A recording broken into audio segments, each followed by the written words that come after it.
So, hi guys. We're back. Did you really just hold that pose? That was Well, what y'all don't know is I hold a pose before I start Professional. And That's then what you I got to get into remember. it. It's all professional. all the shit that we want, but she has the most subscribers in the room, I think, combined. So, I mean, I think maybe I should start holding a pose. I mean, the thing is that's what you have to do sometimes. You really have to hold a pose. This one. I mean, your subscription count would go up, girl. I mean, that's all you need to do is just hold a pose. That's all you need. I mean, it's step your kindness up. You know, do it. Step it up. Step it up. All right. So my computer died, first of all, so that's why we're having a second show. I know this is so foolish. Please forgive me.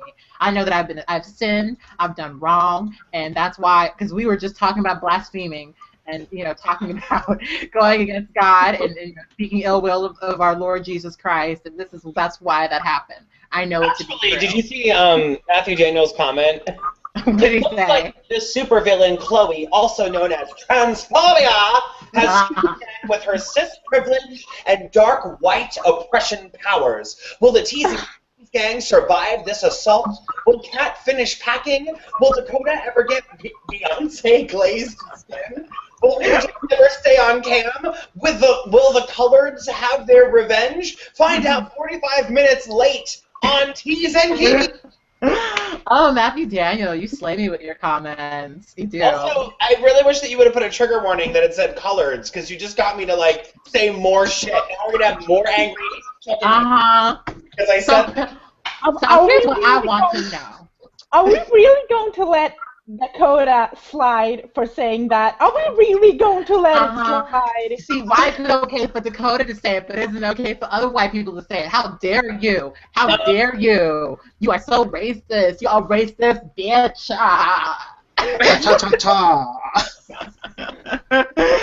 Are you fucking serious right now, girl? You literally said, you racist bitch. I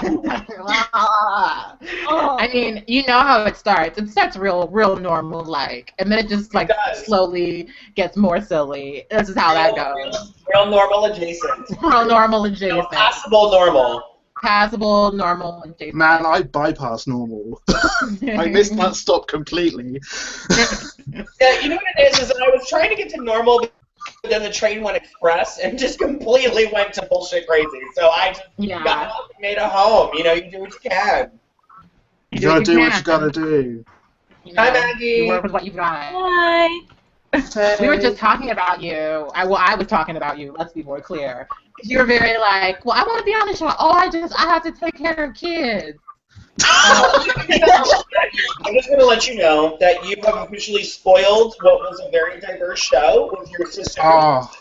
I spoiled it? At least you're a woman of color, so we will allow you to be on. We will allow you. It's okay. At least if you're not cis white. and white, you can fuck off. Yeah.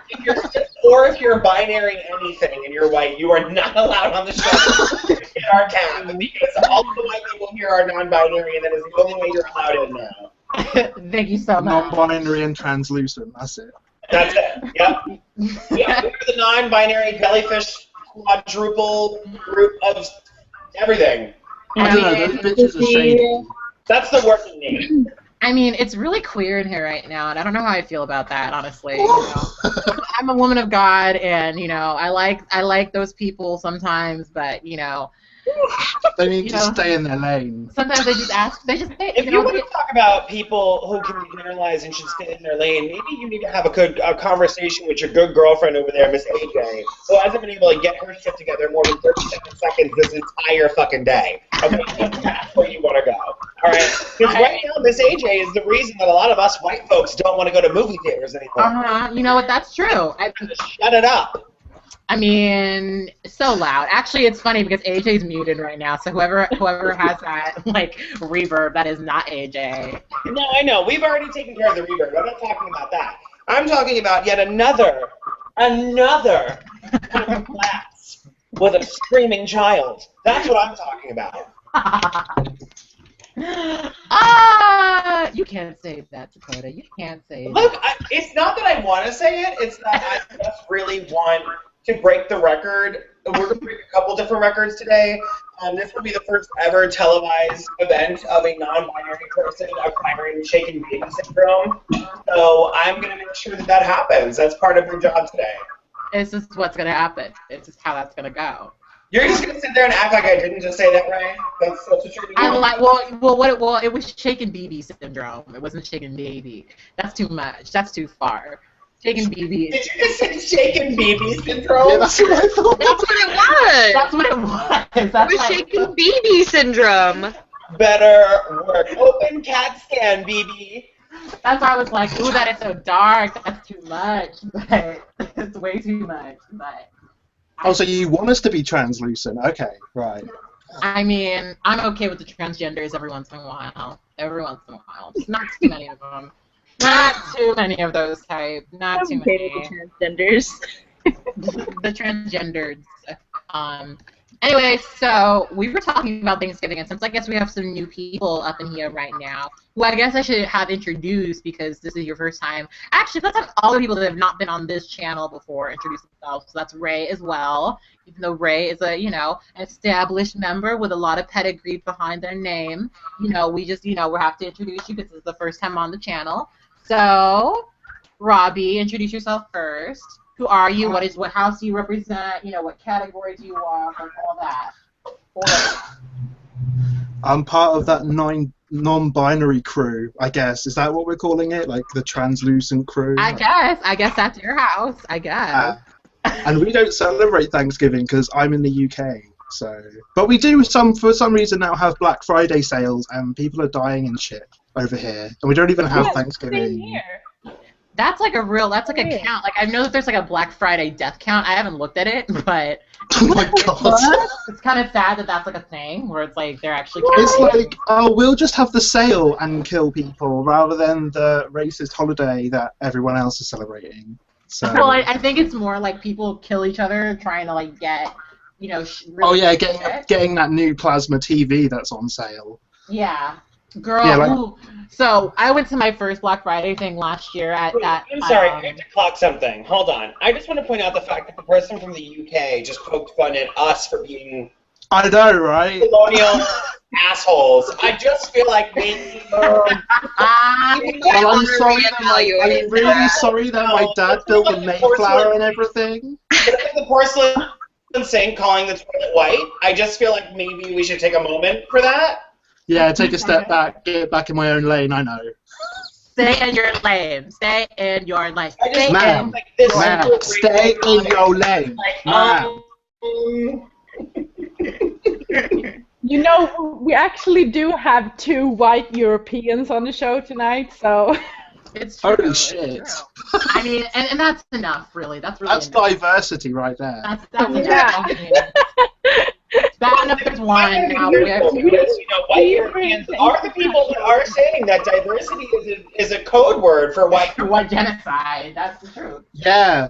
That's true. It's that whole, oh, well, I'm 25% this and 10% that. Well, I love this, like, I just got into this with someone on my Facebook, but this person talking about how they could say the N-word because they're part black, and it's like, girl, you look white as snow, and you may have the black inside of you once, but that doesn't mean you get to say the N-word, okay, girl? Oh. But if that was the rule we were going by, everyone could say it, couldn't they? I mean, a lot of people could say it. A lot of people could say it. Anyway, so, Magali, whatever your name is, introduce yourself. Magali. Hi, my name is Magali. I mean, just have an American name is the thing. Like, I can pronounce It's it. too ethnic for y'all, so that's It why really I have is. an American name. So if that's too complicated, you just call me Maggie. Yeah, I'm 17, live in Los Angeles. Yeah. What are your preferred pronouns? Here, they, if you'd like.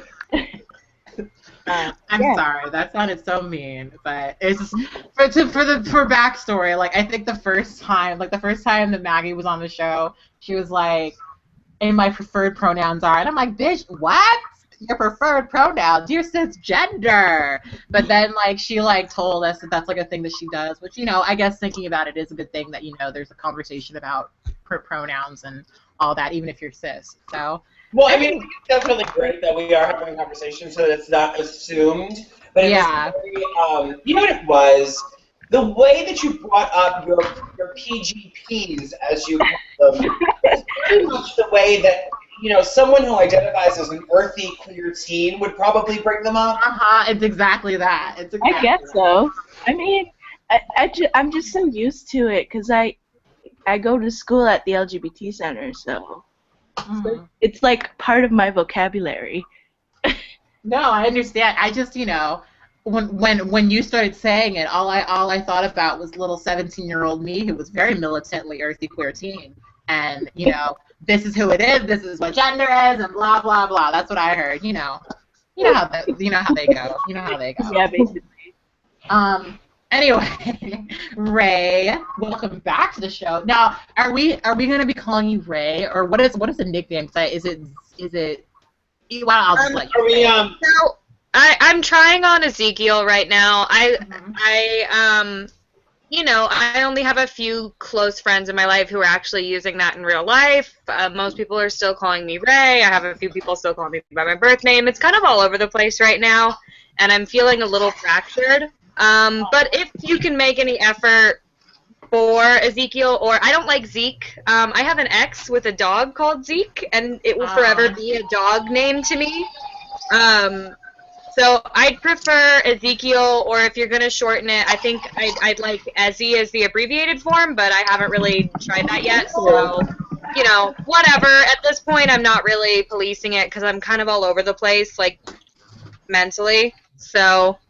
Well, say that out loud, AJ, because Israel. I'm fine with that. That's nice. Okay. I like that. Because I think if in my mind it kind of marries the new and the old, but it's so that way I don't have to actually think about it. Just Israel. Right. Well, like I said, Ezekiel's something I'm trying on. It's I had a lot of names that were sort of in the same vein as Ray, and then this is one that's like been bouncing around my head for a long time, and I'm just like, okay, well if I don't try it on, then I'm not gonna know how I feel about it. So that's what I'm doing. So it's not like hard fast. This is my name now. This is like a process. Try before you buy. Okay. Yeah. I'm trying before I buy. Yeah, exactly. I really do You want have to try before you buy. You have to try before you buy. Ray also told me, and I'm sure that I'm okay to share this, Ezekiel is actually the shortened version of Azraelia Banks, which is actually...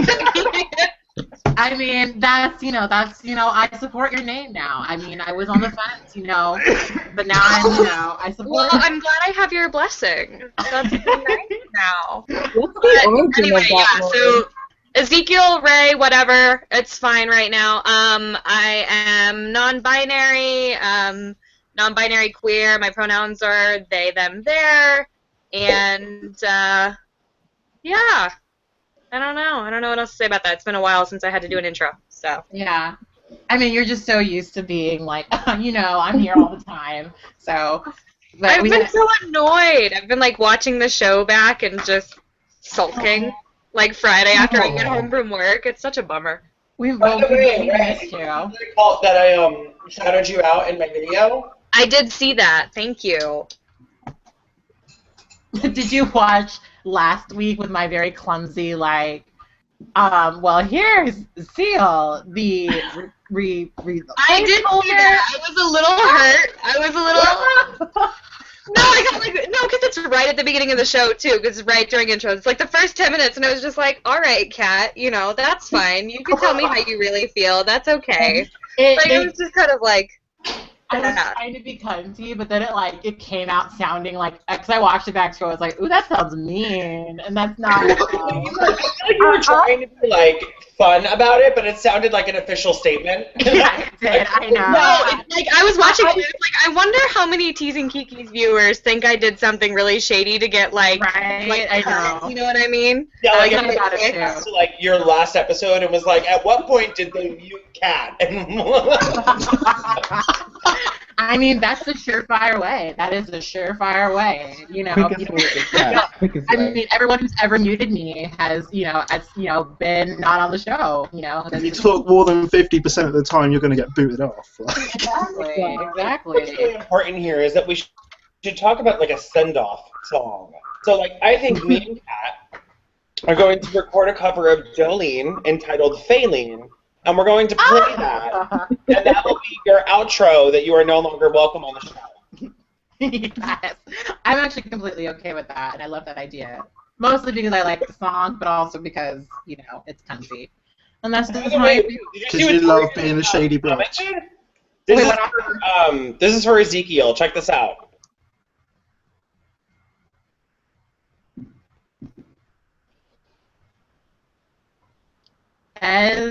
Easy key? Easy key?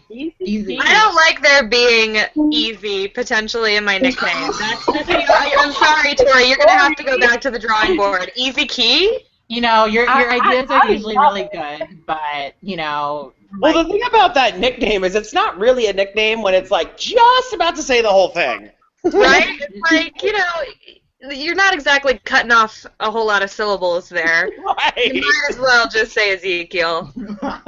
That's kind of like nicknaming like me C.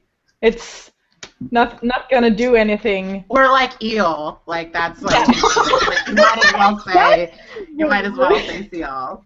Might as well. Eel. I mean, I'm not gonna lie, I'm so gagging over whatever Beyonce glazed skin is. I didn't know what that meant at all. That was very. I like. Does Dakota want to do a soft blackface aesthetic? Like, I'm like, wait, are you saying that Beyonce is glazed like a turkey, or like what? And you sound like you turned her into a creme brulee. Like, I don't really feel like maybe that was the word you were looking for. Beyonce is the spokeswoman for Krispy Kreme. That's sort of where it is. Beyonce is a spokeswoman for Krispy Kreme would be everything to me. That's my life. But will we get through it? That's the question. I don't know. I think that could be apocalyptic in nature. I don't know. I think there's something going on here. I think someone's plotting. I don't know. You know what? I'm just going to go ahead and blame Chloe. I think it's a pretty safe bet. Yep, it is. I mean, the size genders are you know how they are. Does no one remember size genders? Size genders was also another thing that she said in her video. Oh, was it another fad for the kids? She was like, I'm not. I don't believe in size gender. Like that was it. What it was. I don't believe in size genders. I feel like size gender is kind of like the tricky key of gender label. It's just you were going for something, it just didn't really land, All right, does anyone have a fucking topic? Because the last time that we just did non sequiturs for 45 minutes, we got kicked off.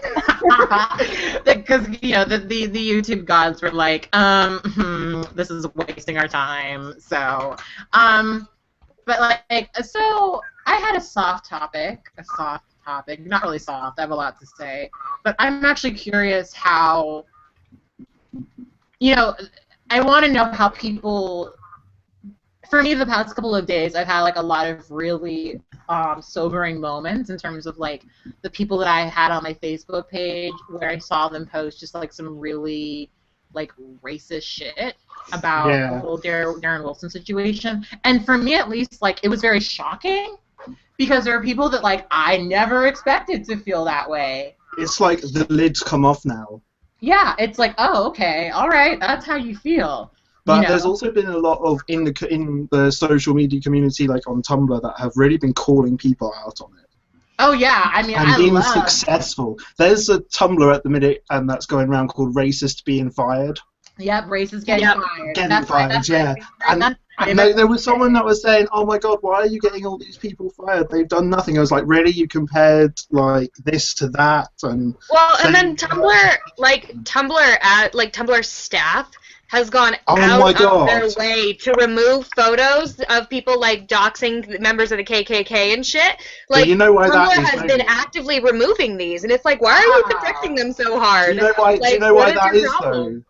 It's because Walmart's a massive fundraiser of Yahoo, and Yahoo owned Tumblr, and Walmart donated to Darren Wilson. Wow. Yeah. Oh. It comes Yeah. full Yeah, circle. Yahoo has ties to the Darren Wilson Fund. Wait, what happened? Zeal? The Illuminati, you know. Yes. Yes. You know what I love like whenever there's a conspiracy that has like just the big open like hole. It's Illuminati. The Illuminati. It's Illuminati. What is it? Shit went down. Illuminati. Have you seen those like hour-long videos on YouTube that's like every celebrity is part of the Illuminati? Look Oh, at and it's me. like They're my someone's got a favorite. triangle on their handbag or some shit, and then it's like Illuminati confirmed. Yeah, I love Hold on. Speaking of conspiracy theories, this is what Matthew Daniel had to say. Bailey. Wow. I mean, probably right. Conspiracy theories. They're probably true. Yeah. Cat is actually part of the Illuminati. I mean, Don't put that out there now. Did I think Oh that's my talked about this God, before. We already think that though, because haven't people already come to you with that because of your like intro with the triangle? Yes. Yeah. Hold on. I've gotten the I never even thought of that. I need you guys to just fucking check this out. Tina Delage wins the internet right now. Get into this fucking comment. I can't handle life. Wait. I need Tori to draw that. Like, I need a comic book panel of like Chloe like shooting a laser at like the Teasing Kiki server or some shit. Like, it'd be great. It would be incredible. With like a menacing laugh on her face. You know what would be really great too is if it's like shows Kat like with like empty liquor bottles all around her computer. You know, no pants on. I am A calendar from a year and a half ago that hasn't been touched or moved, and then all of a sudden she like gets zapped by the computer because of the laser, and then all of a sudden like becomes a mutant superhero, but Gains powers. Absorbing the powers from the Teasing Kiki server. yeah, and then all of a sudden like she doesn't know what to do with her life because like liquor and computers have become her kryptonite.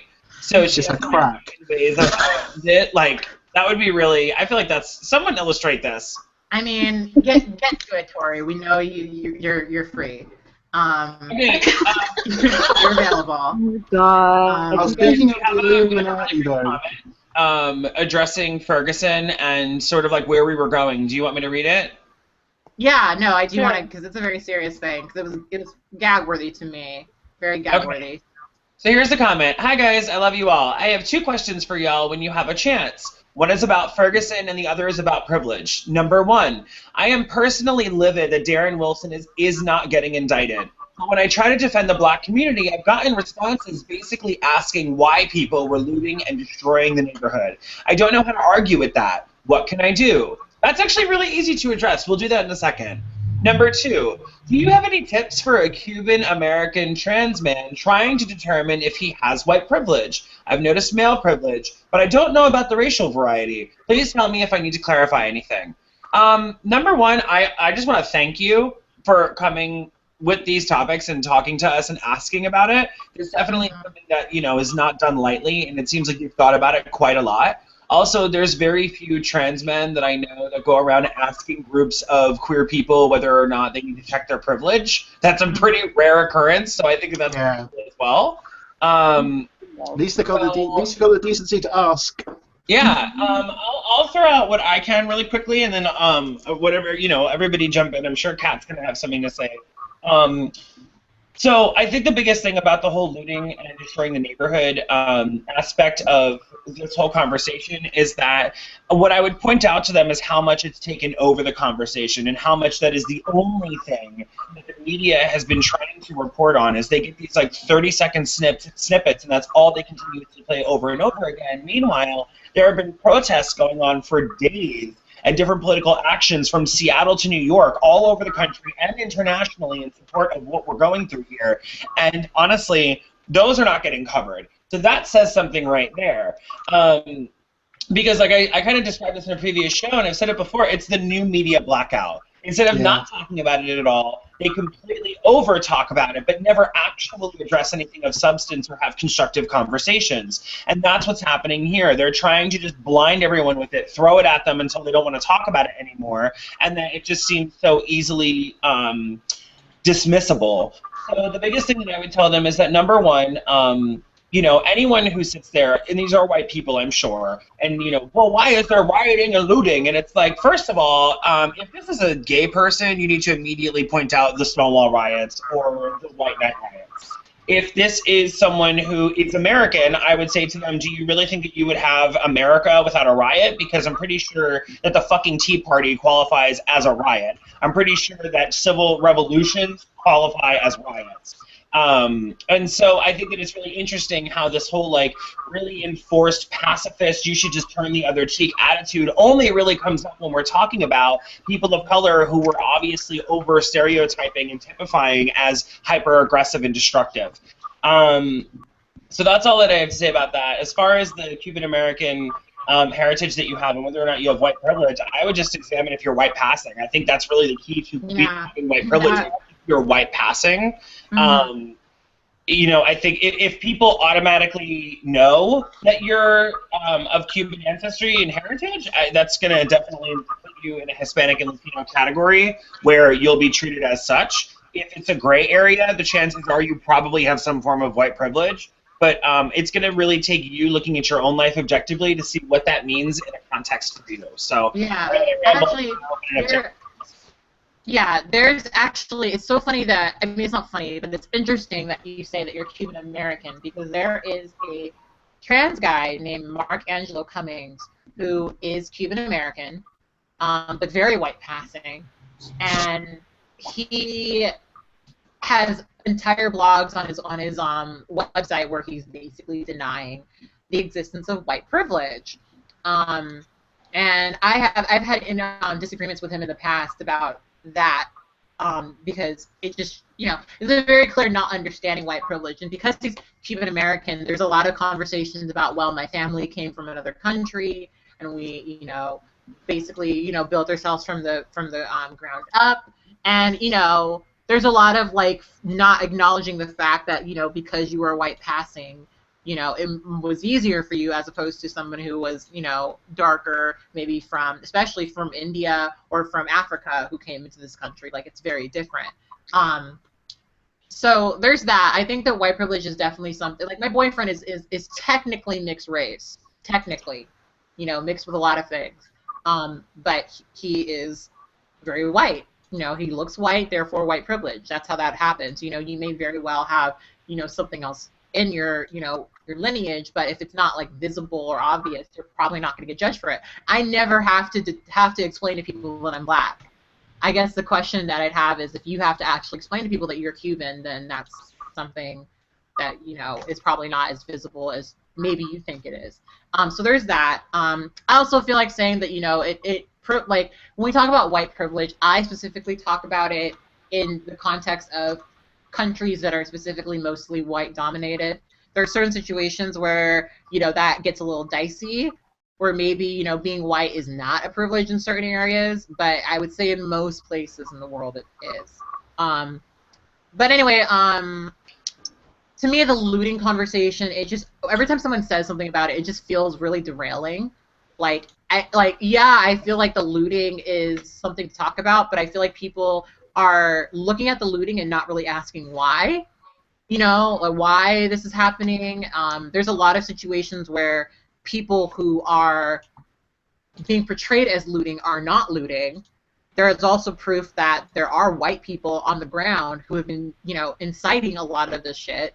But of course, those people will never be acknowledged because it, you know, it portrays, you know, it portrays, you know, the narrative of, you know, people are more willing to buy into crazy, you know, angry black people doing this than they are, oh, well, maybe there are some white anarchists on the floor doing this, you know.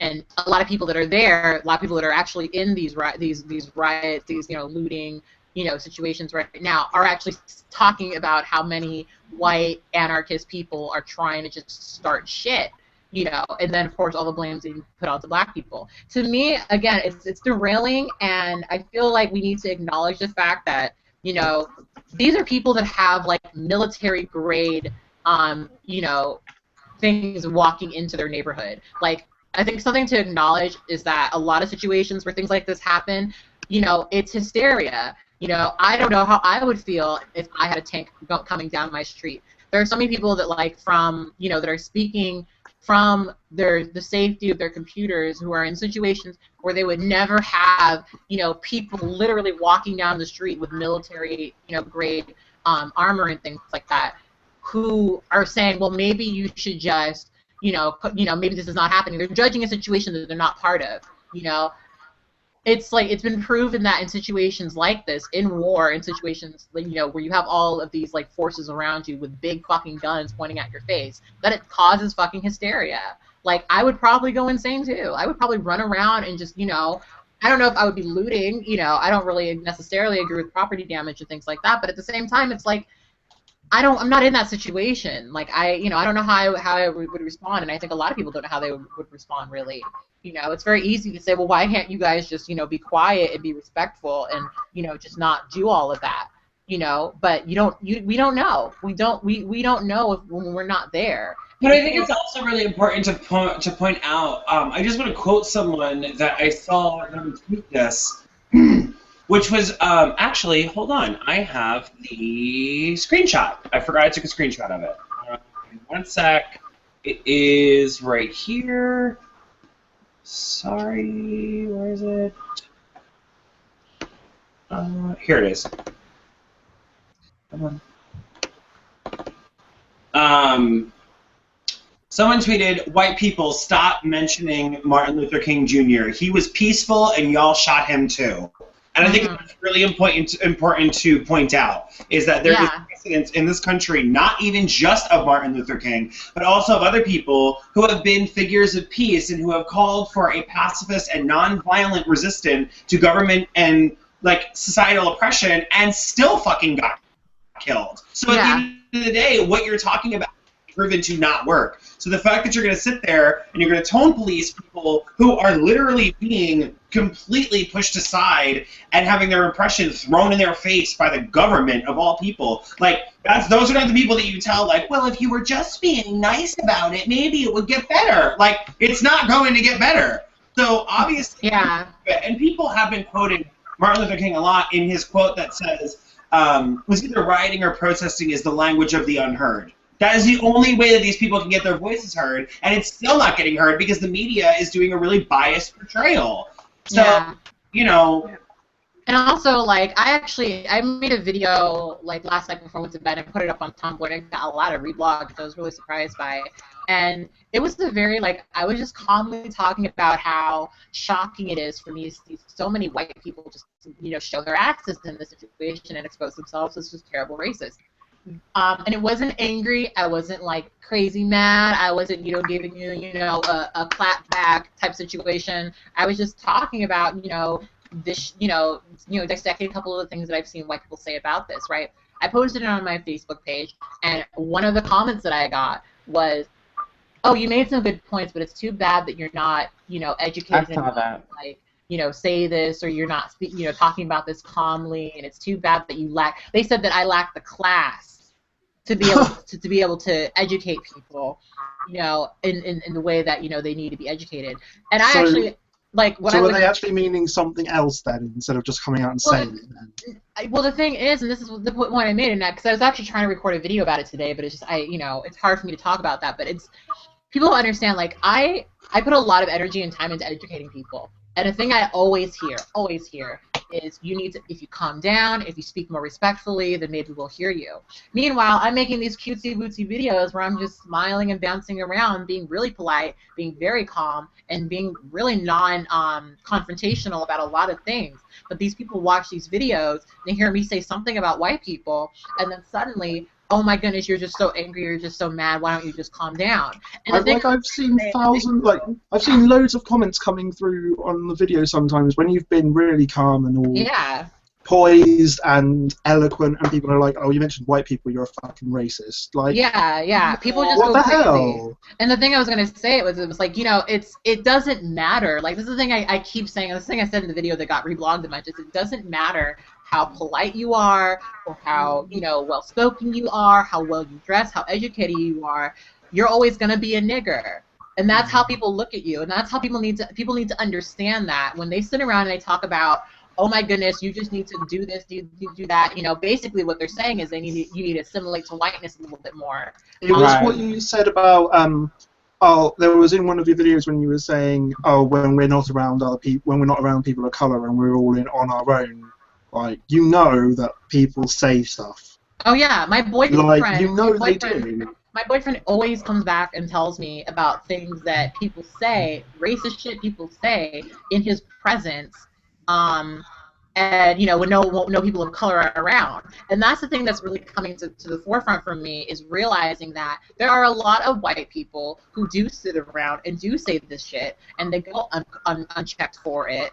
And it keeps going because no one's stopping them. And these are the same. Like that status that I posted. I think you saw it, Kat. Where essentially I alluded to the fact that it's like all of these fucking white people that are showing their asses are only doing that because A, it's the internet and they think that they're safe. Okay. Yeah. And B, because these are people who live in bastions of whiteness. They live in all white, upper middle class fucking suburbs, which have been handed down to them after the Great White Flight. So they're not going to see a black person at school. They're not going to see a black person at work. They think they're on a pivot that they can't be touched. They're not going to see a black person walking down the street. They're not going to see a black person at the grocery store. They are literally in an all-white environment that they are comfortable in, and somehow they're an expert on race relations and what should really be done in Ferguson. And it's just like, I really need you to pass me by with that bullshit. Please stop acting like you even need to have an opinion about this. It's like entitlement. That's what it is. It's fucking entitlement. Well, I think like in regards to the looting, I think you can really get at like the base issue is that like the people who are referring to the looting and the rioting, you know, as violence, these are people who value property more than they value black lives. Exactly. And they don't view what happened to Mike Brown as violence. They don't view, you know, the militarized police that are reacting to these protests as violent. They only view the damage of white people's stuff as violent. Right. Yeah, and so absolutely. that's your base issue, is that they're not going to get it because these are people who genuinely, at their core, do not have any value for black lives. Yeah, absolutely. And all those people are on Twitter trying to change the Black Lives Matter to All Lives Matter. I actually just responded to an ask about that on my Tumblr because apparently a celebrity retweeted it. And the thing that I feel like people don't understand is, the thing I said in response to this ask was, there's a reason why when white people wanted to build their empires, they went to places like India and Africa to get people to build it for them. It's because they genuinely do not value those lives. They don't. You know, they looked at those people as indisposable. They said, we're going to have them do it so we don't have to. We're going to put them outside so we don't have to. They genuinely do not care. They breeded African slaves like animals. Right. They don't care. They don't value lives. So when we're sitting out there saying Black Lives Matter, what we're doing that because people need to be reminded. And the truth of the matter is that's very sad. The fact that we have to stand out there and say that Black Lives Matter is not because we're trying to do this like, oh, separatist, oh, boo. No, it's because we genuinely live in a society where people have accepted that Black lives do not matter. That's why we're saying as much as white lives. As much as white lives. It's so, that whole thing with, oh, okay, so do you see like your teenage son or daughter walking down the street with being threatened to be shot every day? No. Because if black people don't value their own lives, then who will? Because Exactly. And that's That's the where we're at unfortunate. right now. That's the unfortunate thing about the whole situation is that it's the self-realization that there are kids that are just 6 or 7-year-old kids that are just talking to their parents and just like, I don't matter. Like there's nothing I Yeah. can do. I don't matter, and that's shocking and upset. That's awful to hear. And the way that things are being twisted, and this is what really fucks me up, is it's being twisted as though that the black people who are saying this, the black people who are doing this, are the people who are making them feel that way. It's being twisted as though, because we're talking about this and because we're out there doing stuff about it, that, oh my goodness, we're actually we're the ones who are the problem. And that's what's fucked up to me. In that conversation that we've already had about like all of these white people who are like, well, if you want racism to stop, you can just stop talking about it. It's just like, Oh, but honey, you call that war? shut the fuck up. You don't want to talk about it because the point is, I said this before, and I will say it fucking again. The reason that you have so many white people who do this fucking distract and this fucking like duck and just they try to like always get in the way and try and distract and derail the conversation is because if you have a white person and you actually get them to understand systemic racism, if you get them to understand white privilege, if they really, you can get them to learn these things, they don't want to be white anymore. They don't want to deal with guilt. They don't want to deal with the fact that everything that they have in their life was provided for by the blood, sweat, tears, and oppression of people who don't look or act like them. They don't want to deal with the fact that they literally moved through space that was built for them by people who suffered. That's the reality of it. There is a certain part of me, and I'm sure every other white person who is really trying to be cognizant of their white privilege, it's like, you know what? It would be so much easier if I could just shut this off, just be a racist fuck, go live in a white suburb and not have to deal with this ever again. But again, we can't live in a world like that. I cannot consciously act like I don't know these things, haven't learned these things, and haven't experienced these things, and I can't look down the street when I'm living in New York and see stop and frisk and see all of these things that have been happening and not call it out and say something. I can't do that. So Yeah, same. I'm so fucking tired of the fact that we're going to sit here and stop giving white people these platforms. I am a white person. Stop putting me on TV. Stop asking me about this. Fox News just did a panel about race relations entirely populated by white people. By white people, exactly. Wow. Like, I didn't even know that. What the fuck? Why is no one saying, like, hello? Like, where are the other white people that are like, everyone shut the fuck up and let the fucking black people talk? Apparently they're all here. Basically. Apparently they're all here. It's Yeah. true. It's true. I mean, and it's because it's again, and this is what is so prevalent in this conversation. I could sit here and talk to you about things that happened, and that's the thing that I love about how some white people respond to my videos. Is I can like lay down facts. Like, here are things that happened. Here's a link to people that survived it. And they'll still be like, well, my opinions and feelings about racism are more valid. And what's so crazy about that is they don't even recognize that how they feel about their personal feelings about racism is a direct reflection of being white in this country and feeling like your opinions are more valuable than everyone It's the else. whole being an ally thing, isn't Exactly. it? You don't speak over the black voice. I'm sorry. No, we will do these incredible. You do not.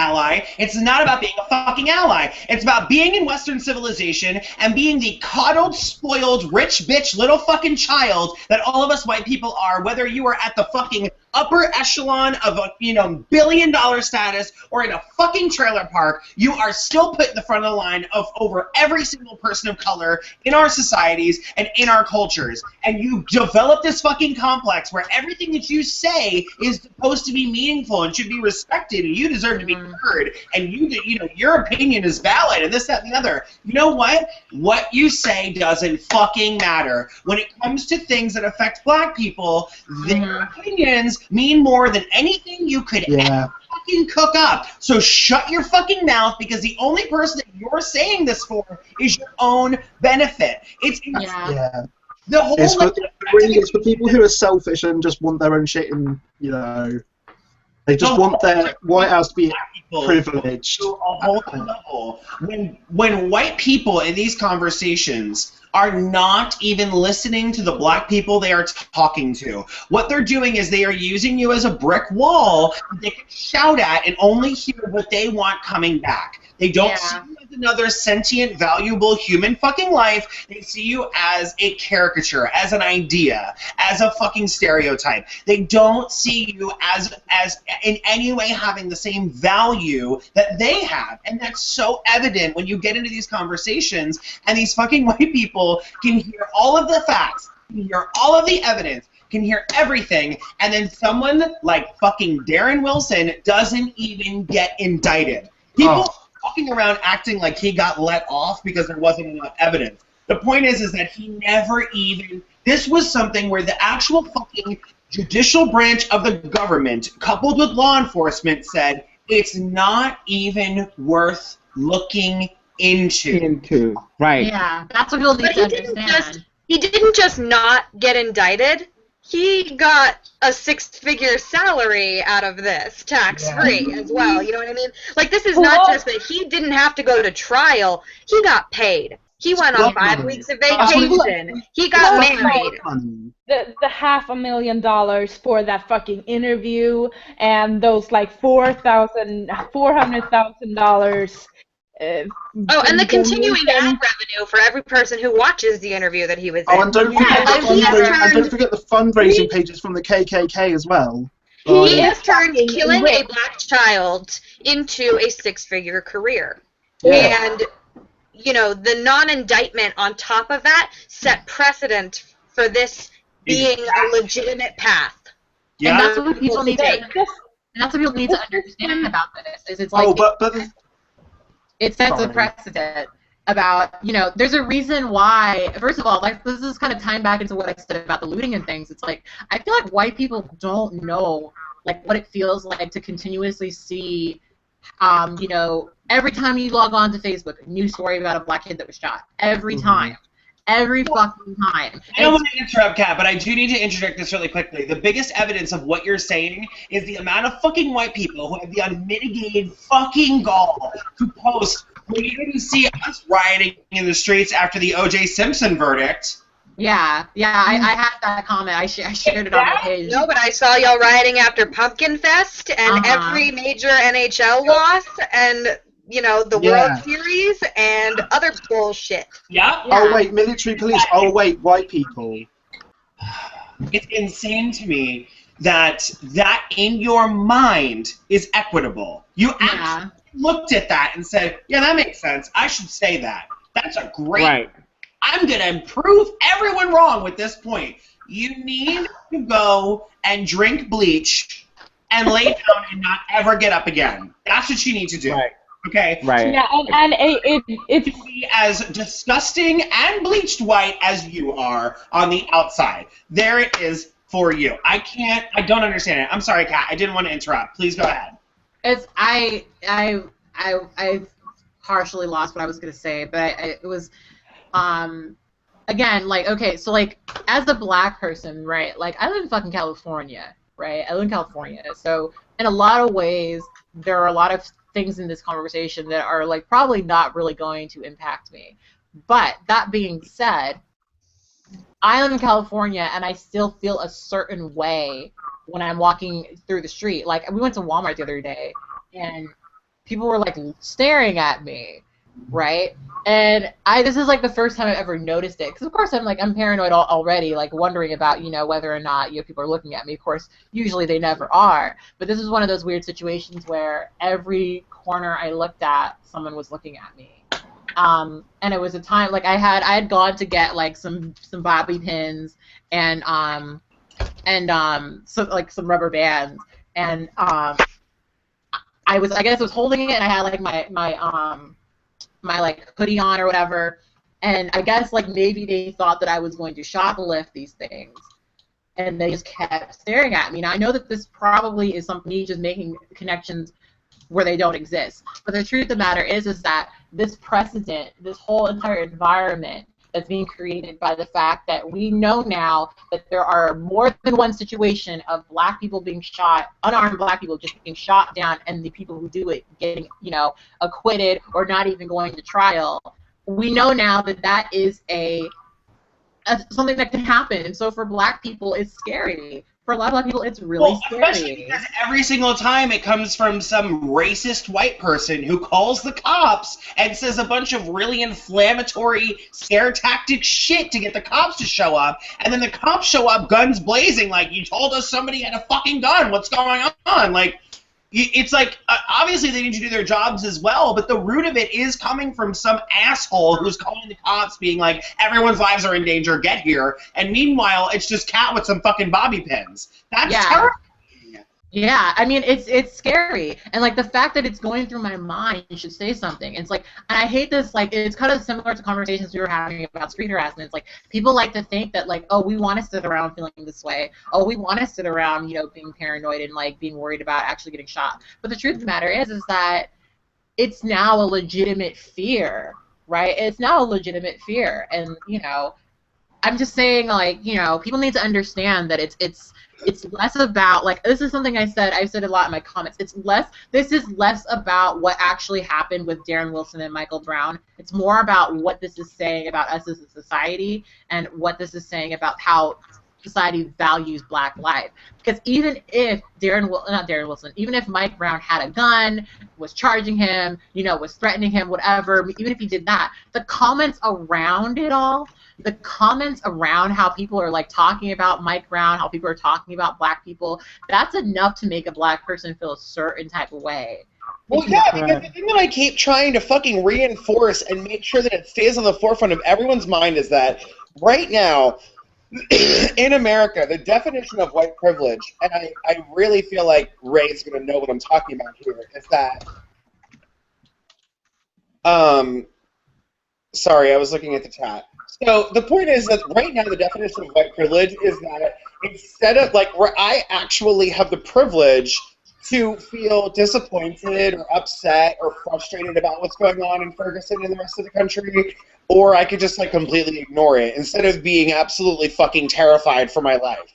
That's the point. That's what privilege is. The worst thing that can happen right now as a white person is disappointment and maybe even outrage, but I'm not worried for my life or the life of my family in this precedent. Nothing about this changes the way that I, live my daily life. Absolutely. Yeah. And the other thing that needs to be brought up is how many people have spoken out on the Black Lives Matter tag and said, I should not be afraid as a black American to call the cops if I'm in trouble because I'm going to end up being the person who gets fucking killed.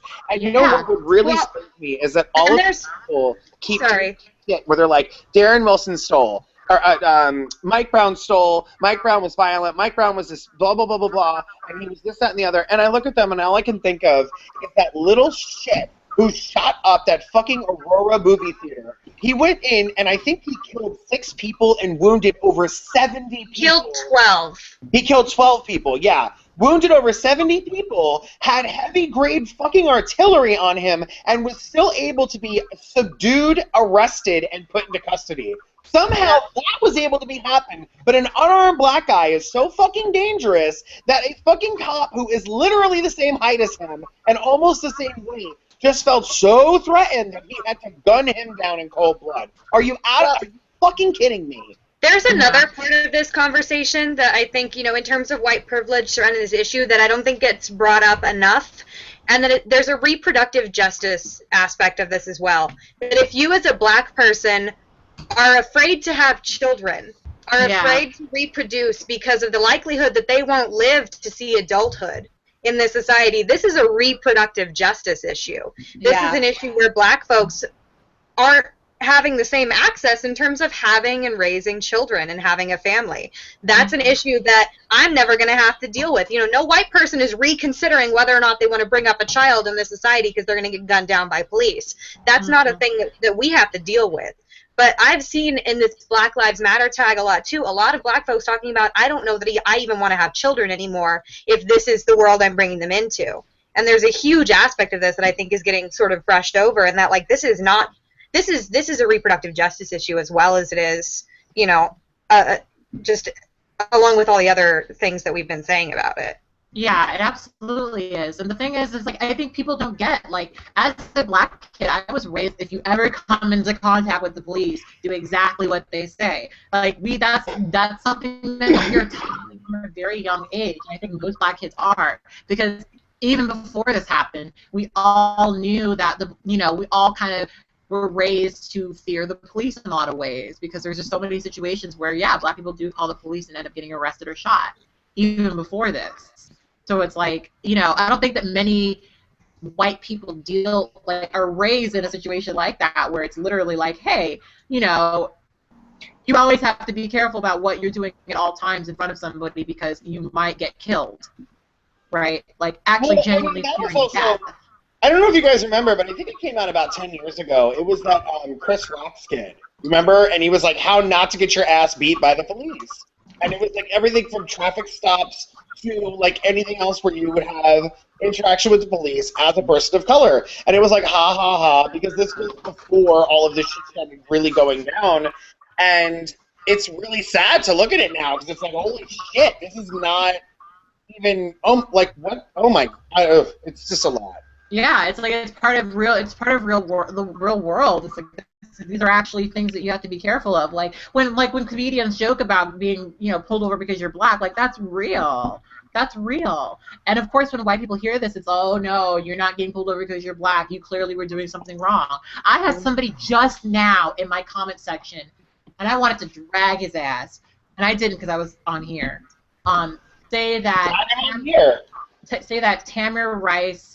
I'm just gonna fucking read the comment. Let me find it and read it, because I was just like, because if you guys watched, I didn't expect you to watch it, but if you guys watched my recent video about how I had at Thanksgiving, we were at Thanksgiving dinner, and yeah, my boyfriend's father made a little comment about how Tamir Rice getting shot was a justified shooting. What? And I kind of gagged a little bit. What? Because he's an ex-cop. And he was basically talking about how little of a That's threshold. institutional crap. Well, he was talking about how little there is. There's very little. There's not a lot stopping a cop from shooting someone. Let's just say that there's not a lot stopping a cop from shooting someone legally. Okay, so I'm just gonna read this comment. So, because I was talking about BB guns. My boyfriend has a BB gun, right? It's like an old nice BB gun, like one of those old classical ones. And this is what he said. He said, if your boyfriend had a pellet gun, one of the well-made realistic ones, you would know that they should have a very distinct neon-colored parts, usually orange or yellow. These are supposed to be what tells police that, hey, this isn't a real gun. Tamir's pellet gun had those parts removed, so yes, it looked like a real gun to the police. And the people he was threatening with it. Killing him was not justifiable, obviously, but Tamir Rice was definitely not innocent. Right?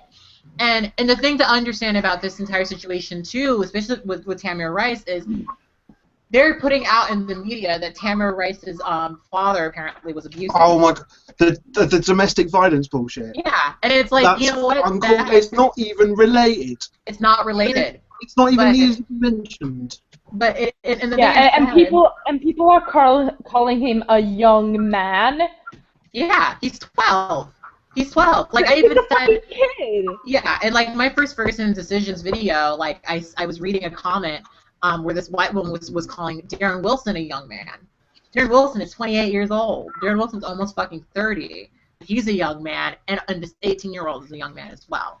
It's like these people. It kills me, because it's like they don't even see it, and it's so crazy to me. Of course, because I'm black and I live with it. I know that we in the society view black people as older, more sexually available, more more mature. More, and that's kind of the thing that ends up getting these kids killed, ends up getting these people harassed, because we don't look at black kids and white kids the same way, No. And the fact that it's so quickly turned into, well, he wasn't innocent, right? I don't think we'd ever have this idea that that removing the safety parts on your BB gun are punishable by extrajudicial death. Yeah. that even though we've proven that it didn't actually happen, that stealing cigarillo wrappers is punishable by extrajudicial death. That these are things that now, these minor offenses that may or may not have actually happened are reason enough to kill a black child. Right. Yeah. But then on the other hand, you also have white people who have legitimately murdered and shot other people who can be taken Who get infantilized killing them. and are helpless young men, or who are, you know, what is Who had troubles in boys who are lost in their paths, like. Yeah, like they've like there's a lot of, you know, oh well they had, you know, a mental issue, and it's you never, I don't think we've ever heard anyone talk about, you know, Mike Brown's possible mental health issues. You know, Yeah, at least I have. or You know what's even funny to me though about the whole like trying to talk about this child was 12 years old. Mhm. Okay. Now, first of all, just as an aside, I have seen white people with 12-year-olds in fucking strollers. So I don't want to hear that this is a young man. The point is that this is a child. All Yeah. right. This is a child. That baby didn't even get through fucking puberty. And you're going to call him a young man? All right, no. Number one. Number two, it's obvious that this is just another incarnation of how black people, even as children, have no innocence. It is automatically assumed that there is never any innocence, and there is absolutely no softness there. There is no defenselessness. There is nothing there. Okay? Yeah, absolutely. There's that, and then there's the whole, we're going to try and dig up something. We need something on this child. We can't just let it go that this was an innocent child that was shot down by police. So what we're going to do is we're going to cook up this whole story about domestic abuse with his father, because there's not really a lot of fucking dirt that you can dig up on a fucking 12-year-old. So now we have to go into what his father did, because someone black has to be blamed for the kid's death. That is fucking insane to me. The mental gymnastics that these people will do to justify this shit is honestly mind-numbing. Yeah, it really is. It really is. That's I hate getting in conversations with these people, because it's just like, you don't even realize that nothing you're saying is making sense. Like, they legitimately feel like there's some connection there, and they don't see the fact that you're making this, you're saying these things to perpetuate an already established narrative of, you know, white innocence, black guilt. Like, it's, you know, what you're doing is you're just perpetuating shit that's already been there. It's just, I don't know. It's just. But that's the whole point, though, because the death, like the thing is that, and I want to say this to all black people, I am so sorry that you have come to the table with valid points, with facts, with good intentions. I am sorry that you have tried to have constructive conversations with other white people. But my fellow white people don't want to listen, don't need to listen, don't care to listen. Anytime that you can get them engaged in a conversation about race, the clock has already started counting down. They are not going to be fully engaged. They are not going to be fully invested in any type of constructive result, because although this is your life, this is a passing fancy for them. It's something that they can get up and walk away from anytime they want. So they are not going to be as invested in trying to come to some type of constructive outcome as you are. They are going to be dismissive. They are going to derail and distract. They are going to discount you, and you can give them every piece of fact that you want, and they're still going to look you in the face and just say, it's just my opinion. It's not about race. You know, and they're just going to give you all this fucking bullshit, and I am so fucking sorry for the rest of them that do that. I am sorry for the rest of the fucking white people in this country who continuously do this fucking shit. I don't know what we can even do about it. I don't even know, like, this is something I was going to actually message you about, Ray, because I'm like, what as white people do we even fucking do, since we're apparently 1 out of every 5,000 white people who actually gets it? Can I just make a point about the guy, the prosecutor, was it? Was his name? Bob McCullough. Bob McCullough, right, yeah. Can I read out a news article that I found about him? Mm-hmm. Right. I think I know where you're going, so I'm Okay. So the headline is St. Louis cop police officer charged. A 13-year-old veteran of the St. Louis County Police Department is charged with a felony assaulting after striking a Metrolink passenger on the hand with his baton following an argument. I need to make out that Bob McCulloch was the guy that prosecuted this guy, and he's black. Yeah, so the same prosecutor who saw that there was no need to indict Darren Wilson, okay, charged a black officer with a felony for striking a man on the hand with his fucking baton. Yeah, exactly. And to me, that that just fucking says it all. Like when I saw that, I was like, you know what? Like it's not even, for a minute you could maybe make me feel like, okay, we're just saying things and being just conspiracy, whatever. But truth be told, that says it all, doesn't it? Doesn't it really say it It makes all? me feel like don't bullshit people about equality if you don't mean it. Yeah, and it really disproves the whole thing, because a lot of people are saying like, oh, but if the roles were reversed, no one would care, and it's like, yeah, they always say that. They always say, well, if it were a black officer who shot a white child, if it were the roles were reversed, the black man would be in jail. But you know what so slays me about that, though, is that it's like, why are you even bringing that up? That is such a last straw, distract and dismay maneuver. That, like, you're not even trying. That's bringing literally nothing constructive to the conversation. You're not making a good point. You're not furthering the conversation. You're not actually having a type of discourse about race or, inequality. You're just like, well, because you know you're wrong. You're wrong. You see it, and you just want to fucking look away and make an excuse. Yeah, it's derailing the conversation, and it's going to no point. Like, there's, like, at the end of the day, it's like, what point are you making? You're not making any point. Right. You're just trying to do this whole, well, what if? Well, what if? Well, what if? As if white people are in a position to be, where this role reversal is even valid. Yeah. Even if what they were trying to say was going to some sort of point, white people aren't oppressed, bitch. It doesn't matter if the roles were reversed. You know what I'm saying? Yeah, I had somebody on my Tumblr yesterday really try to come to me with this whole white people are oppressed shit. Like, yeah, white people are oppressed. And one of the examples they gave me was, well, if a white person were to try to get into the hip-hop gang, then, they wouldn't be able to succeed. No. Could you? God, fuck that. There are so many white rappers who are less talented than black people in the game who spew vile fucking lyrics like Eminem, who literally raps about raping, abusing, and beating women, and but that's the stereotype that we apply to black rappers. Mm-hmm. That's not what it is, but that's what he's built his career on.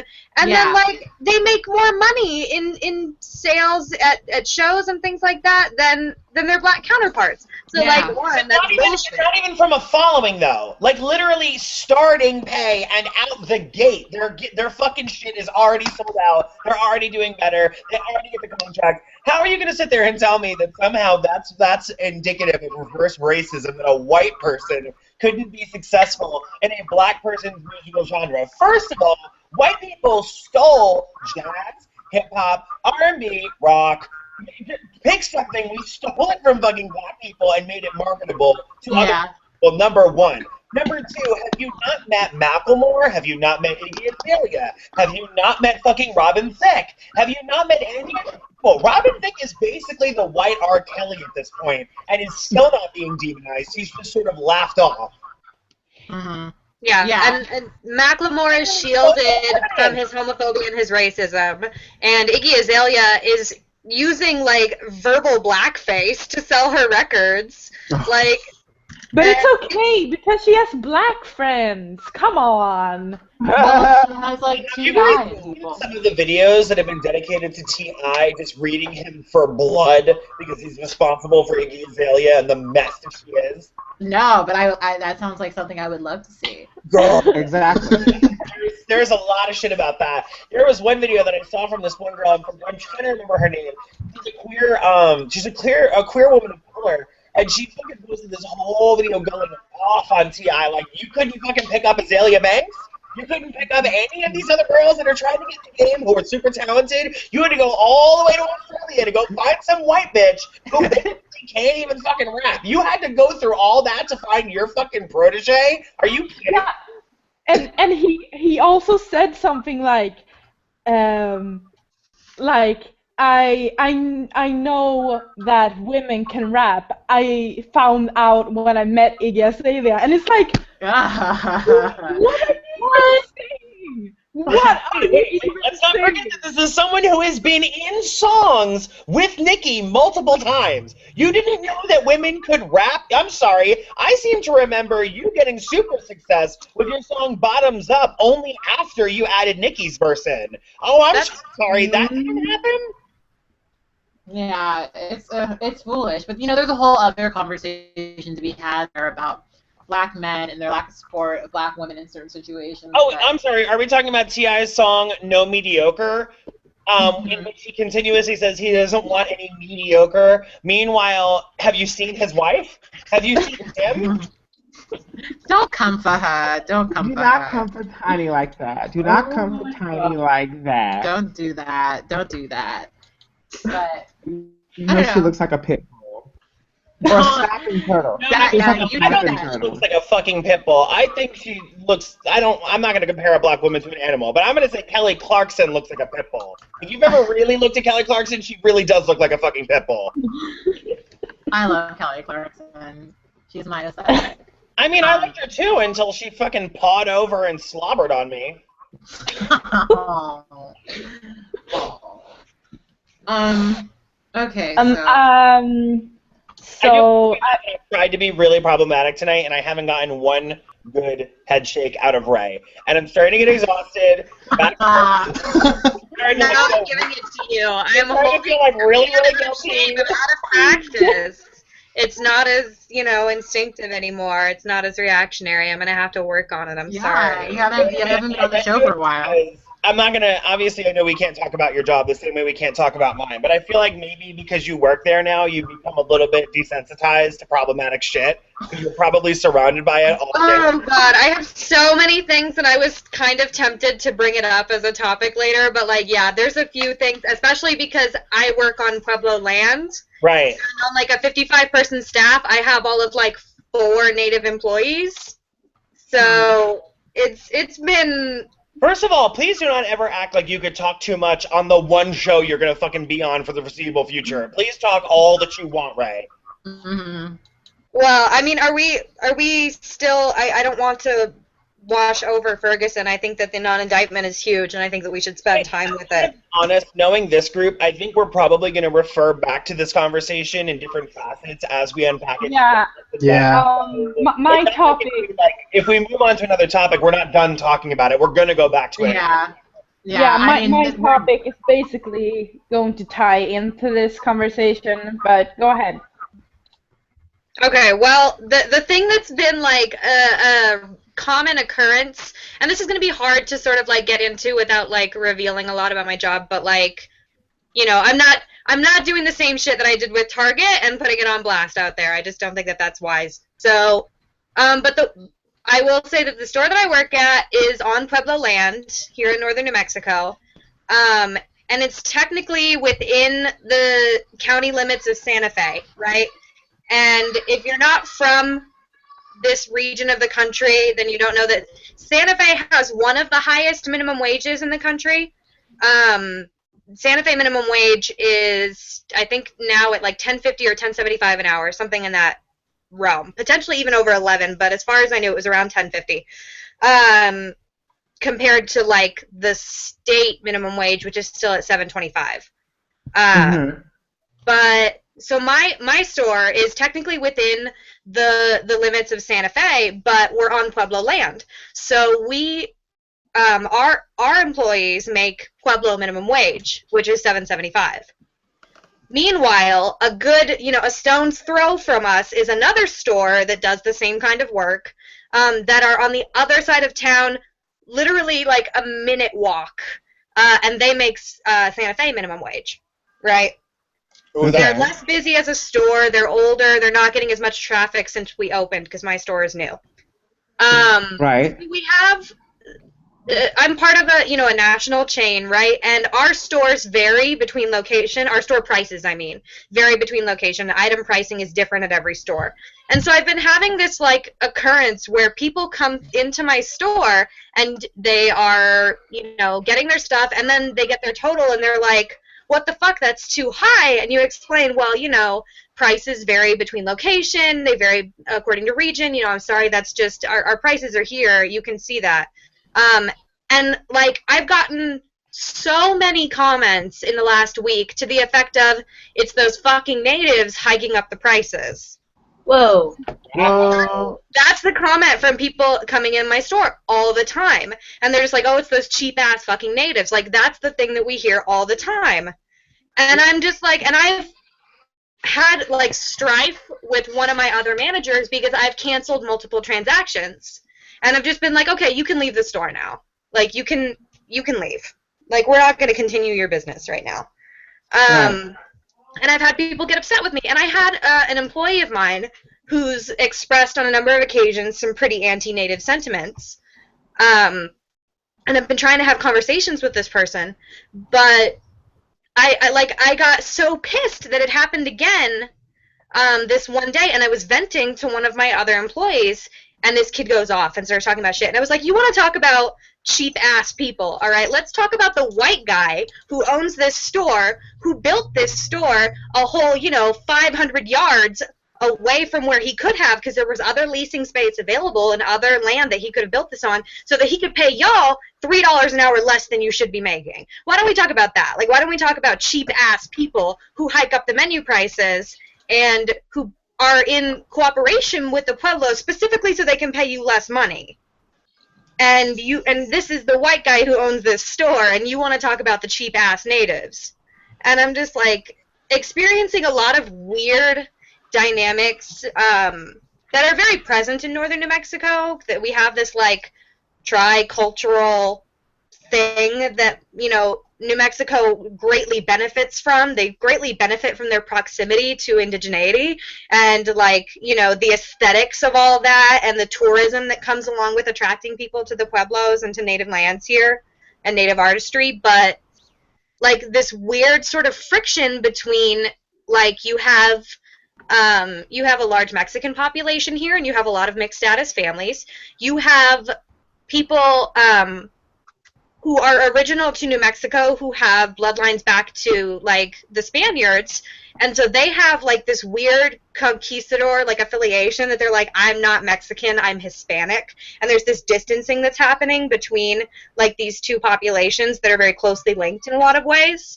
And then you have, the indigenous populations, and then you have a lot of people who are, living on Pueblo land or living on the res or what have you, that are mixed race. And so you have, like, this weird friction here, and then you have Hispanic populations that are white, because you have white Hispanics living in New Mexico, and then you have just outright white transplants, people who work for Los Alamos and Sandia, people who work with government contracts, Kirtland. You have all these weird sort of racial and ethnic frictions happening. And they're all happening in one place for me, and it's weird to be in, like, a position of leadership within that. But, like, I don't know, I'm having a lot of, especially now on the heels of Thanksgiving and working on Pueblo land for Thanksgiving, and sort of, like, the weird dynamics that happened there, and that we had a lot of people come into the store for Thanksgiving, a lot of native people from the Pueblo, because they don't celebrate. And so then I had kids who were upset because they were working on Thanksgiving, and then you have these, like, native folks coming into the store, and they're getting really upset that they're here because why aren't they home? It's Thanksgiving. And, like, nobody wants to acknowledge this weird, I don't know, like, space. And I'm ranting right now, but I've been really looking at, like, colonialism in my like, home state and hometown. I don't mean to cut you off, but you should totally make a video about all of that. Yes. Yeah. Like, I'm listening to this, and I'm like, you need to, like, go in on that, because that's something that I've never experienced, and it's really interesting because it's got all these sorts of things happening at the same time.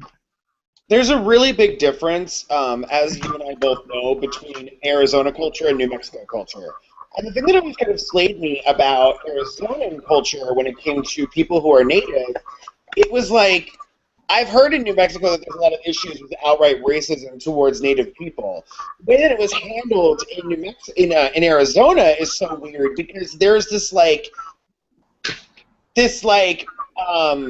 mythological idea of Native people. Like, everybody sort of acts like it's like this extinct animal that was really beautiful that, like, oh, so sad we weren't in a different time so we could see it. It's like, there are literally fucking people 2 miles away who live in a reservation who fucking, like, are being completely impoverished by the government, and, like, you're acting like their answer is, we don't hate them, they just don't exist. And it's just like, oh my god, what are you saying? Like, that was like how it was handled there, where it was sort of just like, you saw a native person and everyone stopped. Like, you know, the spirit of the forest had just walked in. Like, yeah, I mean, there's still some of that romanticization, like, here, but I think the difference between Arizona and New Mexico in a lot of ways is that in Arizona you have a lot of reservation populations, and it's not like New Mexico, because we have 19 different pueblos in New Mexico.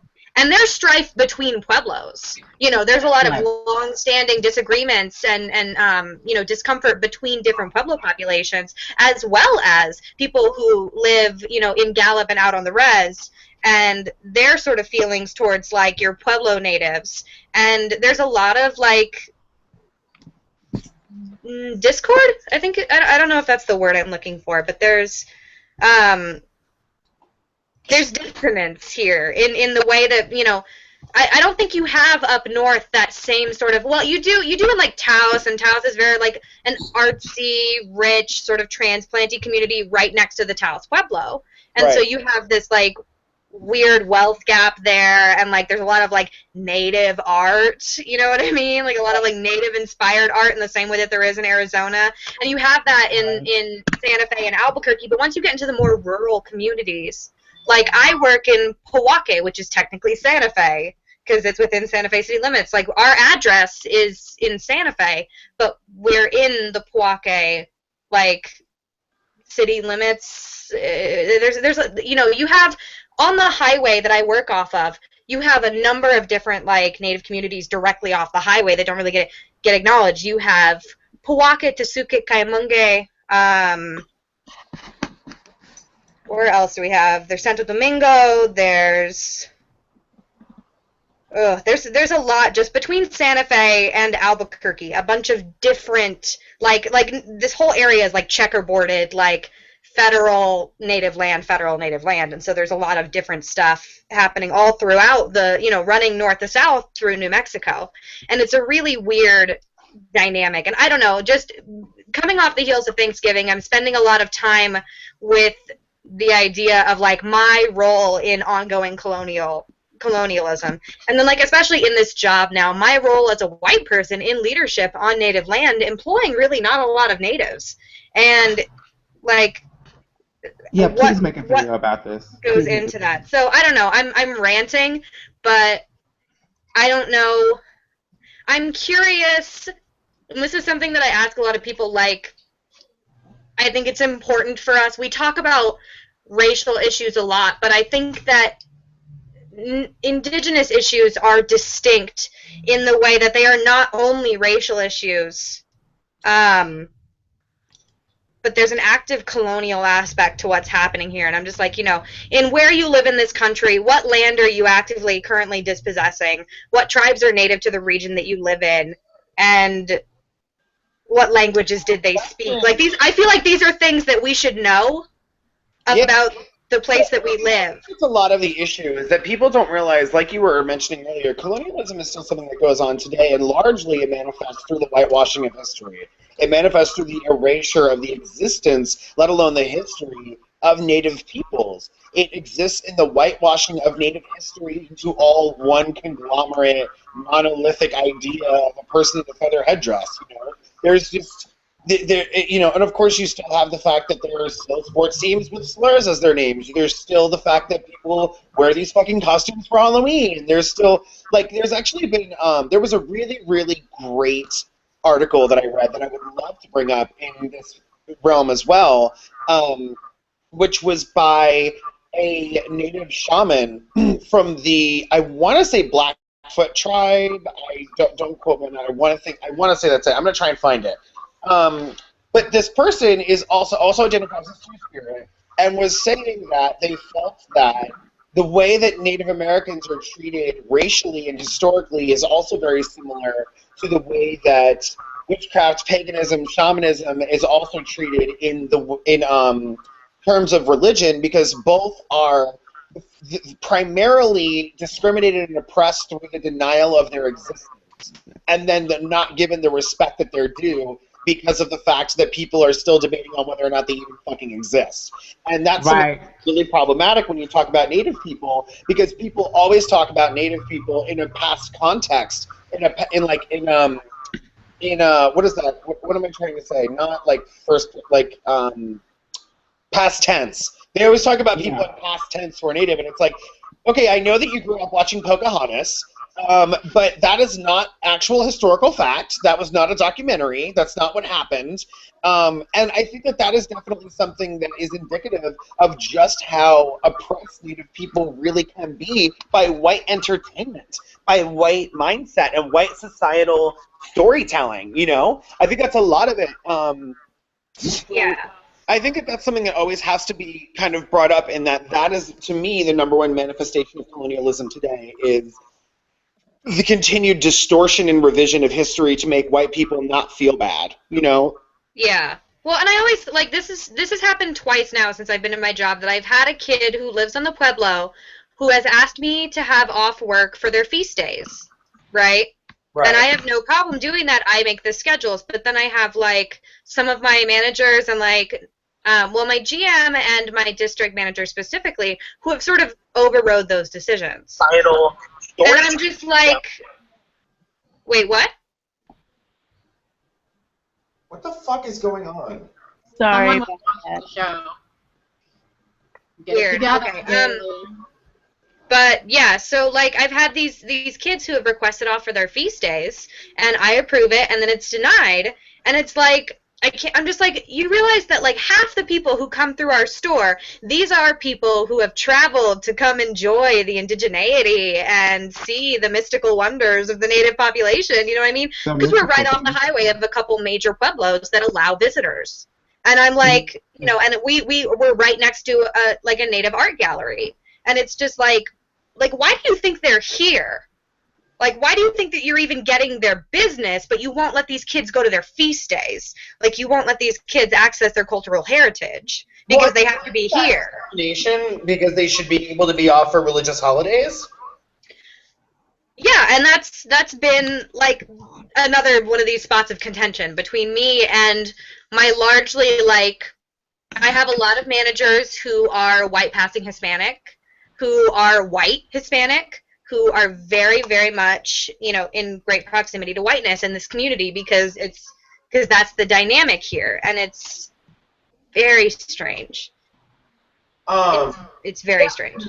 What you were sort of mentioning earlier also about kind of knowing whose land you're on and how it was dispossessed, I was just having a really great conversation with one of my really close friends, Kai, who's a shaman, and Kai was sort of explaining how much work he's been doing, sort of dealing with how much pain there is with ancestral land spirits in Brooklyn, where we live, because of how the land was taken and how these people were treated. Because if you know anything about New York City, it's not like there's a fucking reservation in New York City.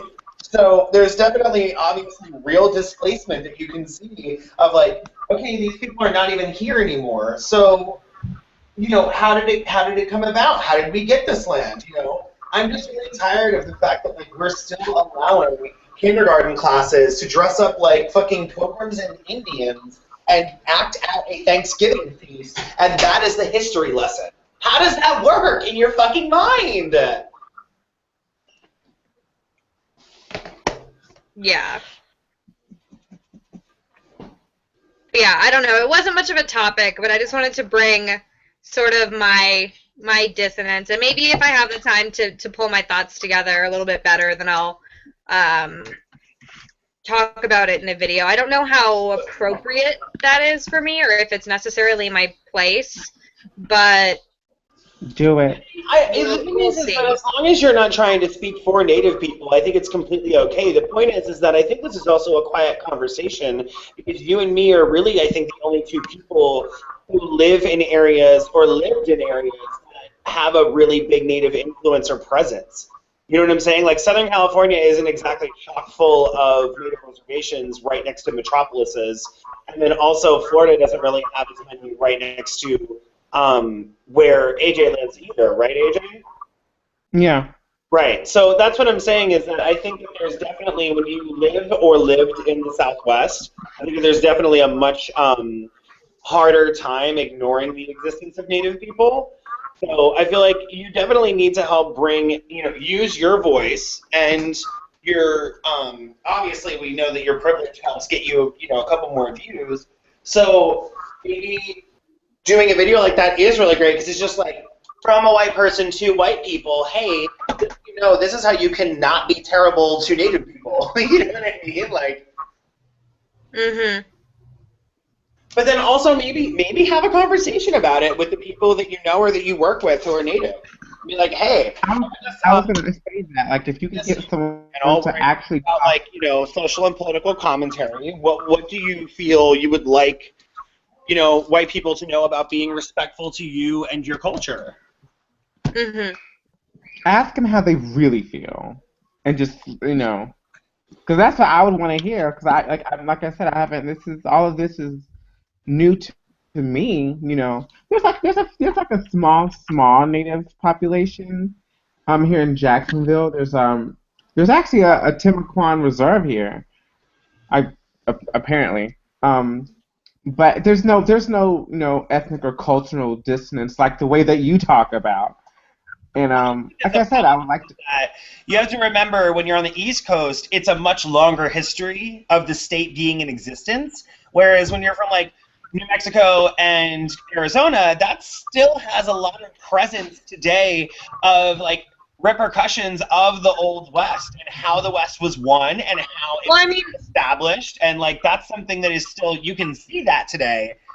And these pueblos are older than this country. Exactly. Like, and they've been living here. Oh, no, I'm not saying that. I'm simply saying that, like, the states are newer, so the history is closer here with Native people than it would be on the East Coast. Well, and then on the East Coast and sort of in other areas of the country, you have sort of the strange friction that happens when you have, like, the pueblos, and then you have, like, the 7 civilized nations.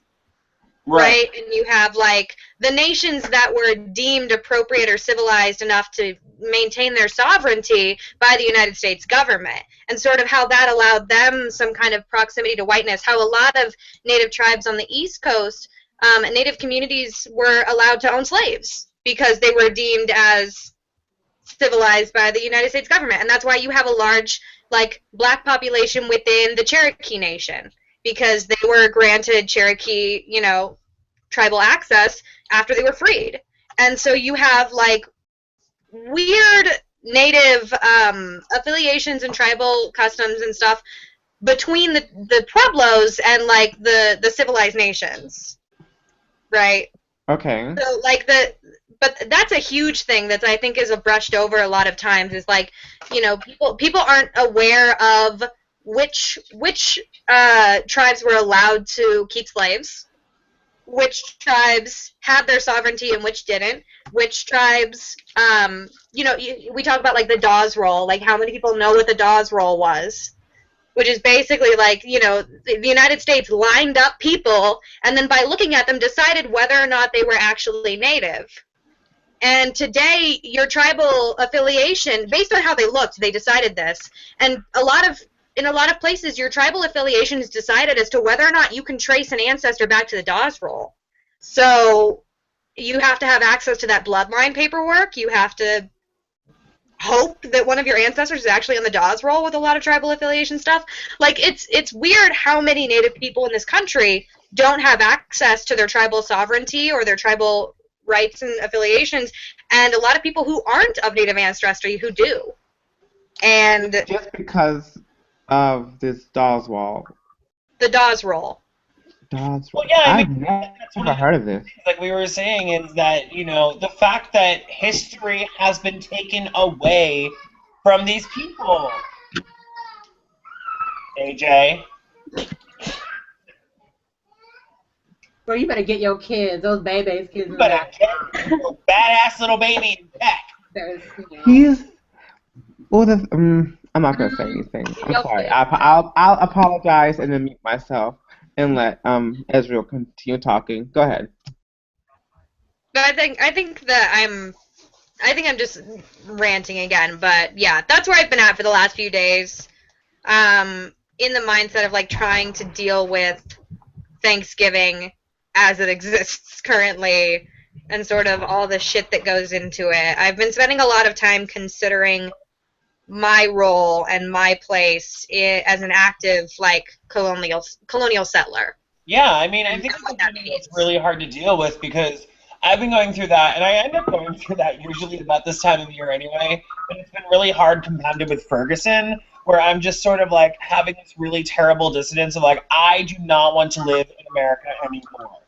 And then I have this other thing where I'm like, should I just be running away from the problem? Like, do I have a responsibility to help fix it?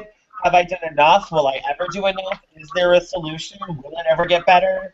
Do I even want to be here to find out? You know, and I think a lot of that definitely helps me face my privilege too, because I get to ask myself those questions.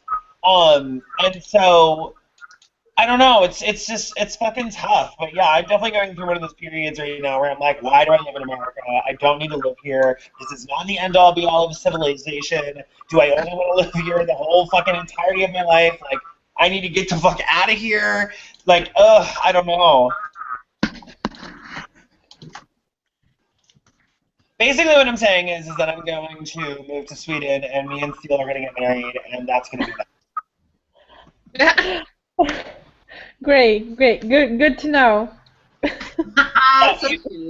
you, Steele, you didn't get my email, or? No,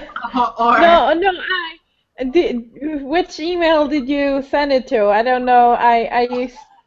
You know, I have a spam filter that anything that comes from America just goes into the trash. So. Wow! Wow, that was good.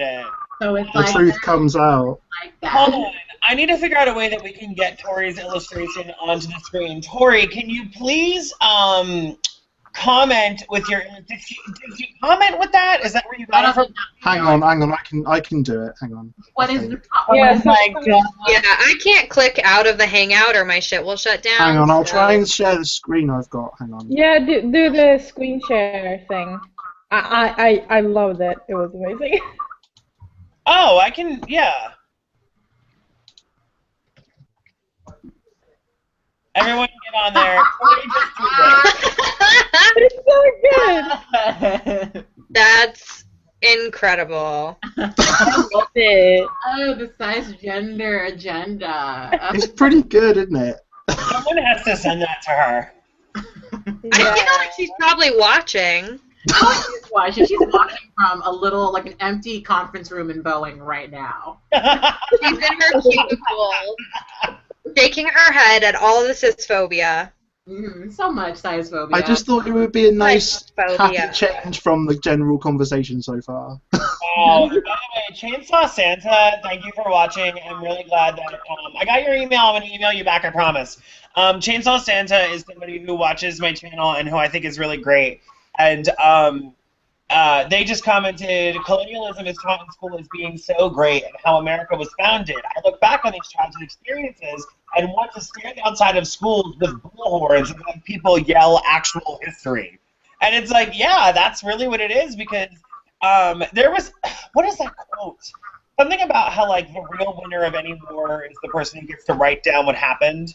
There's like something about that, and it's like, that's pretty much it. You know, when you really look at it, it's like, are you surprised that we have the culture that we have today when history was written by white people? Like, obviously it's not going to have written down all of the terrible things that white people did unless they happen to write down things that weren't really considered terrible at the time, like slavery. You know what I'm saying? It's like, this is the only way that we can really hope to see true accounts of history is when white people accidentally show their asses when writing down what happened. This reminds me of like pretty recently here in Sweden, in like one of the big newspapers, there's this old white dude, and he posted an article that basically had the headline, "Colonialism wasn't that bad," and it's like, Wow. and the thing is, this is not the first time he has done this, and it's like, oh, but it wasn't so bad. We brought culture to people, basically, and it's like, oh my god. You don't get it. Like, that's Yeah, not and what it's happened. like, It's all in your delusional brain. Like, yeah, it's and that kind of moves into my topic because like actually not. I'm just bad at segues, I guess. But I wanted to do a talk about and it's great now that we have another white European here, but how Europeans react to like racism in yeah, America. that's Because what I was going to try I mean, and bring. yes, I want you guys to talk about that, but I also it just came to me. I really would like to know how it's taught in your schools. Like, how is colonialism taught in your schools, especially for you, Robbie, being in the UK? Like, they only really said the sun never set on the British fucking. Our history involves in school learning about World War One, and it doesn't go further back than that. Shut up! That is Oh my genuinely God. true. For 8 or 9 years at school, you do fucking projects on your granddad in World War Two. And Oh my maybe you go to the Victorians. Holy- It's not until you get to university and you elect to do history or elect to do something involved in history that you actually get to see the text or any knowledge at all, really. You have to educate yourself, pretty much. It's shocking. Okay, so how is it for you, Seal? Well, I'm just still because I was like, oh, we have it so bad here, but like we learn because here in Sweden we like to see ourselves as like the neutral ones in every conflict. Like this year, a lot of people are saying, oh, it's been 200 years of peace in Sweden because we haven't been in any major wars in 200 years, and like. During World War II, we were neutral and let a bunch of Nazis march through Sweden to get to Norway. And then, like, World War One, like, we are not neutral, but we like to see ourselves as neutral. And that also comes to play in, like, the slave trade, because a lot of the iron for, like, the chains, for the slaves came from Sweden, but a lot, like, I have never heard any of that being said in, like, the Swedish school system that we actually had something to do with the slave trade. Like, it's always like, oh, those darn Americans, or oh, those darn British, those darn Spaniards. Like, it's never, we are never the bad guys. And I think What's actually really interesting about that, though, is I feel like sometimes it is, you know what? I'm sorry. I didn't want to interrupt you. Also, Ray's not here, and I really need Ray to hear this, and so, yeah. Also, hey, assholes! AJ, Ray! Well, no, not specifically Ray, but, sorry, Ezekiel. Kat, are you here? Yes. Okay, good, because you were muted for a while, too. I'm like, listen, half the fucking panel cannot be muted. Like I said to you guys earlier, I'm packing and things, so. Oh, I'm a very busy woman, and I haven't got all day. And also, I was eating my paneer tikka masala, so, you know. Oh, please don't ever say that again. Oh my god. Oh God. But that's how you say it, right? That was literally fucking painful to hear. I was I'm really just trying to be super classist and ableist with the enforcement of how I think people should speak since I'm white, so. Yeah, absolutely. Yeah, absolutely. Don't have that. Let's be serious. Be real now. Yeah, I'm gonna be running around. I mean, I'm still here and I'm still gonna like talk, but I'm running around. So. Yeah. Oh my gosh, all I'm seeing on my news feed right now is like Black Friday chaos. Oh, why did we have to start over here? I don't get it. Why did it travel to the UK? Ooh, Yeah, look it's at over it. here too. It's Look at the Black Friday death count. Let's see if there's any people that have died. I will check. but yeah. Anyway, it's like always the whole thing, especially in regarding to the big bad racist things happening over in America, like here in Sweden, a lot of people have reacted with, you know, oh, no wonder that it's happening over there, and like just another reason to hate America. And Yeah, that's how it is here as something that well. really made me like, okay, what the fuck, is that at European demonstrations against like the whole Ferguson thing, there have been people burning American flags, and I really don't think, like, as someone who's not, I mean, it's, I don't know, it just really rubs me the wrong way to see like white Europeans burning the American flag for America being racist. Like, Well, see, that's what I wanted to bring up earlier, was that the thing that kind of slays me is like how slavery is taught in school.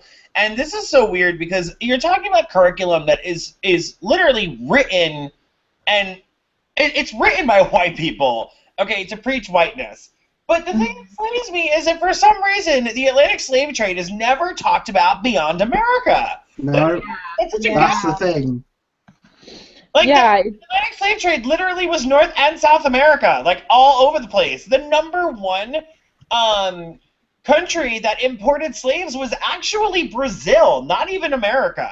So it's like, I don't understand why that's never spoken about. That's where the diaspora comes from. Like, it's so crazy to me. And you would think that white people, of all people, when writing these history books, would be like, don't worry, those other brown people were also buying slaves. Like, why would they not bring that up? And then also you have all of these Europeans who do get on this real big bandwagon about how racist America is, and it's like, hold on for just a second. Just because racism isn't as well veiled as European racism does not mean it doesn't exist. And also, you're talking about a melting pot of a society where these issues have to be confronted, whereas when you have countries that are hundreds and hundreds of years older than America, with populations that have stayed there and not left for that entire time, and people's fucking, oh my god, that sounds incredible.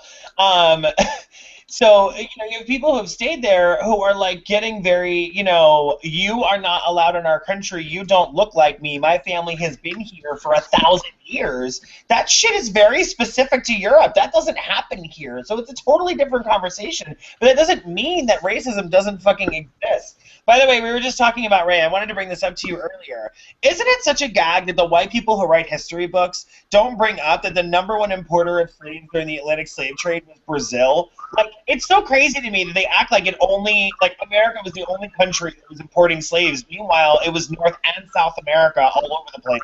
But for some reason that never gets talked about, especially by Europeans who had just colonized and were importing the people to their colonies. Somehow it's always like, oh, America was the only country with slaves, and it's like, it's like bloody Columbus Day, isn't it?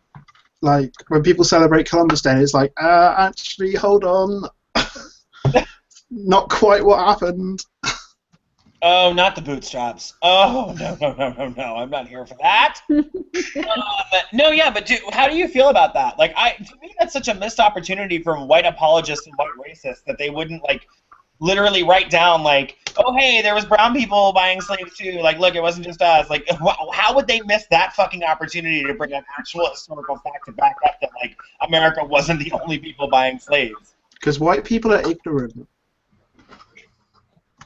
Well, I think that you can't talk about slavery in South America without also talking about the way the United States is complicit in a lot of modes of oppression in South America. So I think they'd rather just drop that off history books altogether. I'm just saying, I think it's really funny that there's this like America-only lens when you talk about the Atlantic slave trade that is usually perpetrated by Europe, who's like, "Oh, that was really terrible that you guys did that." And it's like, "Oh, I'm so sorry. Who do you think Americans were at this time?" Oh, that's right. Hold on just a fucking second. They came from Europe. So where do you think? Like, it's so crazy to me that there's this distancing that happens with European nations on issues like slavery and racism, when it's like most European countries had slaves, and most European countries, actually all of them, have racism. So I just don't understand that distancing. So that's all I was trying to bring up. Yeah, and also a lot of European countries have like a very like I wouldn't say racism, but more like hate towards other countries because in Europe there has been like many small wars and like occupations and stolen countries and blah blah blah blah blah. Yeah, there's a lot of And xenophobia here. yeah, A yeah, lot of it. Yeah, a that's what I lot. was referencing earlier, when it's like, here it's like there is an underlying current where we all have to at some point admit as Americans we are all immigrants, and some of us actually killed a lot of people to get here and stay here. So when you're trying to tell Mexicans to go home, it's like, actually, they're not fucking slaughtering us to move in, so maybe they can, like, come on, please stop. Not even to mention that we did steal their fucking land. So, it's just like insane to me though that like somehow okay, so we have to admit that in America, but then in Europe there is really a lot of xenophobia that is steeped in the fact that it's like, my family has been here for 1,000 years, you don't look like me, you don't talk like me, you can't be here. And it's not that it has like a I'm not saying that it has like a validity, I'm just saying it has a much more deeply rooted, stronger foundation, which manifests in really ugly ways. It's like, in order for my family to, if I look back in my history and I look back, the only reason that I'm here is because my ancestors decided to torture and rape a load of people. So Yeah, and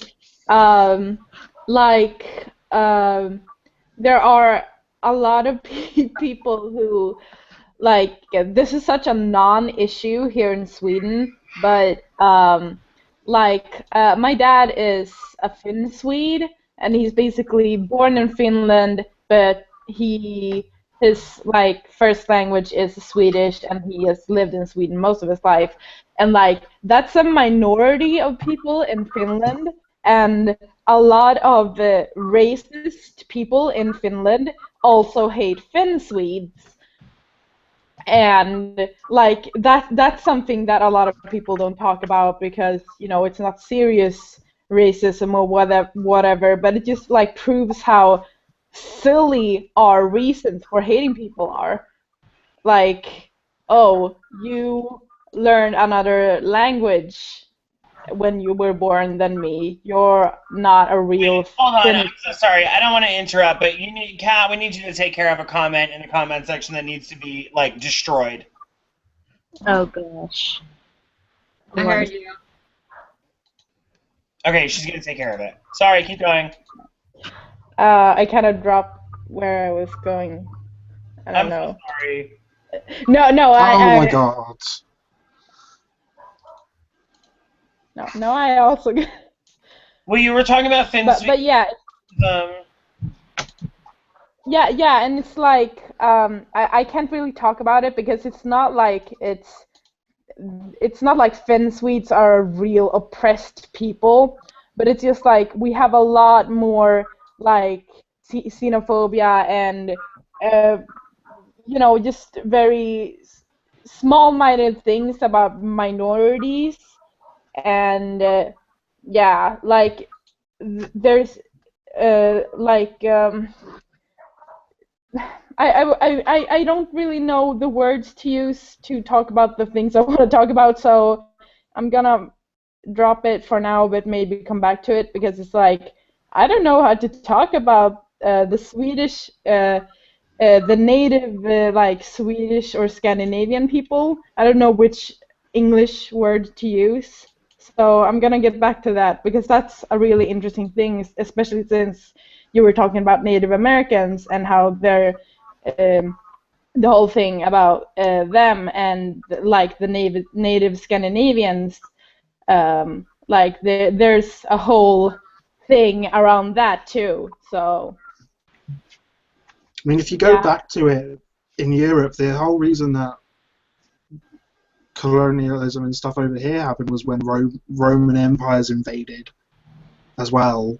So it's been going on for thousands of years, and history repeats itself time again, all the time, and that's happening now. Like, there was a comment on Tumblr that was meant in jest, but it made a very good point. It was something along the lines of, wow, time zones are so effective. Like over here, it's like in America, they're still stuck in the 50s, and it's like, wow, like that's still kind of relevant. That history repeats itself all the time, and no one seems to learn from it.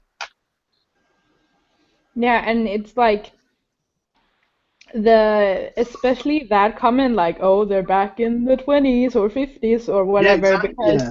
because here in Europe there's a very like big rise with neo-Nazis and like, oh, we're going back to the 40s. Like, no one is saying that here, but why is it okay for us to say, oh, Americans, they're going back in time to old racist times? Like, we're not any different. No. Like, have you seen the European Parliament? Like,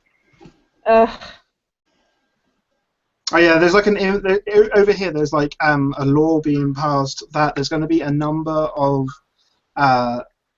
immigrants coming in. They're going to cap the number of immigrants coming in by denying them state benefit. So essentially, it's a case of if you're not from here, and if you're not born here, and if you don't live here, like if you're different and you want to make your life better for yourself, fuck you. Yeah.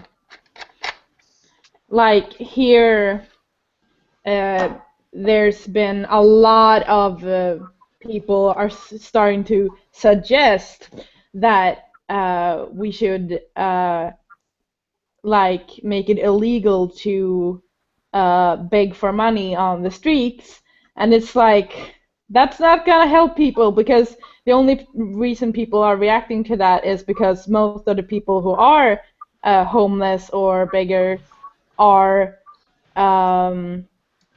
Romani people. And wait, okay, so you're telling me that they think that they can actually solve anything by outlawing panhandling. So what you're going to do is you're going to take all of these people who are essentially destitute, who are begging for money on the street, and then you're going to incarcerate them. So you're actually giving what you're doing is you're putting them in jail where they don't belong. But at least you're somehow putting a roof over their head and feeding them with everyone else's tax money. Like, how does no. They want to send them back to their home countries so they can take care of their own Romani first of all, if you're Romani, you literally don't have a home country because your home country is Romania. So you don't. That's like being like, let's send you back to Persia. That's not a thing anymore. So that doesn't make any sense. Like, oh my God, that's too much for me to handle. I can't. I mean, the thing is that, you know, the persecution of Romani or Gypsy people has never fucking ended and probably never will. So that just completely makes sense to me. Yeah, but a small light in the dark political horrible state of Sweden. We actually have a feminist party. They're called like Feminist Initiative, and we have a representative from that party in the European what's it called? Union. Yeah, that is Romani, and that's historical. And like she's not really that good of a politician, but I just find it really cool that a feminist Romani woman is in the central of Europe making political decisions. Like that she's the first one of her kind. Like, that's really cool. Well, in the UK, people who are sick of conservative people and people in power who are conservative are now voting for fascists. So Yeah. we've come a long way. Yeah, it's like, oh, that's a really cool thing.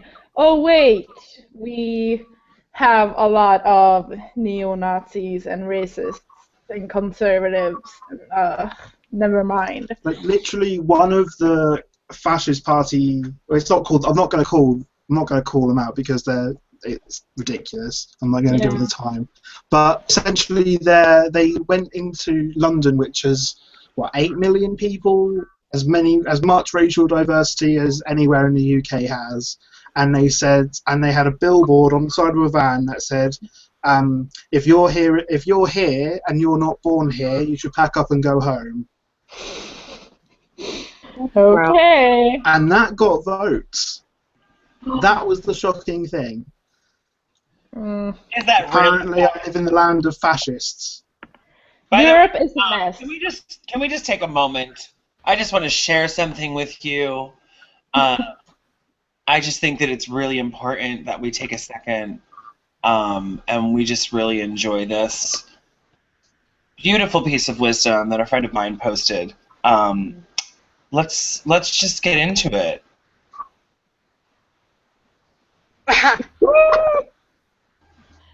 Looting. Yeah. Actually, wait, I'm European. I can't say anything about that. Sorry. I see you there. Did you see this, Kat? Are you taking a look? Sorry, I'm like doing stuff. What's going on? Dakota's screen sharing. Looting. It's true. It's true. It's very Yep. true. You know, theft is only violent when black people do it. Mm-hmm. You know what it is? I don't know if it's really violent. It's just not as organized. You know, we really know how to administrate and organize, and you know, we're really good at taking over other people's shit. And I just wish that I'm just gonna stop. Yeah, Our but theft is the thing is, government-sanctioned. we might get lost on the way to get there, but when we get there, we really take over it. So, you know, that's what's important. Okay, so we have a bunch of comments that I want to go through if you guys are okay with it. Go Yeah. for it. Mind. So Tori, a different Tori actually, said, have you guys read about Michael Brown's parents taking their case to the UN? I think the deliberation ends today, but I'm not sure when they'll release information about it. Apparently the UN said that regardless of this case, the amount of black people that were killed by police and the ratio of black people in prison is alarming, and they're planning on making some type of reform. I mean, I would love that, but I don't really know how much good it'll do, but I think it would be nice for the UN to... It can't hurt, so I think it would be good. The comment that was responded to that, it kind of sums up probably how most people feel it would affect it, and it just says, as if the US ever gave a shit about what the UN said. Right. I was like, we also haven't signed the fucking Geneva Convention. Like, I don't really know how much anyone in America really gives a shit what the UN says. So, all right, there's that, and then, let's see. School history in Germany is basically Hitler bad for 8 years. If you happen to pay attention, you could possibly catch that the German Kaiser Reich had a couple of colonies, and we, quote, only had to massacre, quote, the lazy natives in one of them. Well, it was only 95,000 people back in 1908, so really not a biggie compared to a lost world war. Wait, 2 lost world wars. I should add that my home only became part of the Reich back in 1871. Note, read this in the vitriolic tone it is written in. I wish I would have read that part first. I would have really went in. I would have just started like screaming, "Was ist das?" and just thrown my computer. Throwing the laptop out the window. I could just like start playing Rammstein and screaming in my computer. But yeah, essentially that is what European school history is. We took over a place, and anyone that was already there didn't matter. We had it. I mean, the British Empire, for fuck's sake. Yeah, but the most important part to know in European history is Hitler was bad. Yes, he Remember was a that, very kids? naughty boy. Yeah, but you know he did some good things too. Did you know he built the Autobahn?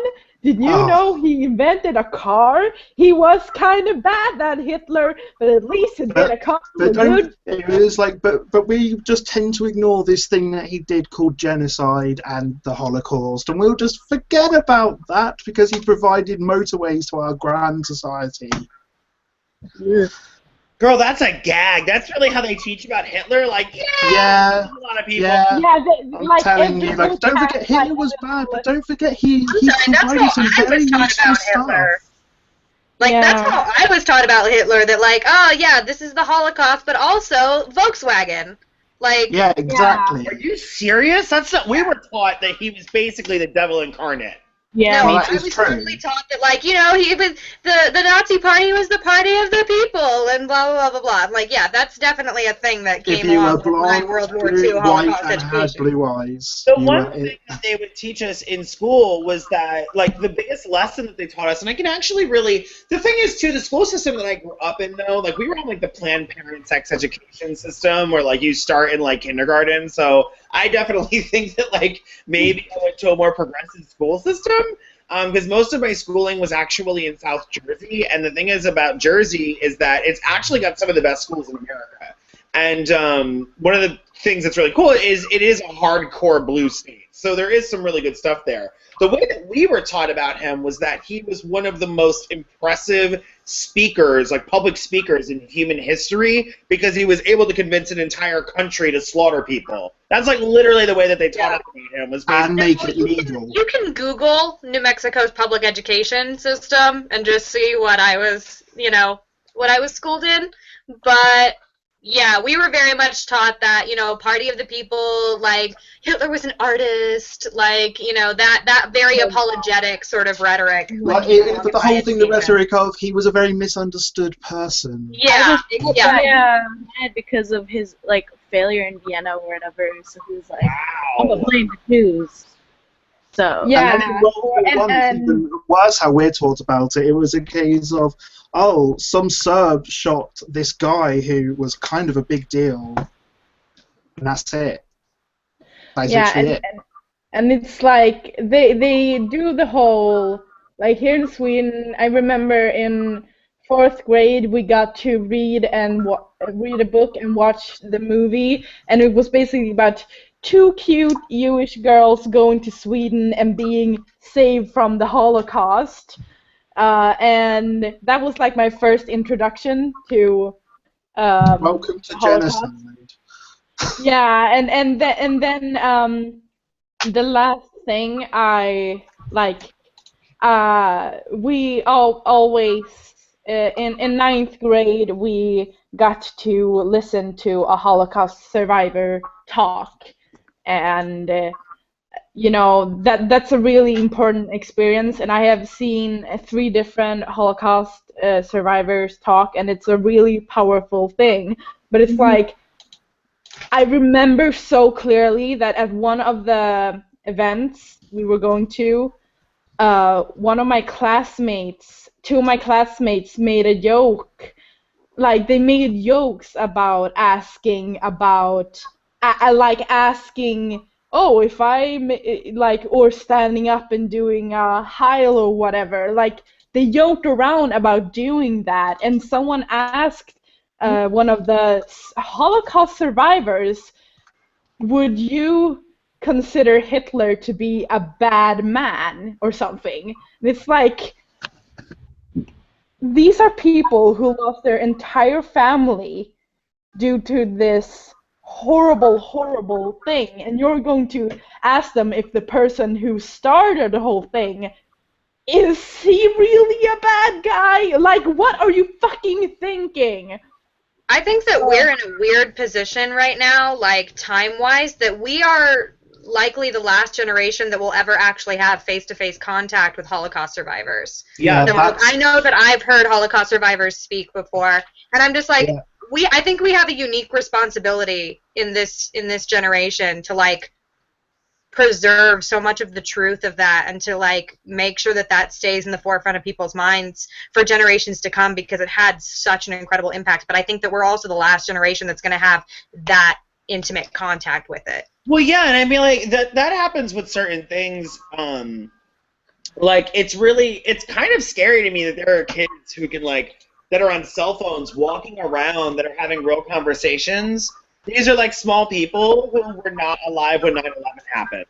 That's terrifying. Terrifying to me. Like, I will literally never in my entire life forget the day that 9/11 happened. That was one of the most fucking... That's the sort of thing that everyone knows what they were doing at that time they found out it happened. You know what I'm saying? Like, that's insane to me, but then again, I also feel like that's something that probably gets dealt with by, like, you know, the teachers who were teaching us during 9/11 probably felt the same way about the fact that, like, none of us were alive when JFK was shot. And they all fucking... Yeah, there's going to be a generational thing where the next generation of people are going to be the same about something that happens, maybe even Ferguson. Yeah, like the thing is that it's like, you know, it's one of those things where we do have to keep it alive in the way that, like, you know, I actually was in a conversation with someone about this because we were talking about, like, the movies that we feel like are underrated at work one time during a closing shift, and someone brought up Schindler's List, and another person was like, oh, no, I would put that in, like, the overrated category. And we were like, really? Why would you say that? And we're like, I don't know. I just feel like everyone does the Holocaust thing because it's a tearjerker and they'll get an Oscar. Like, it's a cheap shot. And I was actually, I'm pretty sure that's like the most evil, callous thing I've ever heard someone say. Please stop. But and I said, you know what? There's probably a grain of truth to that. If you do a movie about 9/11, you know that people are going to come see it the same way that if you're Mel Gibson, it's a sure shot to getting millions of dollars to do The Passion of the Christ. Of course, there's truth to that. The point is, you need to have the tact and the wherewithal to not fucking say that. Okay.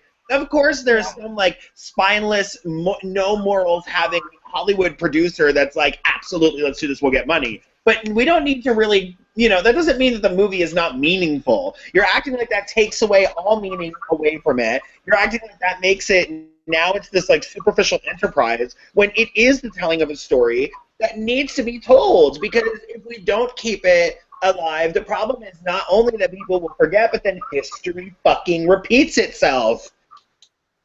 yeah, because there are, like, literally people here in Sweden that have some political power, not much at all, but they are, like, they have a seat in some small town somewhere that deny that the Holocaust happened. Yeah, that's something that happened here as well. These are real people. These aren't... Yeah, I don't know, and the whole thing about Can you explain, like, what are these people's rhetoric for, like, how do they talk about how, like, millions of people just disappeared? Well, this is the same person who ran a party that... They don't see it as a big deal, and some use the excuse, well, communism kills more people, and it's like, who cares?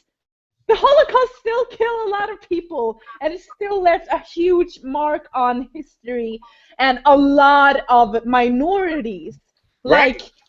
Like, there have been even more recent genocides that have been glazed over by, well, I guess, media or history. I mean, that was something that was definitely brought up in the fact that during the time that the movie Hotel Rwanda came out, that was a really big conversation that Don Cheadle was actually having since he started it. He was like, I'm not discounting the Holocaust, but I think it's really troubling that people still remember details about the Holocaust, but this only happened 10 years ago. I think it was at that point 10 years ago, and no one remembers or even knows that it happened. And I think that really says something about how much we value the lives of black people. I think he actually said that. Yeah. I saw a speaker at my university like a year ago who is a person who studies... he's a Holocaust scholar and a genocide scholar, and he is a Latino guy, and he was talking about, like, you know, the way that the Holocaust, that genocide as a term in a lot of people's minds has become synonymous with the Holocaust. And that's the only, like, example of genocide that people can bring to light in the front of their minds. Well, also the fact that Holocaust is not a word that was created for the Holocaust. It was just a regular word that has been completely and solely used for one event now. That's how meaningful it is in our minds as people. That's not even that's what, yeah, I'm agreeing with what you're saying. Yeah. Yeah, but this guy does a lot of his work, and the lecture that I went to see him speak about was about genocide in terms of the prison system and prison abolition. And that was what he was speaking about, and he was like, it's interesting to come to universities and to speak in different settings as a genocide scholar and have people be surprised that you're not speaking about the Nazi Holocaust. I mean, over here there's about, it must have been 1995 in Bosnia, when the Bosnian War was happening, that there was a mass genocide of Bosnian Muslims. You know, why is it that doesn't... I found out that a lot of Americans didn't learn about that. We watched so many things, and we're taught so much about Bosnia-Herzegovina and also about Sarajevo. We watched... Don't know anything about Srebrenica or anything like that. Not taught I that. only learned about Bosnia probably a year and a half ago. Yeah, we were taught about that. I want to say I was in, like... I think maybe it was when it was... No, it wasn't when it was happening, because I would have been 4 years old if it was 95. It was, I want to say it was really early on, probably like 4th grade, 5th grade, that they were teaching us about Bosnia-Herzegovina, and they were really, really, like, trying to, like, nail it home, like, this has been happening, this is happening, you know, this is something that needs to be blah, blah, blah, and I was like, holy shit. I remember that. What was the story? There was either a documentary or a story. It was basically around the Bosnian Catholic majority were basically saying that they demanded the land back. Oh, no, I'm not saying what the conflict was. I'm saying there was either like a movie, a documentary, or a book. Oh. You know what I'm talking about? It's about a little... Yeah, I know what you're on about, yeah. Oh. Can't remember what it's called. Yeah, it's like about a little girl, and it's told from her viewpoint, and that's what they had us watch, and then we had to like talk about it. Like, it's so funny because I actually didn't think that I went to a great school until I'm having this conversation with you guys, and I'm realizing that my school kind of did a great job so far. Well, I think a lot of my education is in terms of what I was talking about before, that I still live in a very active colonial state, and you can't exactly talk about like colonialism and genocide while you're in the thick of it. And so it's not, like, really talked about here, because then we'd have to acknowledge what's currently happening. So I think that has a huge role in the kind of education that children in this region of the country are receiving. Come on, Chirins. Shut up. Was it called A Cry from the Grave? Because that's about a little girl that was in the Bosnian massacre. It might have been. Yeah, it seems familiar. That's the only...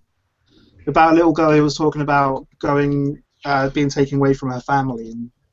Wow, Miss Thing. This is somebody who's been commenting. They said, denying the Holocaust's existence is akin to saying African slaves sailed to America to enslave themselves. Yo, well, kind of. Like, yeah, I mean... Yeah. I mean, I caution against. Yeah, it's like the whole comparing. I think that this is one thing that the scholar that I was speaking about before said during this lecture that changed the way that I think about colonialism, bar none. And he said that, you know, we like to look at the Holocaust and, you know, condemn that and look at that as such an evil, like, there's so much dissonance there that you can never fathom doing that. And he was like, but we, as Americans, in our genocide of Native Americans and then our enslavement of black people, we are the grandfathers of the Nazi Holocaust. We laid down we paved the way for the Nazi Holocaust to happen. And yeah, I mean, I don't know that the two are so directly related that like one caused the other, but I think that it's not causation. It's that it's strange to see the Nazi Holocaust as so unfathomable when we are in this country, you know, sort of the origin of the original Holocaust. You know what I mean? Like that a lot of our attitudes about black folks that even were present in European, about black folks, about Jewish people, about Romani people, about, you know, all of these, about queer people, though I don't want to apply that identity to them at that time, you know, that a lot of that doesn't necessarily originate here, but sort of made it seem okay, and we're really complicit in a lot of that. Yeah, I mean, I definitely agree with that. I hesitate simply at just calling it the original genocide because things went on farther back. I just think that there is something to be said. Like, I agree in that it is definitely interesting as how we paint the Nazi Holocaust as so monolithic and so unbelievable and so evil when if you really do look at it, the genocide of Native American people, you know, the Holocaust, not to minimize it, but does pale in comparison to what was done to the people who lived here. It's definitely is something that's like Yeah. so fucking huge and it's so easily forgotten and glossed over.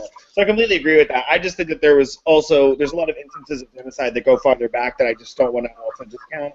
So, And it's all like Yeah, we talk about how the Holocaust and genocide is so awful and things like, and it is. But then we have instances that it's happened in the last 20 years, and people just pass it under. But the Holocaust was so bad.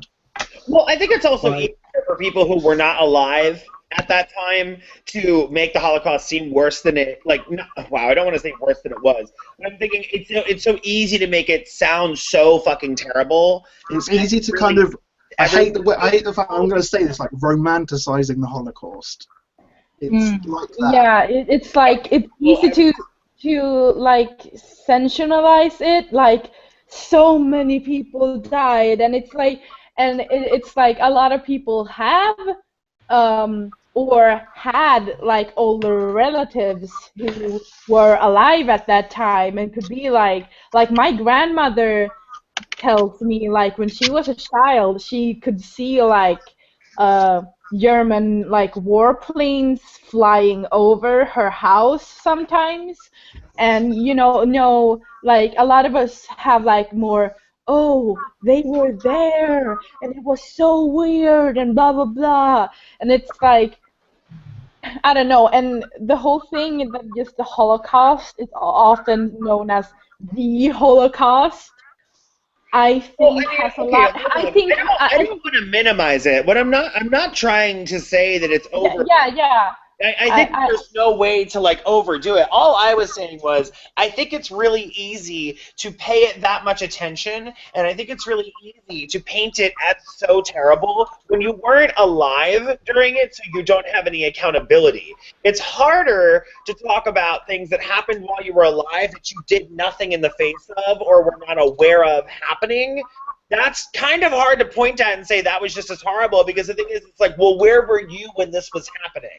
That's definitely something I think people see subconsciously, at least, and then try and like distance themselves from. You know what I'm saying?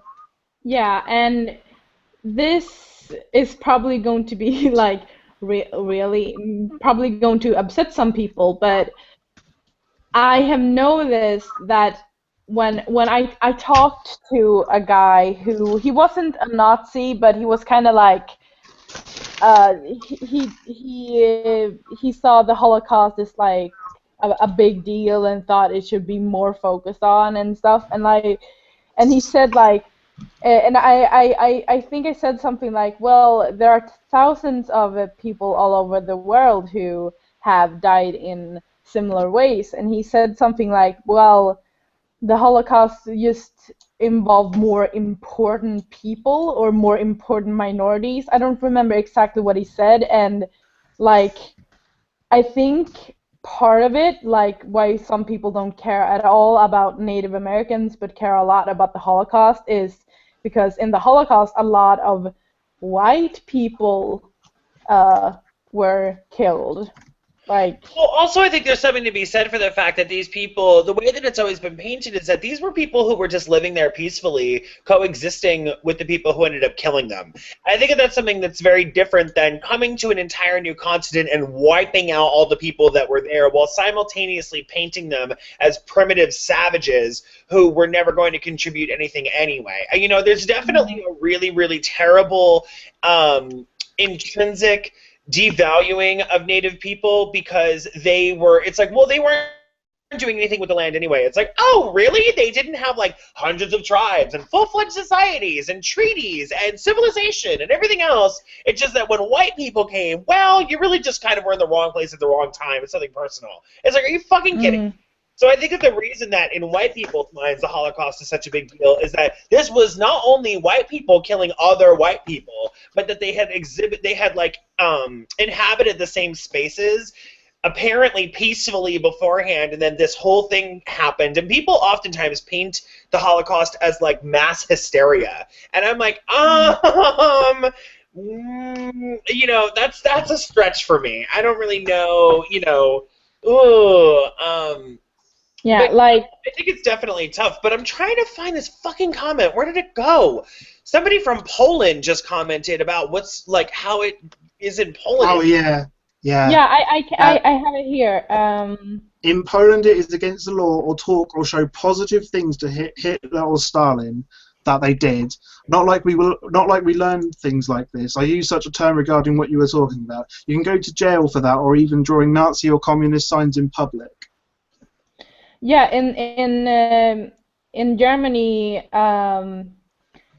like being a Nazi is illegal, apparently, but lately there have been some things happening over there that I'm kind of like, ooh, but I'm not German, so I don't know.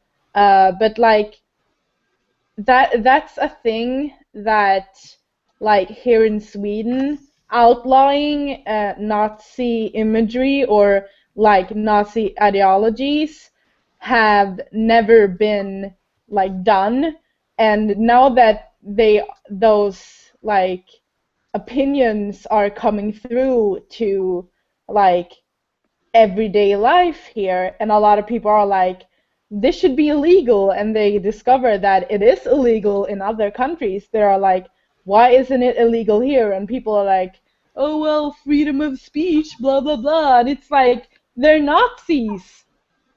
Freedom of speech. Well, we had a really big problem with that in New York because there was actually a cab driver that was walking around with Nazi imagery on his cab and also had a Nazi armband on. And yeah, so they got rid of him, which was great, but the thing that was such a gag was that I think if I remember correctly, he was fucking Dominican, and everybody was like, "Hold on, just what the hell? are you serious?" And then also, what was really crazy was this happened in Queens, I think, and so I'm on my way home with some of my friends from our weekly get-together to watch American Horror Story on the 7 train, and this fucking guy literally is staring at me and pulls out a fucking swastika armband and puts it on and does not break eye contact with me. And then we pulled into the station, and he got up and got off the train. And I was like, the hair on the back of my neck was up. Like, my hackles were up. Like, I was about to have to fight because I was like, I'm going to beat this fucking guy's ass. If he says one fucking word to me, I'm going, my fucking grandma's Jewish. It's about to fucking go down. Like, there is no way you are going to sit there and do that in front of the whole fucking train and not get your ass beat. Did anyone else notice that? Well, the problem was it was really late. Like, really right. late. So it was not super late, like 4 a.m. in the morning. It was like 2. It was like 1 or 2. So coming to Manhattan from Queens on the 7 at that time, there was like 2 other people on the entire train, and they were both sleeping. So it wasn't like anybody else saw it but us. But we were looking at him like, you have to be fucking kidding me. So yeah, but I was like, I cannot believe I just saw that. And what was really funny is one of my best friends, Richard, literally goes, "Girl, you have hit an entire new record. You just made someone so fucking uncomfortable they converted to being a Nazi to get away from you." And I was God. but no, it was really fucking. I don't want to laugh at it, but it was almost comical because it was like, holy fuck, this is a person, like, actually, wow, you actually think that that's, like, okay? Really? Like, what? And there's also, like, a lot of glorification of, like, neo-Nazis in America. Like, that is, like, a thing. So... Yeah, like, I think, like, I don't really watch movies that has to do with, like, Nazi imagery because, unless they're, like, Holocaust movies, but, like, movies that are set in, like, today's era or whatever with, like, Nazi characters, because it's such a real thing for me. Like, there, just like last summer, a guy in my hometown, like just 10 minutes away from my home, was angry because there were a bunch of neo-Nazis in the middle of, like, um the city with, like, big flags with their fucking imagery, like Scandinavian Nazi symbols, and they were handing out like letters with their information. And this man went up to them and were like, "What the fuck are you doing?" After they harassed some women, and he was beaten up. He was almost stabbed with the flagpole that they had sharpened to be like a spike. And, like, that's real. That's happening to me, and it makes me so uncomfortable when people are talking about, like, Nazis being the big bad police during the Holocaust, because they are so real. And I'm not only like, I'm still white, and I'm still, like, I sometimes, pass as an ordinary cis woman, but when I, like, walk home from being to a friend's house or walk home from a feminist event, I am really scared. Like, I had to stop wearing my rainbow scarf because I was afraid that someone would see me and follow me home and know where I lived. I was afraid to, like, I started to, like, use more normal clothing and makeup just because I was afraid that someone would see that I was exploring my gender identity, because I was afraid of being beaten up. Because I know people who have been beaten up and followed and harassed by Nazis That actually did happen to me. in That their I was followed home by someone who, I wouldn't say that they were a Nazi, but they were definitely a fascist. And they followed me home, and they then mugged me, took my stuff, and then it wasn't even followed up by the police, because when I said that I was non-binary and I'm part of the trans community, they were like, "Oh, well, gotta rub our hands off of that one." Like, Yeah, somehow we I don't deserved waste that our because time I on was trying to you. be myself. Yeah. It's fucking It's ridiculous. Yeah, I just want to point out from what Ray was saying in the chat, I think that one of the biggest contributors to the romanticization of Nazi culture and Nazi imagery, honestly, was American History X. And I don't know if that was, like, intentional. I really like Edward Norton. I don't think he would have, like, went out of his way to create a movie that, like, glorified Nazism. But I think that unintentionally, the same way that Party Monster did so, even though that was more intentionally, it glorifies something and creates this romantic version of it, this romanticized version of it. And it's like, that's well, I think terrifying. that we see a fascination with it in a lot of other realms as well. Like, I don't think that, okay, I don't know how true this is, but I think that, like, the Hellboy series and sort of the origin coming in there and the Nazi occultism that goes into that, and even Captain America and the sort of Nazi occultism that's in, that origin story and these, like, huge Hollywood blockbusters. Like, there's a weird sort of, like, all these Nazi origin stories, and, like, I know every crime show on TV has done some sort of Nazi occultism thing. And it's really weird, and I know too many white libertarian boys who are obsessed with, like, Nazi aesthetics and, like... Well, even American Horror Story did it. Yep. Although I wouldn't say that American Horror Story romanticized it, because it was definitely immediately demonized the whole show. That definitely at least was one thing they did right. But I was sort of surprised, like, oh, so now we have aliens and Nazis and the devil and all this other shit going on.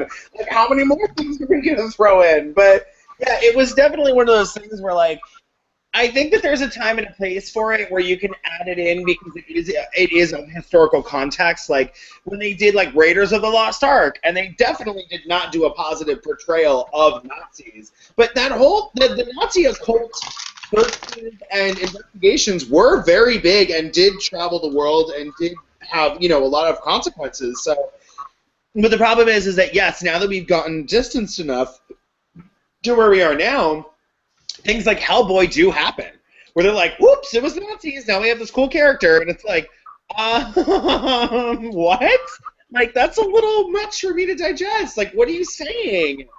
And then, you know, you have, like what we brought up a couple of weeks ago with Nicki Minaj's new video, and everybody was just sort of like, whoops, I guess that's just, you know, a mistake in post-production. I guess she didn't talk to the artist, and it's like, this isn't something that we can be so lax about. Like, it's not that far away. Yeah, and people are still being affected by it and spreading those ideologies. And I found it really interesting that you brought up Ezekiel, Captain America, because I didn't see the latest movie, and I'm glad I didn't.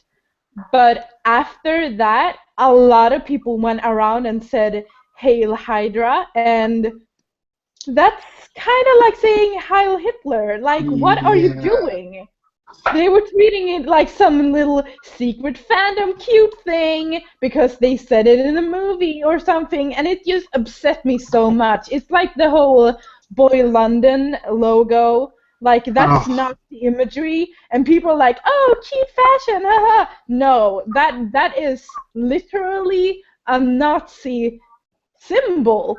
Like, you cannot. And then it's the whole thing of we're trying to reclaim it, and I'm like, yeah, you can't just. You can't erase history. Swastika and erase it with your brand name and be like, oh, this is ours now because. Oh, it's so cute. No. I mean, I'm actually not sure about a lot of the things that you guys are bringing up. I feel like maybe there's definitely a gap in, like, of course, I guess it's sort of expected, obviously, that when you're talking about major world events, the country that you live in would educate you on the history of your country's involvement. But I think that there definitely should be more education in America on what was actually happening in Europe, because they give you some of that, but they don't really give you enough of it. Like, the one thing I remember really, really well is that the first Jewish ghetto uprising happened on my birthday. I remember that because a lot of really terrible shit has happened on my birthday, and that was like one thing that I could be like, that's cool, that happened, that's good, that's like the underdog defending themselves. But sidebar, if you ever get a chance, seriously, look up your fucking birthday and like what happened on that day in history. And I want to know if anybody else has a terrible one like me. Because legitimately, on my birthday, the fucking, let's see, Oklahoma City bombing, shot heard around the world, Waco, Texas fire, what were the other ones? I think Hindenburg. Like, there's a lot of really bad shit that's happened on my fucking birthday. And I'm just like, whoops, sorry, girl. Like, I'm just having a look at mine now.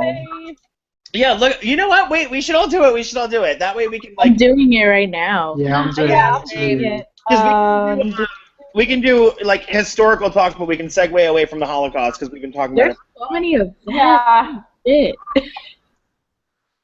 Does anybody have any really cool shit that happened on their birthday? Hold on, it's loading. I have 1944. Maastricht became the first Dutch city to be liberated by Allied forces. Back to the Holocaust. Speaking of World War II, 1942, Adolf Hitler signs the order to develop the V-2 rocket as a weapon. That's on my birthday. Wow. Let's see. Germans demand surrender of American troops at Bastogne, Belgium. Lots of Nazi stuff here. Lots of Holocaust stuff. I don't even know how to pronounce this name. I have a load. I have a load of plane crashes. Well, That's- somebody that's- from South Vietnam in 1957 survives a communist shooting assassination attempt in Banh Mi. I don't know how to pronounce that. So apparently, Oh, on my birthday in 1933, the German Republic gave power to Hitler. Happy birthday! Wow. And I was like, oh, I'm so glad to talk about other shit. And then like, oh, it's a picture of Hitler. Oh my god. So I actually have two really cool things that happened on my birthday way back when. In 1529 on my birthday, it was the beginning of the Protestant Reformation. And what was really cool is that in 1713 on my birthday, with no living male heirs, Charles VI, Holy Roman Emperor, issues the Pragmatic Sanction of 1713 to ensure that Habsburg lands and the Austrian throne would be inherited by his daughter, Maria Theresa of Austria. Well, Julius Caesar died on my birthday. 1988, South Africa signs accord granting independence to Southwest Africa. Wow. Oh, and I knew this already, but Nikki Sixx overdosed on my birthday. Oh no. Yeah, 1775, American Revolutionary War. The war begins with an American victory in Concord during the battles of Lexington and Concord. That was on my birthday. Oh, wow. Oh. I've got like 4 suicide bombers on my birthday. 1856, the Republican Party opens its first national meeting in Pittsburgh. Get into this, though. 1839, the Treaty of London establishes Belgium as a kingdom and guarantees its neutrality. Oh, wow. Oh, the Baltimore riot of 1861 happened on my birthday. Oh, I knew this too. The repeal of Don't Ask, Don't Tell was on my birthday. Wow! Oh, yes! I have President McKinley. I have mixed feelings about that, to be honest, but, you I know. have the assassination of William McKinley in 1901. On my birthday in 1927, Mae West was sentenced to 10 days in jail for obscenity for her play Sex. Wow. Oh, the shoe bomber was my birthday. That's annoying. I have so many, like, bombs on my list. Like, Oh, I have so much like small insignificant shit. But this one's pretty cool though. On my birthday in 1967 was the first time Jimi Hendrix burned his guitar in London. Hey. And George Harrison and Patty Boyd were fined $250 for illegal drugs. Okay.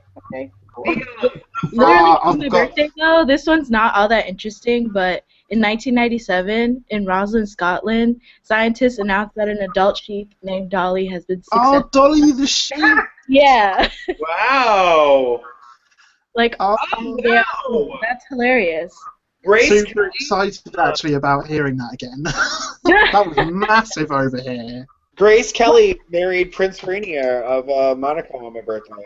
That's actually on my birthday in 1917, after the communists fell, Russia became a republic. Yay! There's so many wrestling things here. What the fuck? Wrestling? Yeah, it's like. Oh, sorry. Go ahead. What the fuck is going on here? Like on my actual birthday, WrestleMania 12, Shawn Michaels beats Bret Hart for. Like what is? Why is World this events at its finest? Yeah, like good thing. What the fuck? Yeah. Oh, and apparently 10 Things I Hate About You was released on my birthday. Cool. So get into this though. A couple things that I thought that were pretty interesting. I didn't realize this. In 1971, Charles Manson was sentenced to death, which was later commuted to life imprisonment. In the Tate LaBianca murders. And then The Simpsons actually premiered for the first time ever as a short cartoon on the Tracy Ullman Show, my birthday in 1987. And then 1995 was the Oklahoma City bombing. 1997 was the Red River flood of 1997. And then Oh, 1999, the German Bundestag, I hope I said that right, returns to Berlin, the first German parliamentary body to meet there since the Reichstag was dissolved in 1933. Fidel Castro resigned in 2011 on my birthday. Oh, I forgot! 2013, Boston Marathon bombings, my birthday. Oh, Oh, wow. wow. My God. You guys have any? Oh. You go down if you're on Wikipedia. Yeah. You get all of the. I got 2014 Ukrainian parliament votes to remove President Viktor Yanukovych from his position. Oh God, that's still In going on. Isn't it? 2013, 2 people died from the bird flu in China on my birthday. Cool, right? Every time you say something, I'm waiting for the sarcasm to come out. Wait, what happened on the actual day of your birth, though? Oh, the actual day. Like, Right. everyone should, like, I want to know what happened on, like, the actual day and year you were born.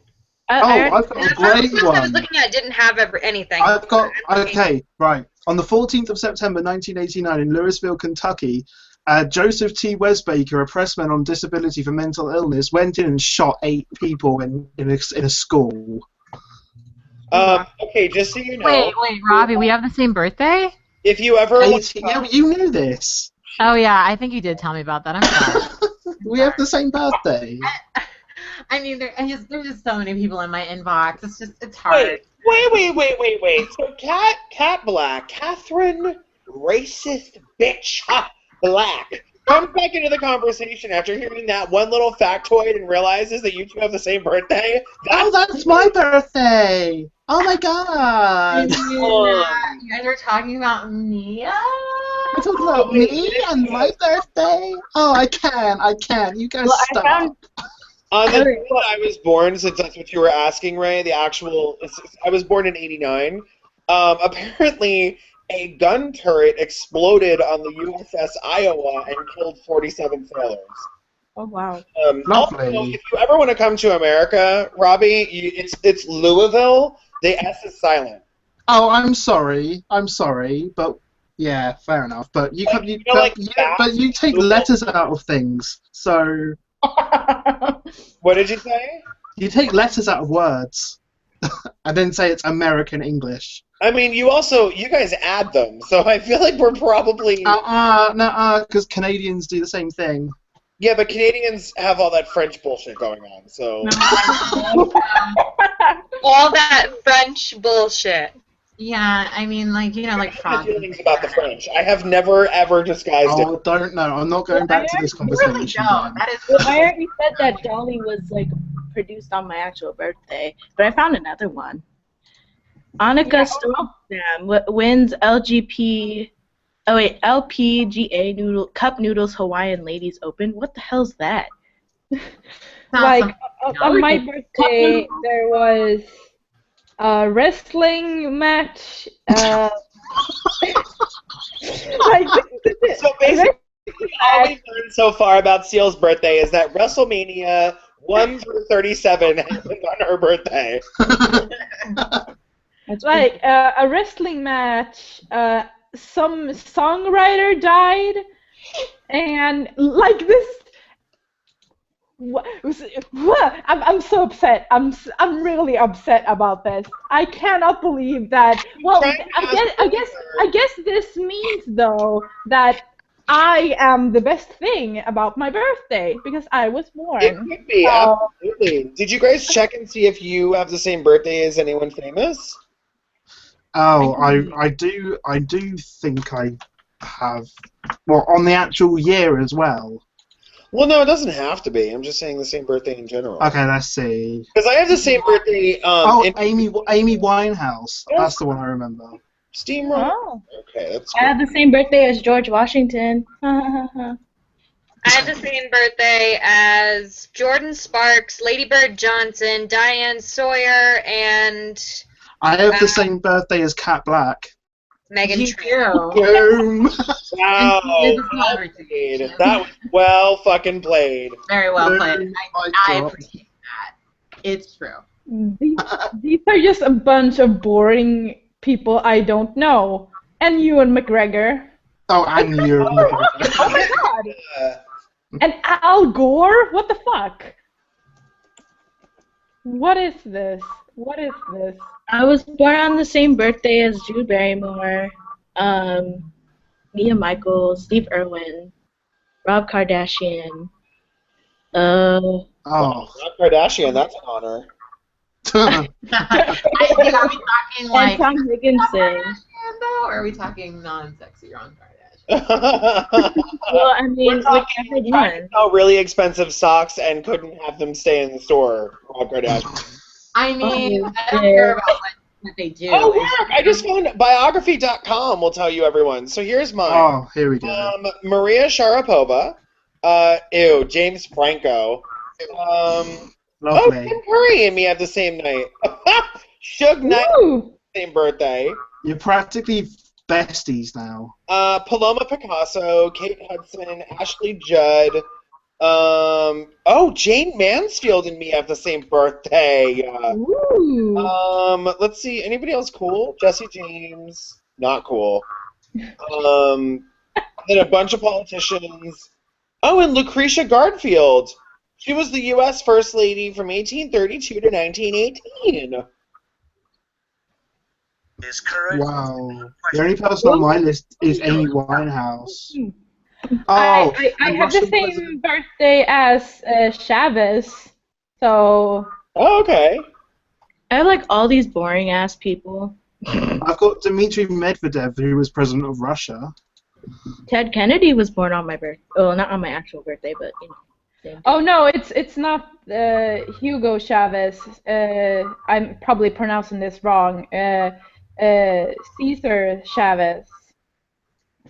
He was a civil rights activist who co-founded the National Farm Workers Association. Okay. I think he actually. In person. His name Cesar Chavez. I don't know. I think he pronounced it in the traditional Spanish, which would be Cesar. Chavez. Yeah, Cesar Okay. Chavez. Yeah, go Thank you. What? Wait, what'd you say, Kat? I said yes. I said yes. Give us that pronunciation. Yeah. Espanol. Espanol. It's kind of bad that Kat has like a really good microphone and can be heard really well for once, and she has shut up for the entire show. Apart from when it was mentioned that it was her birthday. The conversation stopped being about Cat Black, so I just, I just checked out, Keeping it real with Cat Black. The Cat Black show, where we talk about Cat Black and more Cat Black. And how she's part of the Illuminati. Me too. Later Cat on, Black, Illuminati whore. And later, her guest will be Beyonce. Oh, what I meant to say earlier, because we were talking about the Illuminati, is I wish I saved it. I wish I just didn't delete it, but I literally got like 3 messages from people being like, Kat, like I know the Illuminati has approached you, and I just want you to know that it's a bad idea and that you really shouldn't do it. As if you You didn't know what I'm already gonna know. do? Oh my god, I'm totally gonna make a fucking video where I do like slow motion clips of Kat and distort her face and think she's a reptilian. Oh my I'm god! really gonna do that. That would be amazing. And remember to like zoom in on the background on her wall in her videos and be like, Yeah, and there's a you know, triangle. so it'd Oh be yeah, like, yeah. No, I'm gonna do like a motion thing where And it's like crudely drawn, but in like That's soft the paint. of that video that you shared, Kat. Oh my god, about Oh Kanye. yeah, no, it has to be like that. The title of your video needs to be Cat Black Illuminati Whore Exposed. All caps. Confirmed. All caps. And it's just, and then like the thumbnail is just like a really bad photo of me. Oh, and then could you have interviews with each of us how we always suspected she was part of it? She was acting strange. She She was always acting strange and only wanted to talk about herself. But it'll have to be just like part of MK Ultra. and then like the voice is slightly distorted, but only so much that you can still tell who it is. And then when you play it backwards, it's Yeah, and it's like Dakota's doing a video about this, and then it cuts to like a confessional photo, and it's like Dakota like blacked out in silhouette, and it's like anonymous, and it's like, yeah, I mean, like, yeah, but let's be I real. think I always knew. that she was part of the Illuminati. But the thing is that they interviewed me a while ago, so it very clearly has the silhouette of my huge braid bun. Like, no Yeah, one's gonna know. That's what it would be. It's like no, it could be no one else. It's just The true anonymous. But then all of a sudden, like, the lights come up, and I'm sitting there with a Guy Fawkes mask on. And a Oh cat. my god, I was We just are saying, one. interview with the Guy Fawkes mask. oh my god. Oh, this Imagineering is just everything to me right now. Oh, I want people to do pictures of this. Wow, wait, hold on. So Adelina just said that in Ireland, if you walked into a police station and claimed or declared the Holocaust never happened, you would definitely be arrested. That's cute. It's quite against the law to salute the Nazi way in Germany. Yes. There are like in certain places in Europe, like there are like laws against like stuff like that. Well, you know what? Actually, I'm really glad you brought that up, GG Doc, because I was going to bring it up, but I didn't know if anybody would really care. So I don't know if you guys know this, but there's a really long-standing thing where people have kind of been aghast at the fact that Hugo Boss is still a successful brand. Yeah, despite the fact that they design Nazi uniforms, yeah. Yeah, go ahead. Just run right in front and take it. I wasn't... Okay, that's fine. I never get to say anything. Well, I mean, there's a lot of history of like Nazi sympathy in fashion and technology and stuff in the United States. I mean, Coco Chanel was a huge Nazi sympathizer, and if I remember correctly, you know, donated a lot of money to the Nazi Party. Wow, I didn't know that. I had never heard that she donated money, but I had heard that she was she wasn't like super outspoken about it, but when they asked her, she never hid it. She was like, "Yep," and it was just like, "Holy shit!" Listen, Maggie, if you have something to say, you can just speak up. You don't need to get a fucking cute dog on the screen to get a. All right, number one. Number two, please do not let that dog give you a kiss, because it is going to look like it just came out of the BP oil spill. Oh my god. Trust me, when I first got this lipstick, oh my god. First of all, wait, hold on. Now I just clicked on your cam. What is this like soft focus filter you have on? Oh, you all your background's all blurry. That's very fishy. That's very fishy.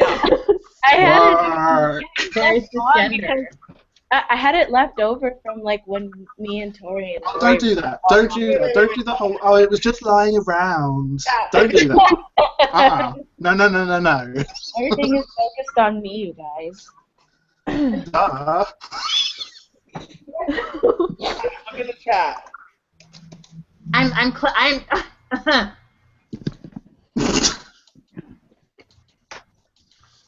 And now a new segment is cooking with McGowan. No, if that was her, she would be in a loud bar, like playing music and being like, "What? What? What?" Like the entire time for like an hour. That's, you know. I mean, do you need to go, Ray, or you? Sorry, Ezekiel. Do you want to go, or do you want to? No, it's just I can hear it. Like, I know. I it's keep intense. I'm like, trying oh to get her shit. attention, and then I'm like, oh, they are hearing some fucking seriously juicy tea right now. Yeah, there's something happening that we all want to know. What's the 5'6", girl? What's the 5'6"? No, I'm just saying, they're having a very intense conversation about racism and like. Ooh. And okay, so you know how some families have dynamics where like they're at each other's throat all the time and it's like not a big thing. Like in my family, we're kind of like I don't know the word. The way we talk to each other is sort of sanitized and it's sort of like toned down all the time. Even if we're like super pissed off, we never like really yell at each other. But like that's not how this works here. So I'm just like there's just like intense shit happening out there. In my family, we're all just I can hear it out in the house. But, Well, I'm voting for Clayton because I know Clayton knows what's up. So, you know. He's what we should do? about racism and like. We should definitely do a we need to do some type of thing where we have like it's a Google Hangouts, but it's literally just like Clayton and Beauty and like a bunch of other like cis-het white dudes that are involved in the show. Or, Partners of trans folks. Yeah, and like are just super like really all about it. To have them just read white men for film, like just going. Beardy literally he really wants me to write a video for him where I'm just lambasting white people and have him read it. Like, he wants to do that like really bad, and I'm like, Beardy, I don't think all white people are bad. And he's like, no, all white people are bad. I'm like, okay. Oh my God! What if you did a video where you were like basically using Beardy as a puppet? Like it's you talking, but you put him in front of the camera, and then like you're sitting behind him. Like, you're like sitting behind him, like moving his limbs and like his mouth and shit. Oh, that would be so funny. And please just make him do the clap thing. Beardy clapping. That'd be great. Make Beardy clap back. Beardy claps back. I mean, look, I wasn't gonna talk about it, but I feel like Beardy's clapback is very, very passable, non-clockable. I really do. It's very, you would never guess that I was not cisgendered. It's very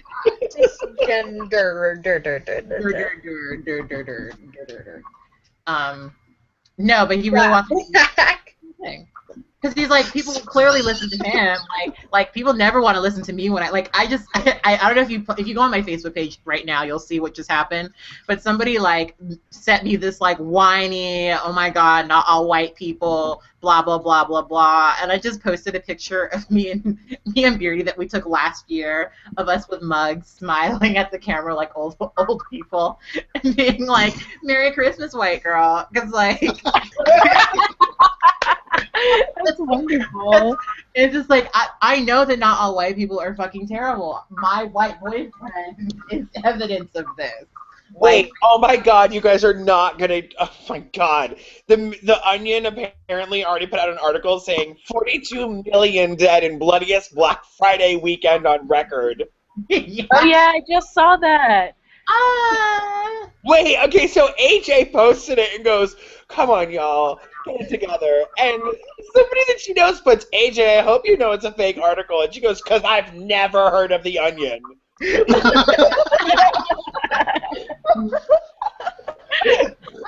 I saw that too when I was looking it up. Oh yeah, by the way, there was like 7 people dead this year. 7 deaths and 92 injuries. Or 90. But over here, the worst that's happened is a broken wrist. You know what? We need to go back to Ferguson for just a minute because I'm sort of gagging on this, and I want to go see this video when we're off. But has anyone actually seen the videos that people have been passing around about Nancy Grace completely annihilating Darren Wilson and Robert McCulloch and all of the whole like defense that they were using? Because like I don't often find myself in situations where I can actually say out loud I agree with Nancy Grace. But if I am Nancy Grace with Court TV. If she's someone who comes out with that fucking voice and that hair and the way that she looks and obliterates her defense, that could really be a huge thing. That's like Paula Dean coming out and being like, I don't think he should have, shot that black boy. Like, that could actually really be like, Fox News. Is the Nancy Grace video the one where she's going, it just doesn't add up? Yeah, but apparently she like did even more on a CNN interview and like really goes in, and she's been talking about this. So I really want to like find out. I hope it's all that it's cracked up to be, because I feel like if Nancy Grace of all people goes on a tirade and tears apart the whole Ferguson thing in our favor, like Fox News will like crumble into the sea and like be done. You know what I mean? Like, yeah. If you find it, we can watch it. I've got it already. I'm well ahead of you. I've linked it. Oh, wow. Yes. Okay, so let me get First 20 seconds, it's just her, and it's just the way she says it is so hilarious, but it's right. Okay, first of all, actually, I have the whole interview, so stop jumping ahead and trying it right now, okay? You're like really tap dancing on my last nerve, so calm down. I know, that's what I was saying, right? Like, girl, I can't right now. Stop, please. But then again, I also feel like that is something that I've like has become like my auto response when somebody posts anything from the Onion, even if they're like, ha ha ha. I'm like, it's satire, because so many people post this shit. They're like, oh, the state of the world today, and I'm like, fucking. And on top of that, it's 12. As soon as someone does that, by the way, I immediately leave a really nasty comment and I unfriend them. I'm like, I don't need to be friends with somebody who can't fucking do this. Also, the fact that you labeled yourself the sissy won you really big points in my book. Really? Yeah. Yay. That lip is laid. It's a little glossy, but it's really pretty. It's Lictar. Yeah, I mean, okay, everyone calm down. We'll talk about your lips later, Maggie. We're going to watch the interview. Oh. Okay.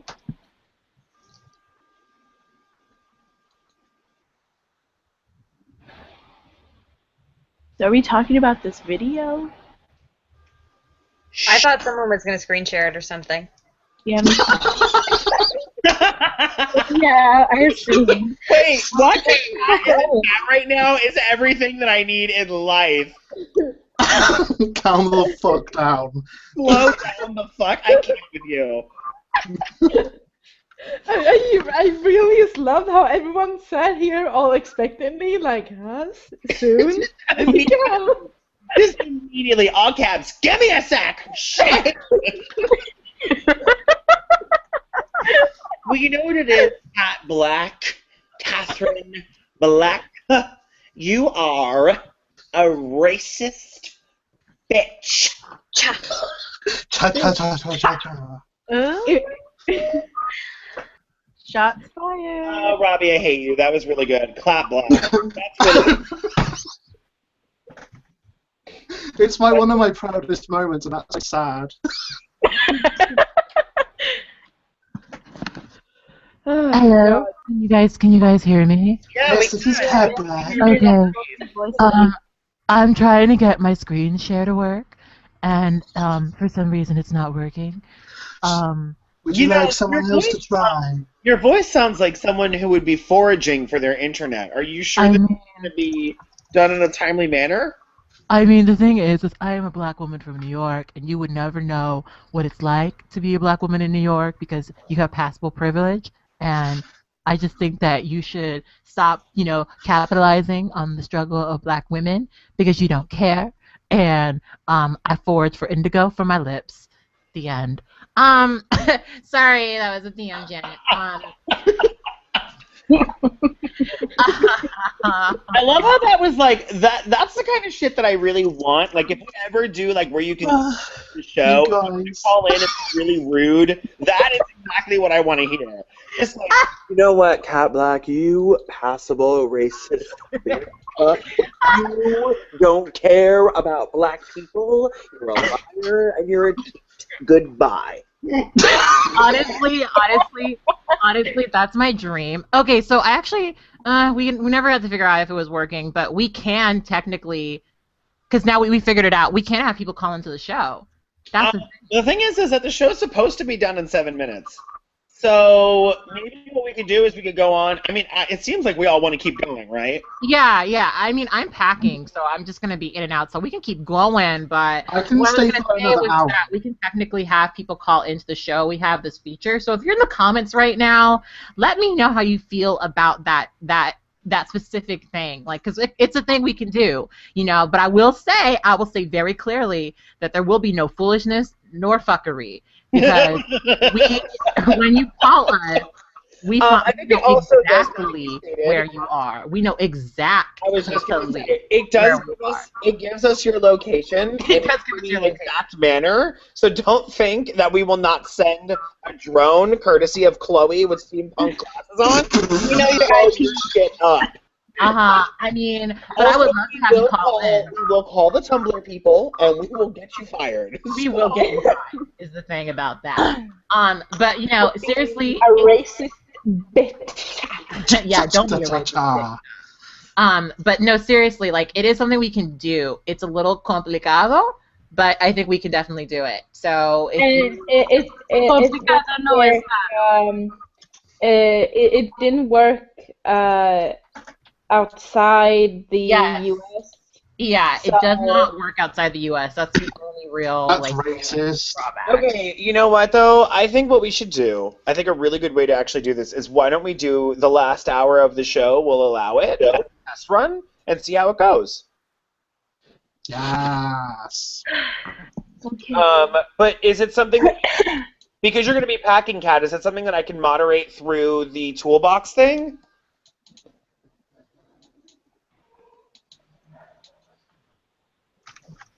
Cat Black.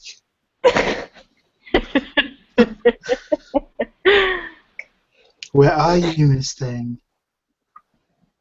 Girl. Black. Shall we clap and see what happens? Did she finally take my advice from last week and just shut up? You need Like, to stop, girl. She's gonna get you if you ever bring that shit up again. I mean, I'm just being honest. I don't know why everyone overreacts so much. Like, I don't know. Ugh.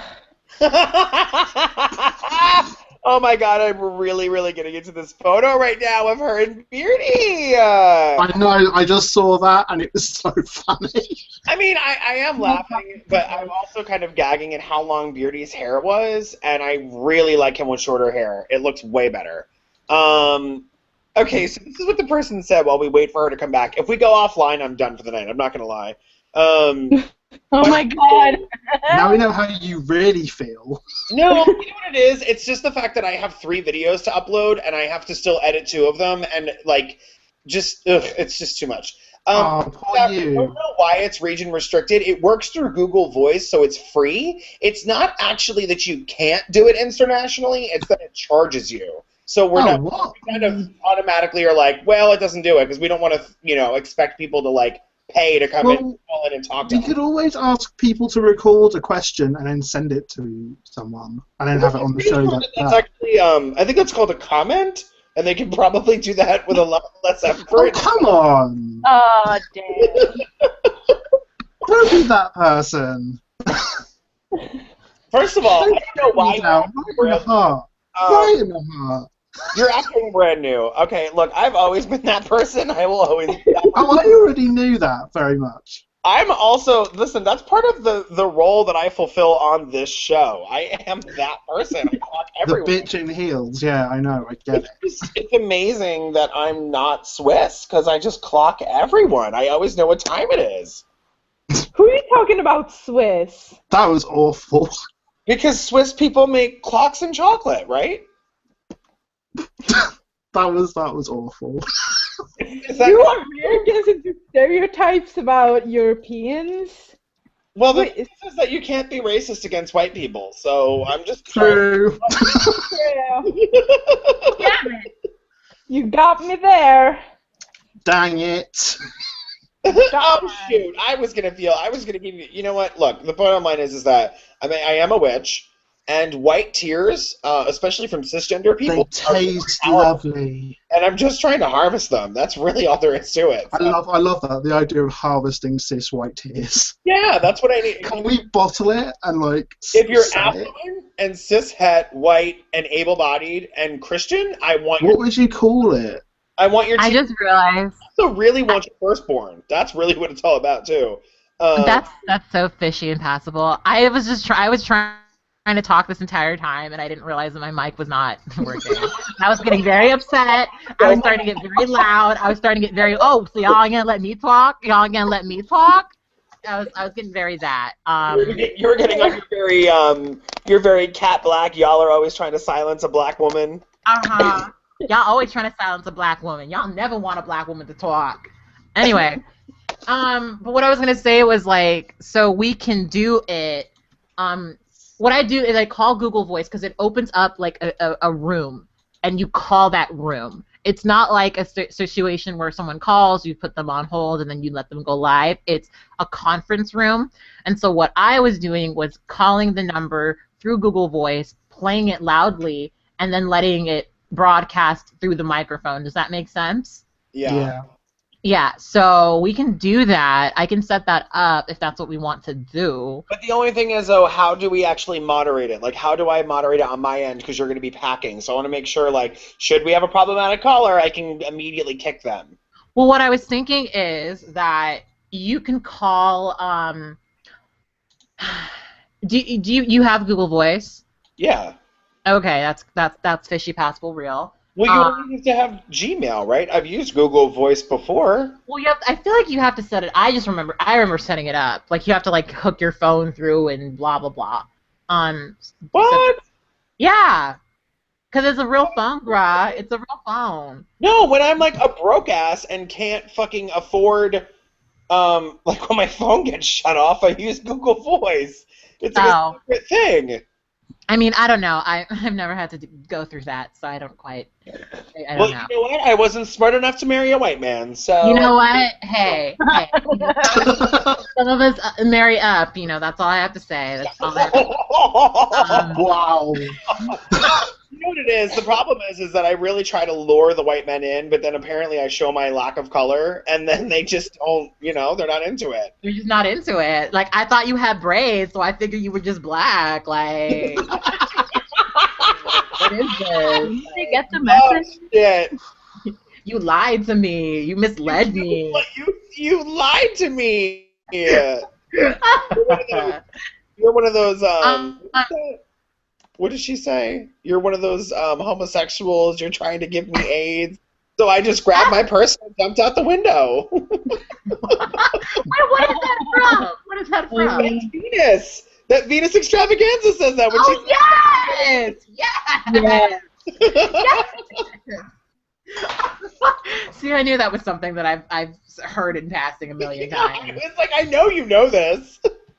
Okay, I have the call feature open. What do I have to do? Okay, so you should see a number, or maybe I only see a number. I don't know. Let me see actually, because there's a number and a PIN number. Because when you call, you have to put the PIN in. You know what? You might only be able to do it through the moderator's account because that's probably why it comes up for you and not me. Oh, fishy, cunty, passable, real. Because if I go over to the sidebar and I click on like control room, it immediately pops up and it's like the moderator's doing that and you are in a call where you can get kicked out. Like it immediately says that. Okay, well I've got. I've got the number and the pin here. Yeah, 857 216 5238. And the pin once again. That's 857 216 5238. And the pin. Okay. So what you're saying is I have to go through the app. No, you go onto Google Voice, you call that number, and you put in the PIN, and it opens up that, it opens it up. It opens up the room. And so anyone who calls that room can talk to you. Wow. Here, I'll just do it. No, I have it here. That's what I had to do. I opened up Uber conference or whatever the fuck this is, and it says literally the number and the PIN, and it says dial to connect to the Hangout by phone. You call through Google Voice. Like, go to your like mail or whatever, click on the little phone, and then type in the number. Okay, I'm doing that now. Work, very fishy, very passable. Very passable, very real. Okay, I'm calling. Okay, and it should ask you for a PIN. Okay, read me the PIN. It's 25387. And then you press pound. Oh. Melissa Cornstan. Okay, so you should be like in just an open ass room right now. So actually, let me call you. Let me call you up. Let me call you up, darling. Okay, let me mute myself and then call you up. Coming! I don't know if y'all can see, but it says Melissa Cornspan. I think we already have someone calling. Yeah, someone's calling. Oh my god. Okay, wait, give me a second. Give me a hot mess second. Oh, that's you. Oh. Melissa, can you hear me? Maybe that's like Cat Black's fishy white girl name that she uses undercover. Because it is Southern California that the map is showing, so.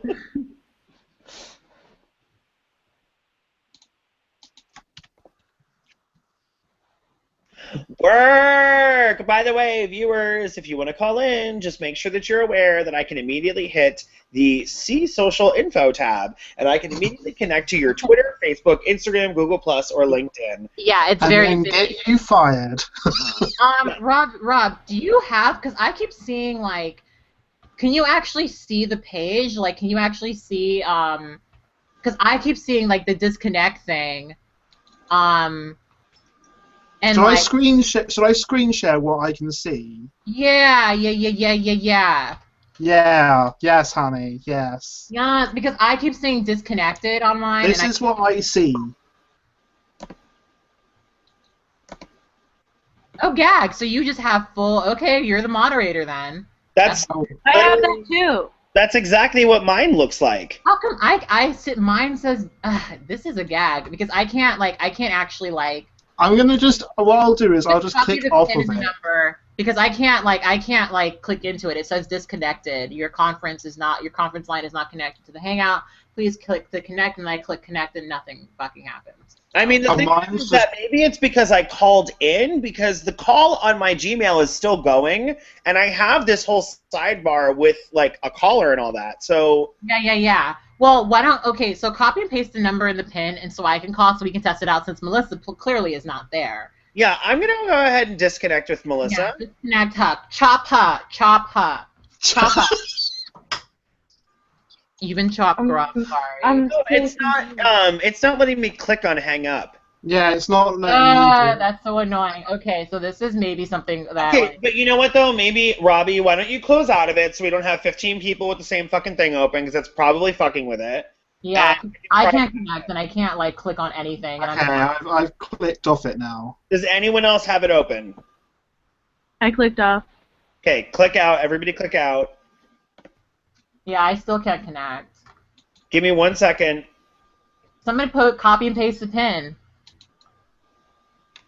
Do you need the pin or the number? I need the number and the pin. Okay, here's the number. 857... 857... 216... 216... 5238... 5238... You're a mess. And then the pin... Okay, wait 1 sec. Let me just be foolish for a second. Okay. And the pin is... What is it? 25... 25... 387. 387. Is that it? Yes. Ah, you're here! And I can't hang up on you either. That's not good. We're just gonna be stuck in a call with a bunch of people forever now? Oh, Wait. that's annoying. It's looking like Melissa's talking, but... Yeah, who's this? Is this Melissa?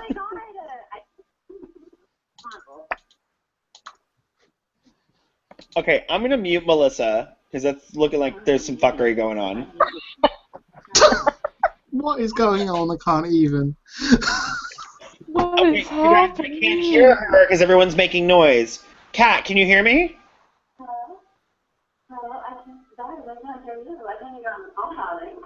First of all, it seems like you have the phone on speakerphone across the fucking house. Can you get near it?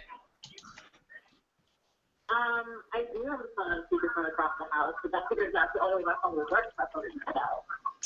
Okay, well, you know what? We're also getting a fierce amount of feedback, so I'm gonna go ahead and have to just mute you there. Ooh, bitch. Wait, so what was the problem? It sounded fucking terrible because you were on speakerphone. So anybody who's calling in, you are not allowed to be on speakerphone. I just can't call in without being on speakerphone because my phone is ghetto, so... Kat, can you sort out comments again? Oh, no. Oh, no. Please do. That's Is gross. someone stressed about life? Did they, like... Are they just like, oh my god, like, all of these awesome, like, trans and queer people and that one cisgendered, you know, they're just having too much fun, and, like, I'm just gonna be bitter because, you know, my life is terrible. Thing about that. Well, clearly this person's life is terrible. I mean, you know what? You know, the thing, you know what it is? do you know what it is? What is it, girl? You tell me. What is it? I mean, some people just can't handle it. They're just like, oh my goodness, these people are having fun. Like, what do I do? Like, all they Why do. can't I have any fun? Why can't it be me? Exactly. I mean, it's just like, I can't help it if that's how your life is, sweetheart. I mean, you know Why what? can't I have it now? I didn't make the rules. Why am I not friends? It's just not, it's just really not my Do problem. you know what it is? Is that hate comments really turn me on as a person? I mean, I'm moist. I'm very moist right now. If I'm a hot, wet mess over here. Okay, wait. What is this comment? Oh, does non-binary mean that? Sir, ma'am, sir. Yes, sir, ma'am, it does. sir. Yes, it does. Because You I'm wanna seeing a lot of you facts. wanna know something about non-binary fat people? We are fucking awesome. We are fucking awesome, and I am so done with this comment. You don't even know. You don't even. You wanna see how fucking fat I am? Here it is. Yeah. Go and let have. Go and let have. And I am going to give you the honor of, I'm going to make a YouTube video specifically about this. And thank you for giving me the inspiration, bitch! You know what though? Honestly, Theo, listen, you're doing what I did, and you're following the Cat Black plan. It's very Cat Black. I love it. I feel more like I did the whole Cat Black is a racist bitch thing, because now they're You were channeling. You were channeling. all over my I mean, entire. you have to start out the video with, I don't know why these girls are just always coming for me. I don't know what it is. They feel so attracted to me. Every time that you're going to make a really valid point, you have to preface it with, I know some people are not going to hear me on this. And I know that some people are not going to like hearing this. And I know that some people are really going to give me shit for this. But... It's true. It's true. You know what? That also reminds me of like an old school Tumblr post that I saw like forever ago, and it was like, what the fuck is up with our culture when we make fun of people for being fat and being sluts? Like, oh yeah, I'm over here eating all this great food, having all these awesome orgasms. Yeah, my life is miserable. Like, wait, what? Ooh, And thing is, I have sat the entire show being like, oh, I can't show this. This is going to be embarrassing. I'm going to look fat. But now I'm just like, fuck off. I'm going to show my fucking huge shin just because it upsets someone. So thank you. You're welcome. God damn it. I do love to throw it in people's faces and be like, you know what, I do look good, and I'm sorry that it upsets you. Like, Listen, I mean, I'm sorry, but, you guys are forgetting that, like, Queen Mother Ajane was the one that said, this is body. Thanks. Yes. Houston, Texas Lily, who lost his wee-wee because he's a post-op man. Oh, yes. Oh, Miss Ajane. Bring your ass to Albany. Bring your ass to Albany. Bring your ass to Albany. And I will get you right together, bitch. Oh my god, I love you. Don't worry about my size. Since I am, What I look like. Bitch, you can't beat my ass. You cannot whoop my ass. Wait, let me find that remix. We should find it and play that remix. Oh my god. Somebody just commented, so here for NB fat people. Yes, I love that. They said, dig in and drag. Love you, Seal.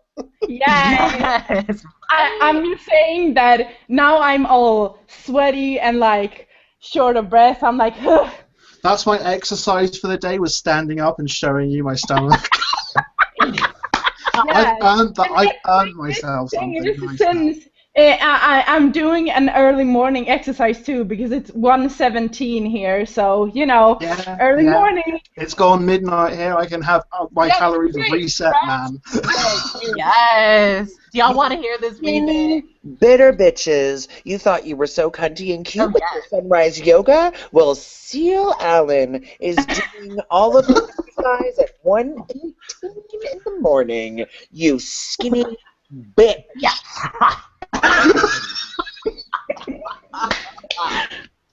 just feel like we need to have like a soundboard for teasing Kikis. I will demolish her. Really does need to be the end of Anaconda, so we can just have fuck them skinny bitches. Fuck you. Man. And we should also have like the Nicki Minaj laugh, like Oh, he loved his fat ass. Really, like the last. Look, another problematic comment, you guys. Really in, like, because the very end of the song, it gets like a really ugly laugh, like that one, not the cute like. one. You should probably delete this comment. I mean, we don't have to acknowledge them publicly, Miss Thing.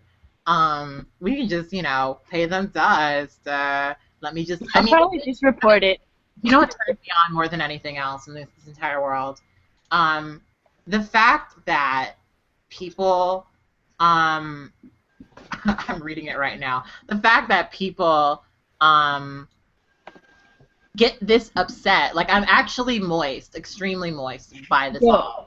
Yeah. Like, I mean, I'm sopping. By the way, just so you know, if you call her a man, she'll be sopping wet. Sopping. I'll be ready. I mean, I'll be ready for penetration. That dick was There's a looking slip right and in. slide up in here.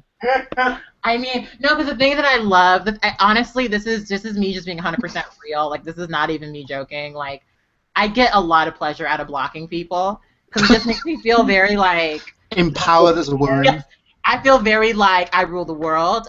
You've been dismissed permanently, ma'am. Well, you always give the I'm very drunk with power, which to me is a really problematic reference since, you have your issues. But I understand.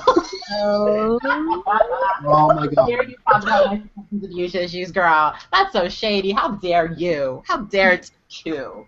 I do love. I do love the part. No, I'm that person. I have to call you out. Like when I shouted you out, I was like, "Everybody, go follow Cat Black. She's a shut-in with a drinking problem." And I'm sure that you got another 10,000 followers. You're welcome. I really care about you, Cat. I really like the part where they're like, you just only pretend to like black people, because you know whose voice I read that in? Miss I Forage for Indigo. Okay, girl. Because that's what they're giving me very, girl. You're just one of these crazy SJWs who pretends to care about people for subscribers. Very bad. I'm like, okay. You just call it like you see it. I mean, it is what it is. I don't Like it is. You know what it is about somebody that would say that to you, though? What gags me is that if that was the truth, you're the person who started it. Because you've been doing this shit since you were like 15. For like almost 10 years you've been doing that. So if anybody wants to talk about social justice warrior cookies, you own the entire fucking bakery and you wrote the goddamn recipe. I mean, I've been on YouTube as long as YouTube has been a thing. Like, let's not play. All right? All right? Now I just have a nice camera and I look all pretty. You know? You just upgraded, girl. I mean, that's really the only difference. I think what you're really trying to say could best be summed up by a Kanye West lyric. She went to Myco with your money. She got lipo with your money. I think that's sort of what you're saying, but instead of lipo, it was HRT. So HRT, yes. HRT moans and, just got an upgrade. Little touch, little here or there, little tip. HRT realness. I mean, my PayPal is in the description box. Saying she a gold digger. Anyway, so I guess we're not doing the call-in thing. Actually, someone else call and see if it works. I think my phone is just fucked up, so I don't know if it's. I don't know. I'm like definitely okay with just doing it next week if we're gonna. Yeah, let's just do it next week because I feel like it's probably something that I have to open and set up before I start the call. Also, I totally would have been okay with it the entire time up until, we magically said we were going to have a call-in, and then, really problematic, creepy people started showing up in the comments. Yeah. You know what? That's how we summoned them.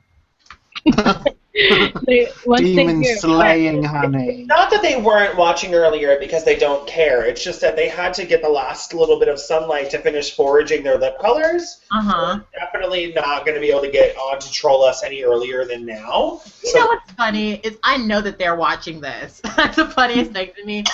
Because the thing I learn about the people that like get pinched and like have an argument with me and like disappear is that they still watch. They do still watch. I mean, I don't know how to tell you this, but, you know, bitch, you can just stay mad. That's touch all of the skin. I mean, you know what? It's not that I didn't like her as a person. It's not that I didn't want to be friends with her. It's really just the fact that you refuse to fucking wear deodorant and you have a bad attitude. At the end of the day, I'm very much about, like, you need to just choose a struggle. Like, you're not allowed to be ugly and stupid. You need to just choose a fucking struggle. Like, you can smell like a fucking toilet and be a sweet person, and at least that's going to get you somewhere. You are not allowed to smell like a garbage can rubbed down with patchouli and then fucking literally have the worst attitude in the world and be pissed off about everything. Absolutely. Mad about everything. Mad about everything. And then creepishly was like, girl, I've been following you since you were 15. I know all about you. I remember you from the MySpace days. I was like, bitch. Okay, that's a little much. A little creepy. Maybe a little too much about me. Anyway, enough foolishness that no one knows. The only people that know what we're talking about are me and Dakota, really. So let's open it up a little bit. With Cat Black. You just keep coming for her voice, girl. I miss Cat Black. You know what's funny? I've actually, when you said something about my voice last week, I was like, I guess I do a different voice, but it's not like I don't think about it. I think it's literally like my I'm reading something or reciting something voice. It's less of like my like I'm 2 days on loans voice. It's more of like my like, oh, I'm like reading off of a script voice. Or like reciting something voice. You're professional. Yeah, my professional voice. For white society. Professional realness, right? Oh, white woman executive realness. White woman executive realness, honey. My Aryan adjacent voice. Aryan adjacent. Oh my god. Okay. Honey. Oh, I hope Ezekiel's okay, because they haven't been back in a minute. Who? Ezekiel? Oh, yeah. They have to go mediate. With their boyfriend. Yeah. Mediating, racist, arguing. I mean, I want to hear what this racist I would have liked it if she could have taken her with her. Do you know what the actual, what their preferred term is for Clayton? Is it boyfriend or partner or... I feel like I've heard Ezekiel say boyfriend, so... Yeah. Because, I mean, I know that they, like, comfortably refer to Clayton as, like, a cis male, but I don't know if they prefer to call him partner or not. I want to... Yeah, I don't know that either. That'd actually be a worthwhile conversation. I think we've talked about it before, though. Like, calling your partners? No, not that, but, like, you know, the, like, sort of feeling of changing of identity that, you know... I'm not going to speak on that. I'll let Ezekiel talk about it when they get back. I'm getting used to Ezekiel. I'm starting to say it more. You know, I'm trying. How do I pronounce it? Ezekiel, girl, have you never been to church? No, I have not. I have failed in church. I mean, it's a biblical name. Oh. I really do like Ezrael, though. That's a nice name. That's also a biblical name. Praise God. Praise God. Honey. I mean, you know what? It's not my fault if you guys, haven't, been to church. Oh, honey, I have, and I avoided that place. Like, yeah, I mean, and that's why you went to the Catholic church. I mean, with the feminism and the homosexual agenda, it's like, It's like a match made in heaven. Don't you know that Sweden is basically the liberal atheist dream? Like, I mean, yes, I do know that. That is what all white atheists America say all the It's time. what all white people aspire The to. part about everyone being white, though. Yeah, there's that Sweden, one. everyone aspires to be white. Yeah. Like that. Basically. That's the big part you don't mention. Oh, sorry. You know, well, the thing is that it is a little bit troubling because they didn't put that in the brochures, and They really put it all the way there, and then she was just really confused, and it was very When off-putting. they sent that mass email out, I didn't get that message. Well, the problem is the cat was walking through the streets just trying to do a sensible amount of shopping, and everyone started running up and screaming "Swart the Pete" and asking for gifts.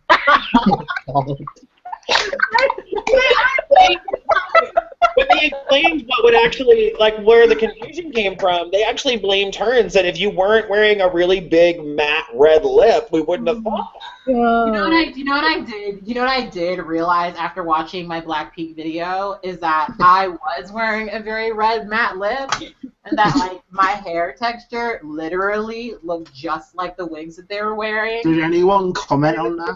Very like, but it's kind of it was The problem is that I love you, Kat. You are my sister. Oh, this is what you say before you throw shade, girl. This is how much I love you. As I noticed it, and I was like, that could be the straw that breaks the camel's back if I ever bring that up. That will end our friendship. Well, the thing is that somebody did leave a comment that was like, if you went down a chimney, you would look exactly like Black Pete. And part of me was like, bitch, how dare you? But then I was like, yeah, my lip color and my hair texture. Yeah, I can see that. Then they subscribed to me and I didn't read them. You know. Oh. As you do. As long as you click on that ad, okay. Because you only care about your money, honey. I mean, thank you for the views with a $sign. Thank you for the views. With your glasses on. With your $sign glasses. Oh my god, people are... Okay, so I posted this video on Tumblr yesterday, and people are just, like, reblogging the hell out of it. Like, someone just sent me a message, like, your video has blown up in my feed on Tumblr, and I'm like, oh, wow, okay. I'm just going to check my feed, because my feed is important, too. I mean, it is. I mean, all feeds are important. It's that, you know, Cat Black... It's just that yours is more important than everyone else's. Yeah, come on, get with the program. This is the Cat Black show. I mean, I don't make the rules. It just is what I it was is. just going to say, y'all, we've been through this. She doesn't, you know, doesn't make the rules. She just tries to do the best that she can with what she's got. And you do No, that. I'm just gagging because I keep getting messages. I keep getting, like, people... I'm in going my to send you a message right now. Are you? That's shady. Yeah. How dare you? No, I'm going to be lovely. Oh, that sounded extra shady. It's gonna be, bitch, pay attention on the show. That's the message. I wish you had Anon on so I could send you an anonymous message that read, Cat Black, you are a racist bitch. Oh my goodness. If I had... I literally had just sent that. Damn it. I don't have Anon because I know that people are just like... Shady cunts. People just can't even... People can't take it when I just say something about racism, so I can only imagine... Do you suspect that they would be white? Hey, you know, I don't think we have any... Do we have a description on the video with everybody's channels and all that? No. No. I didn't put that yet. I haven't been doing that mostly because I haven't figured out how exactly, because it used to have everybody's shit in there. And you know what? Instead of you having to worry about it, I'm just going to tell you right now, I think what we should do is that should be in our name tag. Put your name and then your channel. Oh, that's a good idea. Well, I was going to put, like, well... I'm not really active on my channel, though. So... You can put your Tumblr down. Nobody was really looking for your channel. I was really talking about me, so I'm going to go ahead and get it done. Oh, This thing. I mean, I would put mine, but that would be obnoxious, so I'm just going to leave it as is. No, I think it's totally fine. I feel like, but don't you know I am?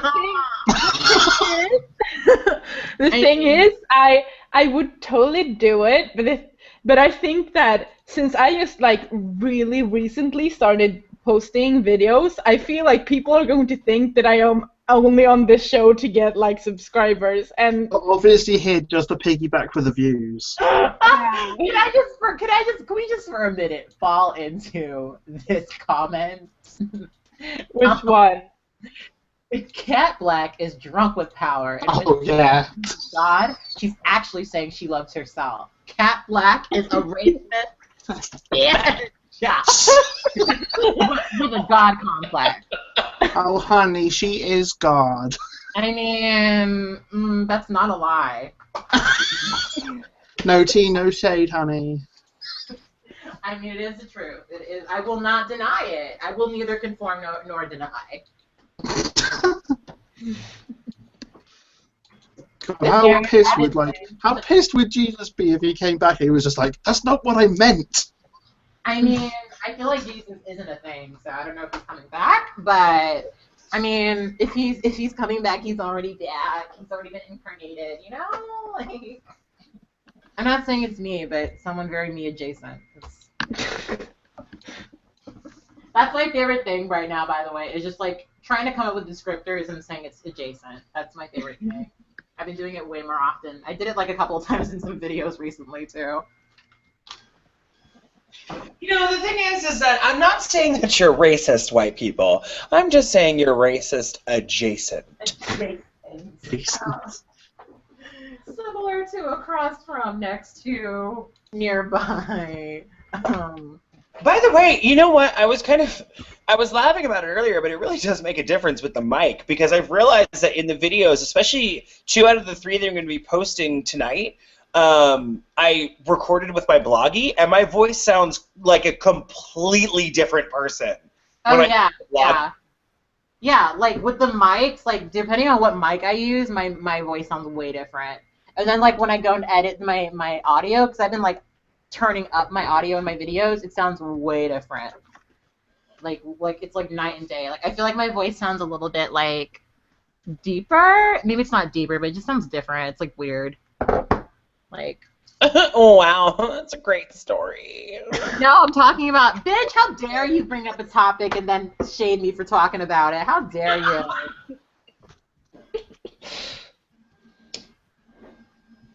What is going on in this group chat? What is going on? What are you doing? Throwing shade. No. Okay, so Robbie says, fuck those skinny bitches in the club. I got the big fat ass. Mm-hmm. Uh-huh. Uh-huh. You want to see? I don't know if you're quoting Nicki Minaj or if this is like an anecdote from real life. Both. Why can't it be both? I mean, it could be both. Nikki speaks to me on a personal level. I mean, don't tender me. You know what? I really want to just share something with y'all. My gender of the day is youtube.com/genderterrorism. Oh, I knew you would do this. Yeah. I just want to point that out. That's why I've turned my cam back on, so you can all check it out. I'm posting 3 videos tonight. I'm going to be giving you an updated altar tour. I'm going to give you a look at my runes. I'm also going to be giving you a look at the jewelry that I wear and why, because I actually get a ton of fucking questions about the jewelry that I wear and like why I always have the same jewelry on. So yes, it is #relevant. Very #relevant. And then the other video. I'm just waiting for Kat to mute you. No. No. You have to understand that you children have only been on here for but a minute. I have been on Teas and Kikis and gone through wars. I have gone through battles and have very, very clearly drawn allegiances, alliances, and contracts. So I top bitches because of her. So that's my sister. Yeah, and I've also driven around Queens paying a lot of money in a cab to try and find certain people who are not trans men. And, you know, unfortunately I couldn't find them.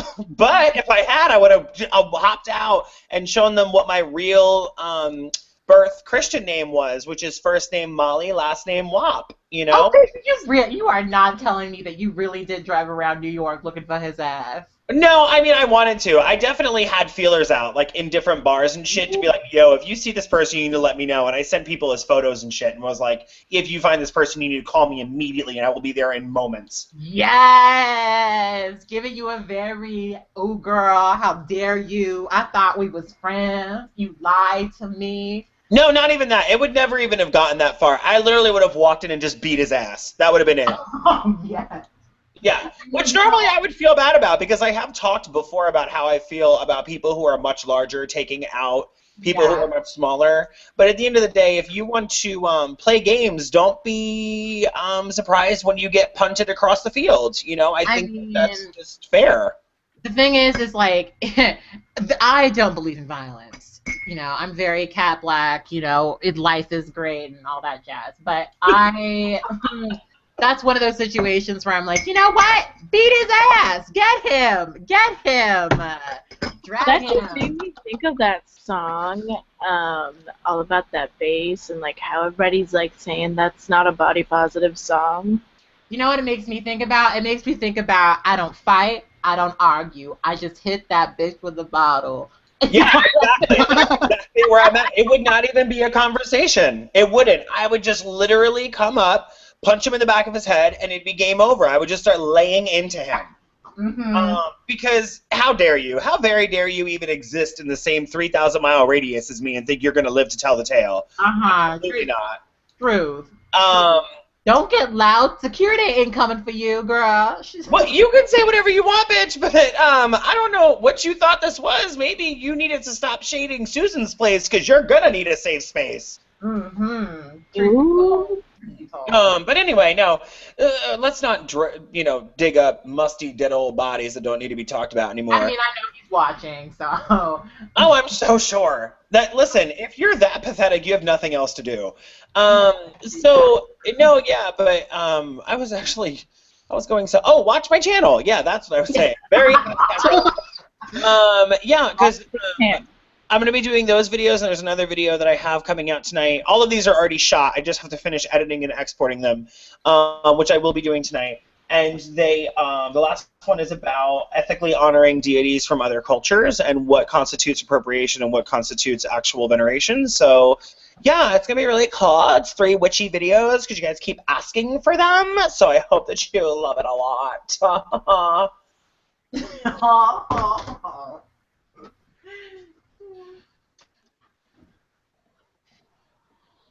All right, yes, very fishy, very passable, yes. What are the comments looking like right now? Matthew General said, the foolery, right? I haven't laughed this hard all week. DJ Doc said, I wonder if the Aryan Brotherhood will also get more open now. Like with the whole thing with the KKK. Let's see what else was said. By the way, the comment tracker is not actually the most efficient thing in the world. Well, the thing is it only tracks like the first comments. It does not track responses, but I do see a couple of new comments that I'm reading. Actually, let me turn my camera on real quick so we can get into it. There's one comment that says, Cat Black is drunk with power. And when she says she loves God, she's actually saying she loves herself. We already went through Girl, we did that. I fell out. I did like a little death drop. I did all of that. Okay. We've been there, done that, and got the T-shirt, honey. I really did. Speaking of fucking buying the T-shirt, Seal, show everyone your T-shirts. Oh yeah. I died. This fucking made my year. Yeah. Problem This is since this is a Cat Black show, I decided to show up with my problematic Cat Black shirt. Buy it on her. Oh, I'm totally going to buy this shit now. I mean, that is just when But I Kat, saw that. how do we get to your shop? How do you get to my shop, you ask? Well, that's easy. www.cattyb.society6.com. Oh, thank you, honey. Look, even my fat ass can get into this shirt. Just imagine you. It's very positive. I mean, that's everything to me, and it's not just because it's mine. I mean, it is partially because it's mine, but it's more of just the fact that it's seeing someone wear something I made is like so like awesome and cool, and it's a problematic T-shirt. It just makes me so happy. You can buy it now. Actually, I don't know whether or not we're having free shipping right now, so I don't. Ooh. I had to pay for shipping, so. I might get the one with the logo with the triangle, just so then we can have Illuminati conspiracy.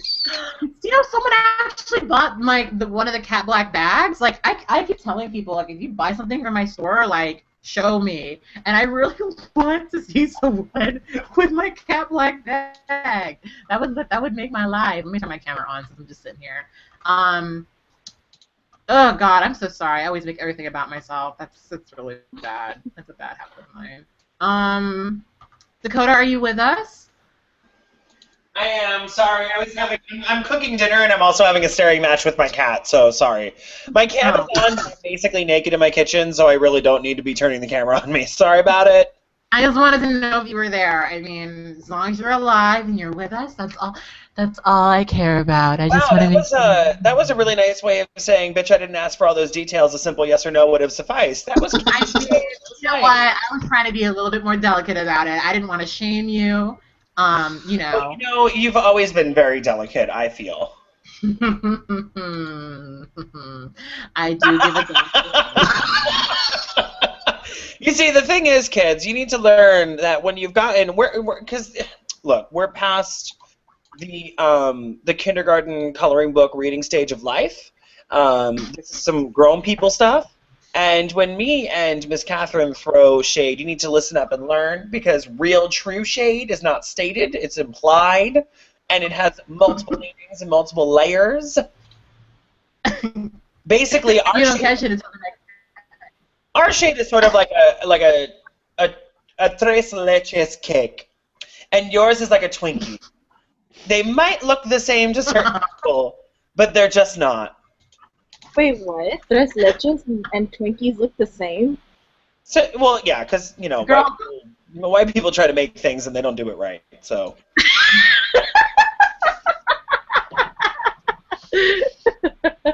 I mean, yeah, I guess that's why they go to the Mexican bakery. Listen, look, there's a reason I shop at Mexican grocery stores. Okay, bitch, I told everybody last week about my beautiful find where I had a whole giant thing of cinnamon sticks and a whole giant thing of star anise, and that shit was so fucking cheap it wasn't even funny. Right now, let me say something right now. You go to one of these white witchy shops on Etsy or eBay, that shit will be $8 a fucking piece. Meanwhile, I'm getting gallons of shit for $2. Mm-hmm. You could probably get like a half-pound of them for cheap. Kat, can I just share my screen with you? You can share your screen with me, darling. Okay. Hang on. Rob, yes, honey. I see blackness. Really? Oh, shit. Yes! You ordered one. Oh my God, yes. I'm screaming. Oh my goodness. Oh my God, thank you. Thank you so much. Actually, I wish that you would. I need it because they never tell me when they have free shipping. They never tell me. Like, it's literally like I have to log in. That's the only reason I bought it, by the way, was because it was free shipping. Was it? I mean, like every week when it's like free shipping, and it's a 10. Ooh, free shipping worldwide. I do see that. That's there. I need to promote that. I need to promote that. Anyway. I mean, shipping can really make a difference to me because I'm a cheap ass bitch. So if it's free shipping, girl, I mean, every time I bought something from my store, it's from myself. It's been free shipping. Like, I got this free shipping, boo. I mean, this would be. I think this was like $14, and I think with shipping it would be like 20. And like, I'm a cheap ass bitch, and that's the line that I draw. It's like, okay, I can spend $14, but 6 more, that's too much. Well, normally when it's for stuff over here, to get it from America, shipping normally costs like twice as much as the product. Yeah, I heard. Yeah, I believe it. I absolutely. So the fact that it was free. Oh, boo fucking who? Nobody told you to live in Europe. How dare you? You made the decision to live in Europe. How could you? I am trying to support my friend Kat Black here. Actually, what you're trying to do is give us justifications on why your ancestors didn't get on the right fucking boat. Okay, that's what you're trying to do. I love that. I like that you got like the extra large because I was gonna say you should get like because for me I know I bought some of these shirts before and they are a little small for me. So like I remember I got. Funny, I'm fully embraced with myself. Well, you know what? There are some labels that are just not true to size. The arms are much smaller than I would want like double extra large to be because I'm a fat ass bitch. So this sits good on me, but I like oversized shirts. Yeah. I'm the same way, honestly. Either it's oversized or it just fits me like really well, which is like rare for t-shirts. It just gotta fit over my titties, girl. Is what I'm saying. Like you are underage, ma'am. Put those away. Ma'am. We do not want to get flagged. I'm not getting flagged. I will instantly. Girl, okay. I'll say, well, you know, I don't know that Gaily person. She just came onto my show. I don't, I have no affiliation. No affiliation. I'm almost 18 in like 3 months. Calm your titties, y'all. I'm just looking at all the things that people buy. I love how, like, in someone's age who's, in someone's mind who's underage, it's just like, calm your titties, and it's like, we don't want to go to prison. Yeah, it's like literally. I would rather keep my name and my face off of a sex offenders registry if you don't mind, I mean. If anything, I try to cover them up as much as possible. Stop talking about your body. You are underage. Go away. We don't have children on the show. God damn it. Y'all come on here. You feel your cisgender life, and you just. It could be. Your fantasy. No. None of that. Absolutely none of that. By the way, we're not going to do tonight. That's what we're not going to do. Not on tonight. Not on tonight. Not on tonight. By the way, we have like 100. I think we have 142 subscribers so far. Ooh, that's pretty good. Really good. That's kind of great. That's kind of awesome, actually. That's really. You're good. lucky, and by you're lucky, I mean you're welcome, because I made sure to call out and shout out this channel in my Who You Should Subscribe To / Who I Watch video. I don't know if you know this, but I have over 500 subscribers. I'm kind of a big deal, and so I decided to lend my voice to people who are a little bit less privileged than me. And so I see that it went a long way. I'm really happy about that. It really did. I'm very thankful for you promoting it, because I've only promoted it a couple of times. So, you are who I attribute all of this success to. So thank you. Yeah. I'm really liking these jokes, because when this channel surpasses me in followers, I'm going to be really fucking impressed. That's going to be kind of sad. But then again, like collaboration channels, like channels where there's more than one person, like the Dollhouse grew really quickly. So I feel like that's what happens with collab channels, is they grow quicker when they have like more than one person on them. I don't make the rules, so. They don't make the rules. They don't know what to tell you.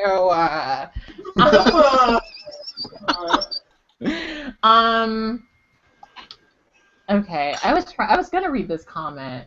I had it up for a minute. Okay.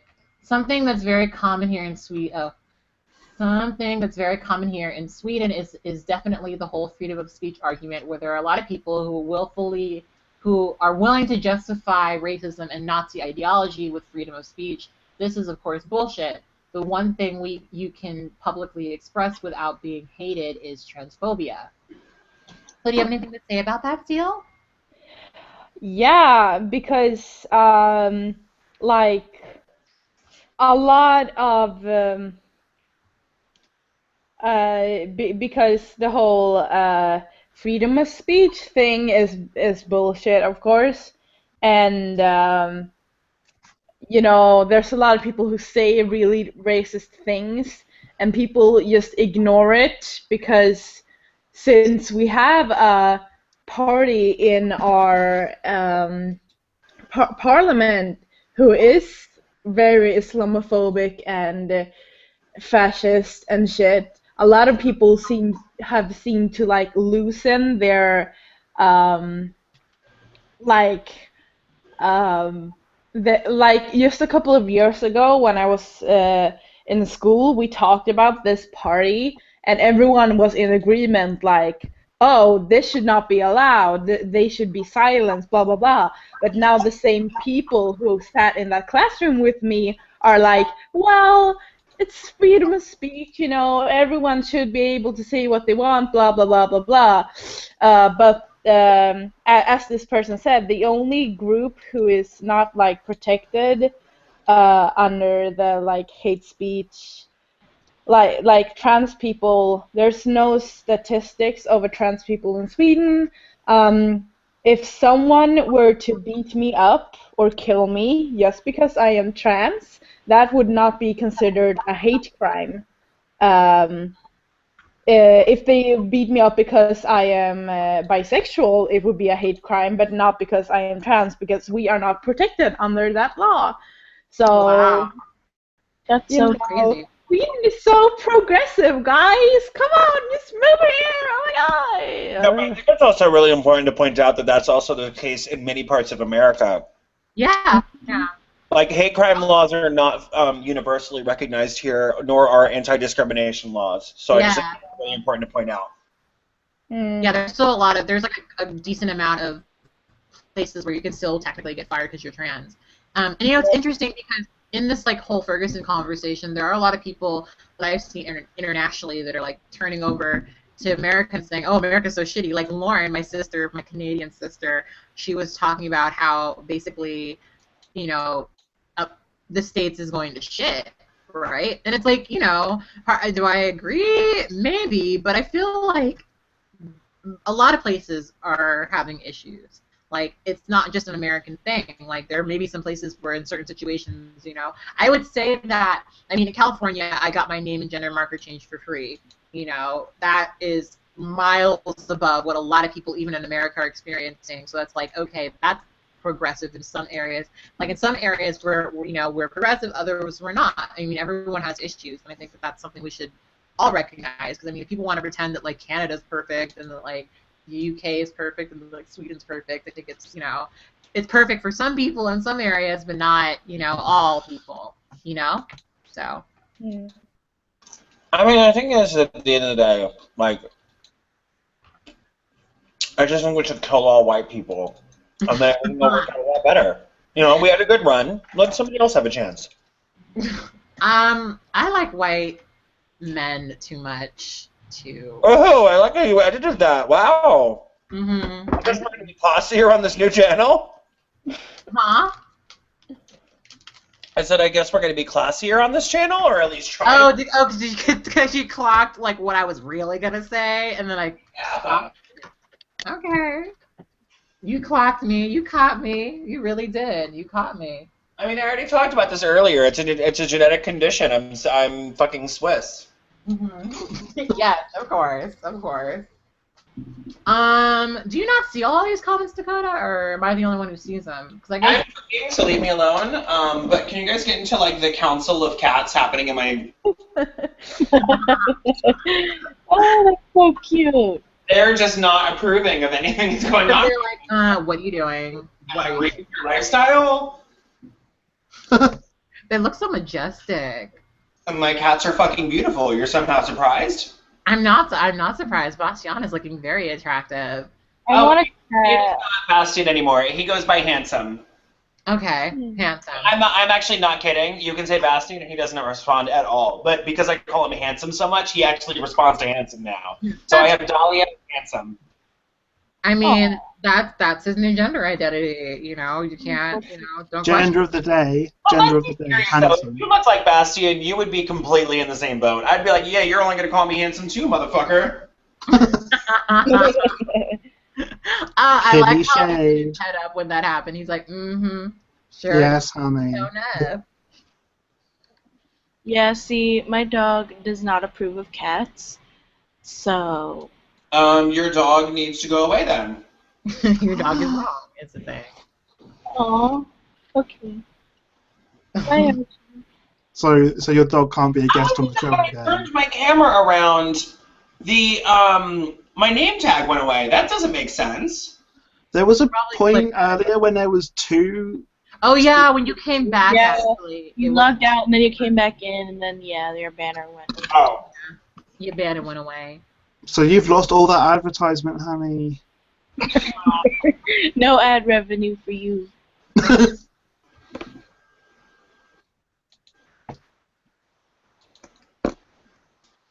Okay, let me check these fucking comments, because apparently I'm the only one who can do it.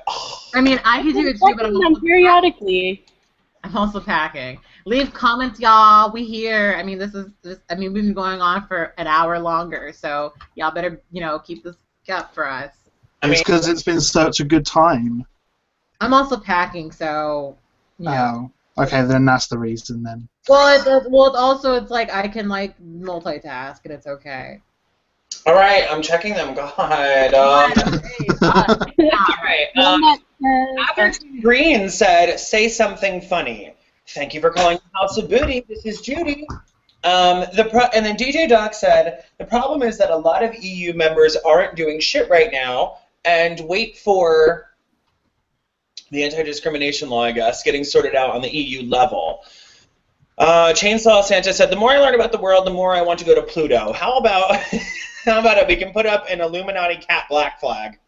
I mean, I'm okay with that. I mean, the thing is the Illuminati paying? Will they allow me to get more attention, more subscribers? I could sign up. That's fine.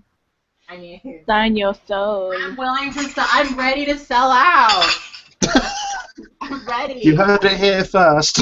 Ready to sell. I know, right? Someone's gonna I will get a message from someone. Kat, look, I really like your channel, but just the thing is don't sign with the Illuminati. I mean, it's really bad. Really bad, and they will ruin you. I really wish I had that email. I'm so mad. I don't know if this is bad, but sometimes on the rarely I go to Illuminati websites and gag at the what's it called, the analyzation of MK Ultra stuff in pop culture. It's really funny. I mean, the thing is it's so you're really looking for stuff. It's entertaining. I love the parody websites that are like they zoom into something and it's someone standing just spreading their legs and it creates a triangle. Someone the parody Twitter accounts of the Illuminati are hilarious as well. There's a great Tumblr where it's Illuminati conspiracies, and I love it. There's something where you can clearly see a triangle and they zoom into it, and then it's is that Illuminati confirmed? Yeah, I'm just thinking because when I was 13, my friend had found a fucking Illuminati video on online of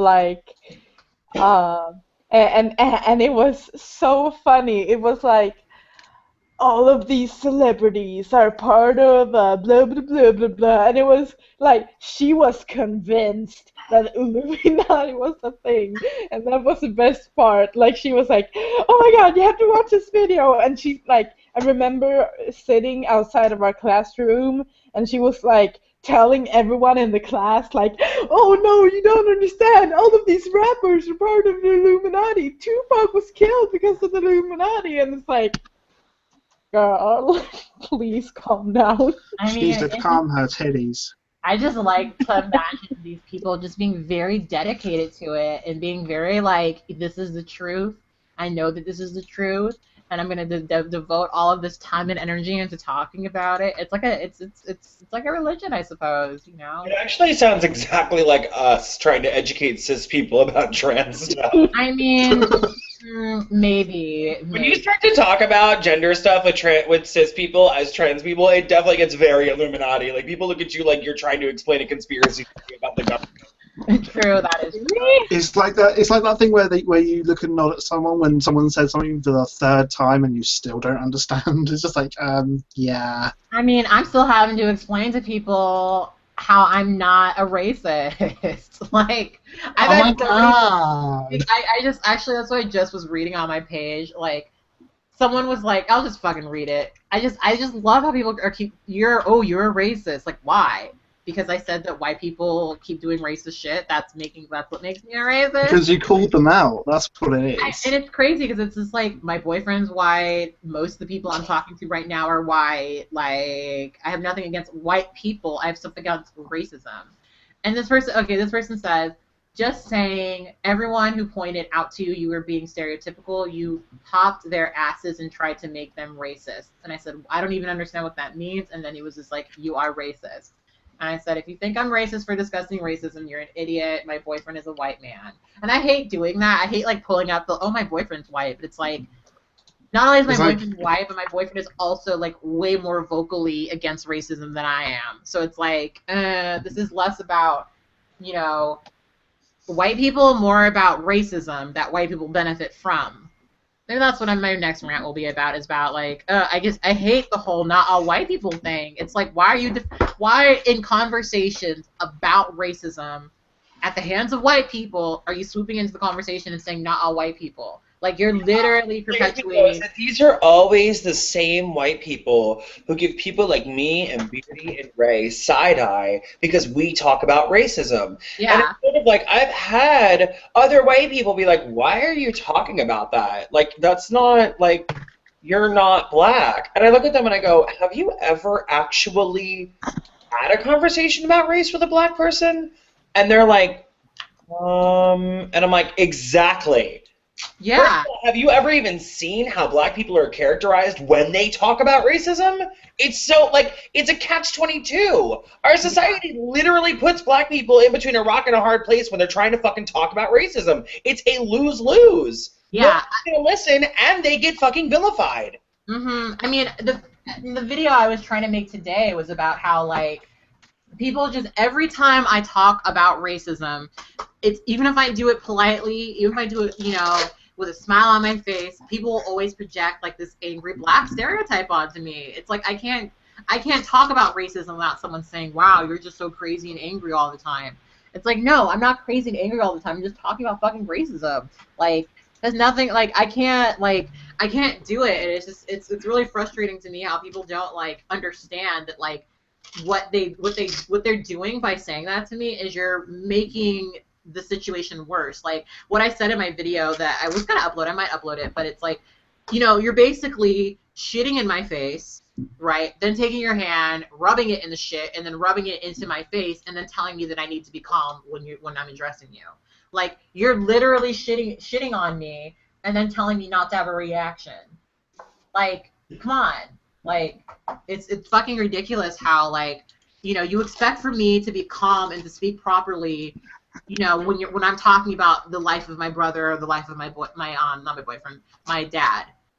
Like, that's, you know, you need to, like, really put things into perspective. Like, it's, you know, like we talked about earlier, like, white people can check out of these conversations. But you're asking white people to have a perspective or access a perspective that you're the first person who's ever talked about it in front of them. You are the first that many white people have ever heard about many of these things, and their instant reaction, like we all have to what is essentially a rude awakening, is denial. Yeah. You know, the point is that you can't sit there. There's no person who's going to sit there and hear all of the atrocities that come with white privilege and be like, yeah, that sounds about right. Okay. Because then what do you do?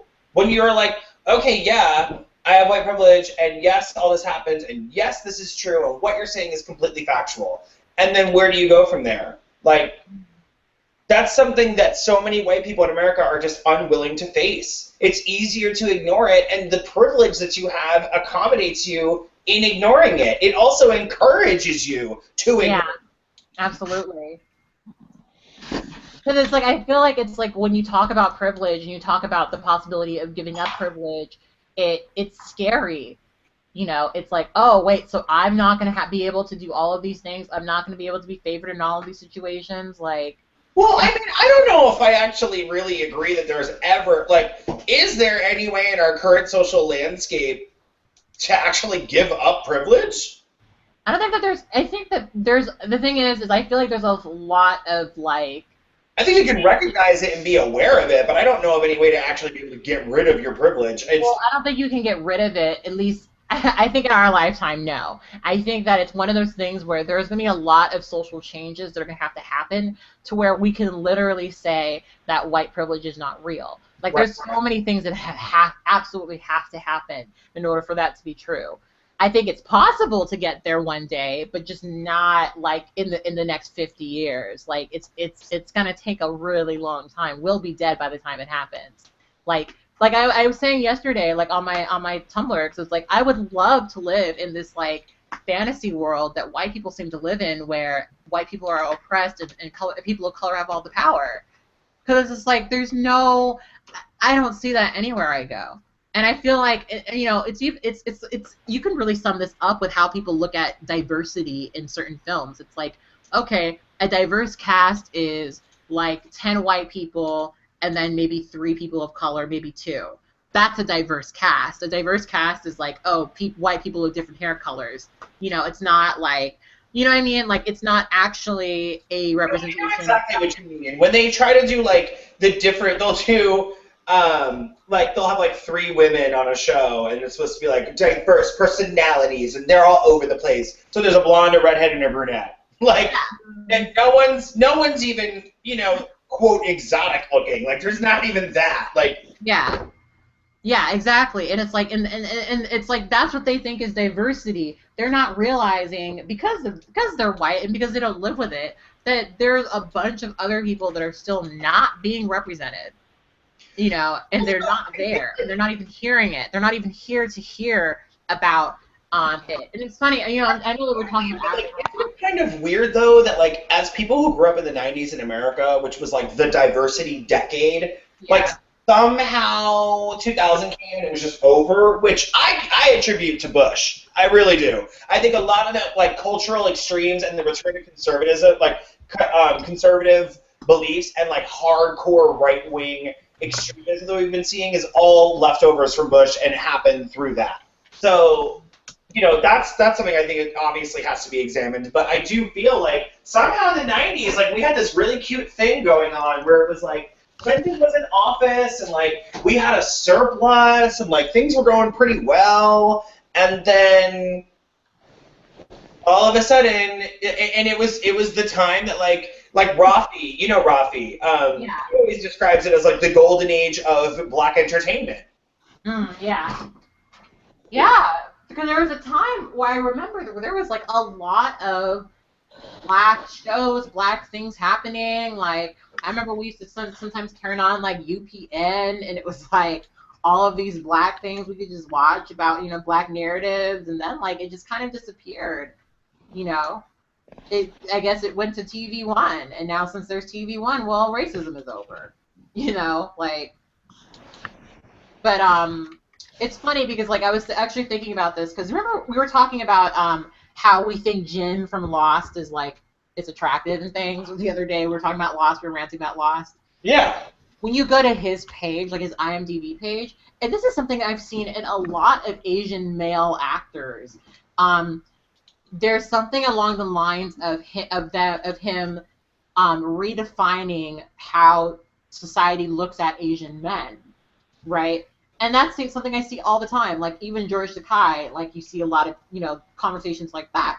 And it's like, I think that, this is something that kind of goes a lot of different directions, but it's like, people often think that, okay, well, maybe there's a black person in there, but there's still a lot of people that are not there. And, like, maybe I feel a certain kinship with Asian people because I grew up in an Asian neighborhood. But, Asian representation specifically is very sparse. Specifically the representation of Asian men.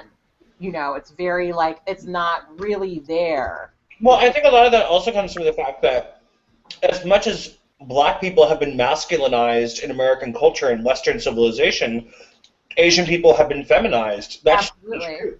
Absolutely. And Jin's character is a very masculine man. And, like, that's, it's strange to me. I guess it's just because I grew up around nothing but Chinese and Korean people.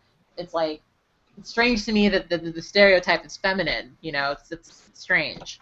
But that's white supremacy for you. It's the sliding scale of feminine masculinity and better than, worse than, more superior to, and it's, these, it's funny because these, traits are, feminine, masculine representation. It's all present in all races. Like you see it in every, there are little feminine black boys, there are little feminine white boys. There's, being Asian, because I hear this all the time. Even someone who used to be on the show, who I'm sure is watching now, used to say used to say shit all the time along the lines of, I can't look at an Asian man because I every time I look at an Asian man, I'll imagine him in drag.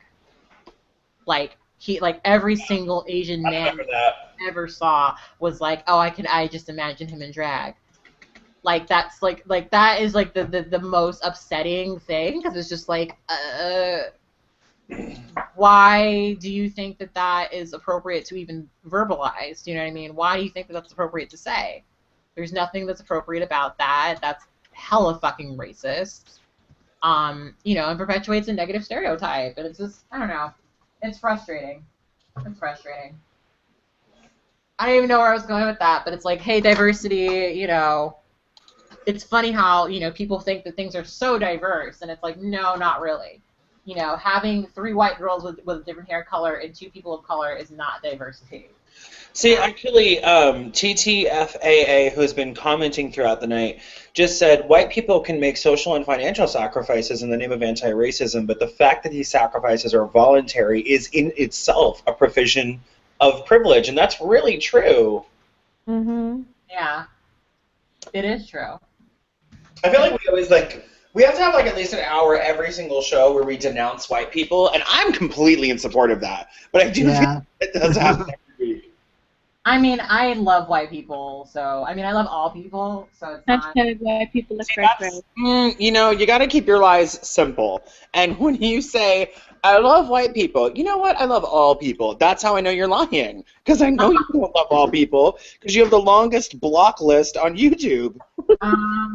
I do, but that's because, bitches are just always trying it with me. I don't know why. I don't understand. Girls are just always trying me. Stop it. No, I really do. And that's why I always get kind of annoyed when people are like, you hate white people. It's like, no. I do get pressed and pinched when people hear that, because it's like, that's not what I'm saying at all. It's not even close to what I'm saying. It's very frustrating. No, Kat, you're really trying to operate from a fair, intellectual, coming from a balanced perspective. They're not doing that. They're boiling it down to the lowest common denominator. They're opting out. They're copping out. They're trying to just say, I feel attacked because you're saying things I don't agree with, and that's the easiest way to verbalize it. Yeah. And it's, and then it completely derails the conversation into what is reverse racism and everything else, and it's like, okay, you win because you just completely trolled me. Yeah, that's literally where it goes. It's so derailing. And it's like, I don't understand how anything I ever say, because people say, when I said, because I know that you guys probably have not watched that video, but the caption of the video is, white people are trying my last nerve. Now, it's already gotten 1,500 views on Facebook. Yeah, and it's gotten 8,000 reblogs on fucking Tumblr, which is crazy. Damn. And yeah, that's why I've been gagging, because I've been getting a lot of subscribers and things out of it throughout the show. But it's just so crazy to me how there are some white people who they hear me say that, and all they can do is say, oh, you said white people, therefore you're talking about all white people. Well, girl, if you catch feelings, then I'm talking about you. Because there's a lot of white people. There's this great YouTube blogger who we've been following each other, and she always, whenever I go on my little white people rants, she always is there giving me the, you go girl. And she's a white woman. She's a white woman, amazing, really cool white woman. And she knows that I'm not talking about her. She knows that I'm not talking about her. When I say that white people are always do, I'm not saying all fucking white people. I'm saying white fucking racists. And I feel like, do I really have to say every time I talk about racism, white racist? White racist. Do I need to say that every time? Do we need to have a qualifier every single time I refer to white people? I mean, is white racist a double negative? Because, white people, it's impossible. It's impossible to be racist, It's fucking white people. Oh, someone just posted this like Black Friday video, and I'm just really okay with never living here again. What? Oh, Who? Like, It's just a compilation of fucking Black Friday footage. oh God. I mean, you know what? Never mind. That's kind of intense. Maybe I shouldn't say that. I just will stop myself from speaking right now. Wow, but the Facebook excerpt says Black Friday, Thanksgiving Day openings, protests contribute to thinner crowds on shopping holiday. Good. Yeah, that's positive. Fucking assholes. Yeah. Sorry, I'm like totally like going down racist getting fired Tumblr. oh man, I'm having a massive argument with someone about it. Right, I'm gonna have to send the picture because it's so horrifying what he's saying. Well, why don't you tell us? No, because I'm not stupid No, to that say it. I level. want you to say everything. Say everything. Okay, fine. So this kid on that had his information put on racist getting fired. It wasn't for being racist, it was for being a trans misogynistic asshole. And he said What did he do, though? Like, what did he do? the comment ended up being something along the lines of, let me find the whole thing. Oh, there it is. It was he said about on racist getting fired. The post was about. Let me see if I can find it. Here it is. It says, okay, his Twitter status was, if your girlfriend doesn't wear leggings and an extra large t-shirt at least once a week, then you're probably dating a tranny. Wow. What? Right. So his information was put. So his information was put on the website. So I called him out on Twitter about it, and he said, I said, I hope you lose your job because what you did was horrendous. And he said, oh, but I wasn't racist. I'm not. I never said anything horrible to trans people. And I said, yeah, you did. You used the word tranny, which is derogatory, a derogatory term to trans people. Trans people get fired from their jobs over that word and killed. And then he said, oh, it's an abbreviation regardless. I said nothing wrong. I doubt I'll get fired. And I'll be like, I agree you didn't say anything racist, but seriously, tranny is not an abbreviation for transgendered. Fuck you. Yeah. And then he said, then he was like, get my profile off your website. And then I ended with, honey, it's not mine. Sorry. I was representative for racists getting fired. And I don't know. They like posted his info all up on there, like where his Facebook profile, where he works, how to contact his work. I'm like, oh shit. I mean, and you know what? In most situations, I would feel a certain type of way about that, but I don't feel shame at all for, shaming these people, because the truth of the matter is and I've talked about this before, bullies continue to do what they do because they can do what they do and be unchecked. No one says it's wrong. No one says, oh, that's not cool. No one tells them, hey, maybe you shouldn't. People just kind of silently approve of it, or just don't say anything. And I kind of feel like this whole racist, get fired thing, I mean, is it unethical? Maybe a little bit. But I also feel like it's kind of making it really clear to people that, like, hey, this shit's not fucking cool. Maybe you shouldn't fucking say these things, because this is... That's the point. Yeah. It's like, I have no shame. I have no problems with people shaming racists off the internet at all. I like followed them anyway. It's really funny. I love all of this. The thing is that like so few people would shame a racist off the internet, but so many racists have completely shouted down fucking people off so that they leave. Mm-hmm. Yeah. Yeah. Like, so many people can you say something like, oh, I don't like racist, and then a bunch of racists come and fucking make them have to change their name. Like, it always feels like I'm like bringing up Sweden all the time, but well, you're Swedish, so yeah. But earlier this year, a hospital, a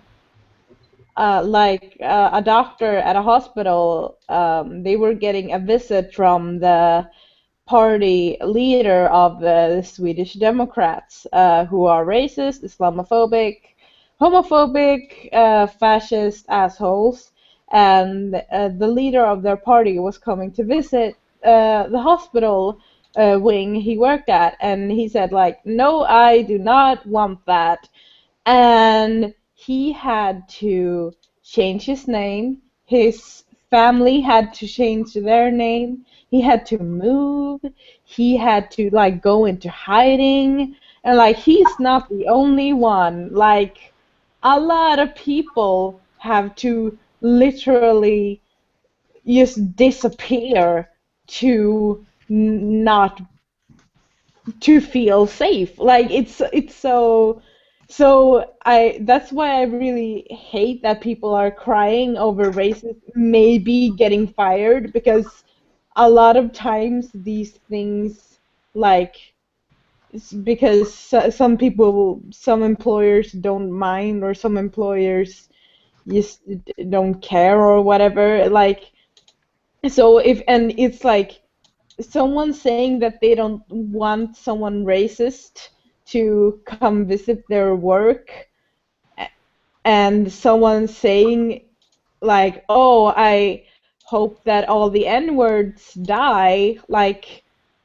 and that person might get fired. I don't know. I just think it's so tiring that people are all up in arms about this and not the people who get driven off the internet by racists and Nazis literally every day. So I'm I just tired. posted I the don't even know if that made screenshot. any sense. I posted the screenshots anyway of what he said to me. It's just getting even more ridiculous. Are you gonna submit them to the blog? Yeah, I have. He's like, and now he's like seen it. He's like, oh, that's not legal. I was like, call it up with the owner. Not my shit problem. You've been called out on your bullshit. Which it isn't. It's not my problem. He said it. But don't ever come to anyone and say that tranny is an acceptable term for a transgender person, because fuck you. Mm. Especially not to a trans person. That's just Or like, about trans people, exactly. yeah.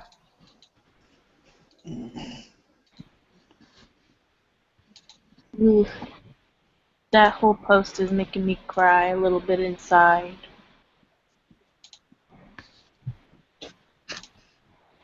Very witty and very like funny, and like I was muted and I felt really foolish. This is the story behind this show, Cat. What the fuck? I don't know. Well, I was saying like, yeah, I'm so, like, I hate how these people are like never attractive, like they're never good looking, like never like a good looking person. It's always someone who just like looks like they were beaten like with an ugly stick, like. Wow, wow, this guy is such a fucking asshole. I'm like really gagging. What happened? He looks like he's like 16 though. No, there's just, I mean, I'm looking at the blog, but there's this one that like really went in on his Instagram and everything else. Holy shit. Oh yeah, his Instagram and his work and oh my god. I mean, Race is getting fired. I'm already following. Oh, I know him somewhere. At least I know the name. That's so funny. I don't know. I'm okay with it. I'm okay with it. I Yes. think it's quite funny, so. I mean, you know what I love about Race is getting fired's Tumblr page is the picture of Paula Dean crying. Yeah. The Yeah, black is Paula I'm gonna Dean. mention that. That's my favorite part. That just like really puts like it just puts an aesthetic on it that I'm a huge fan of. Very like. Oh, they posted your submission, I think. Oh, are they?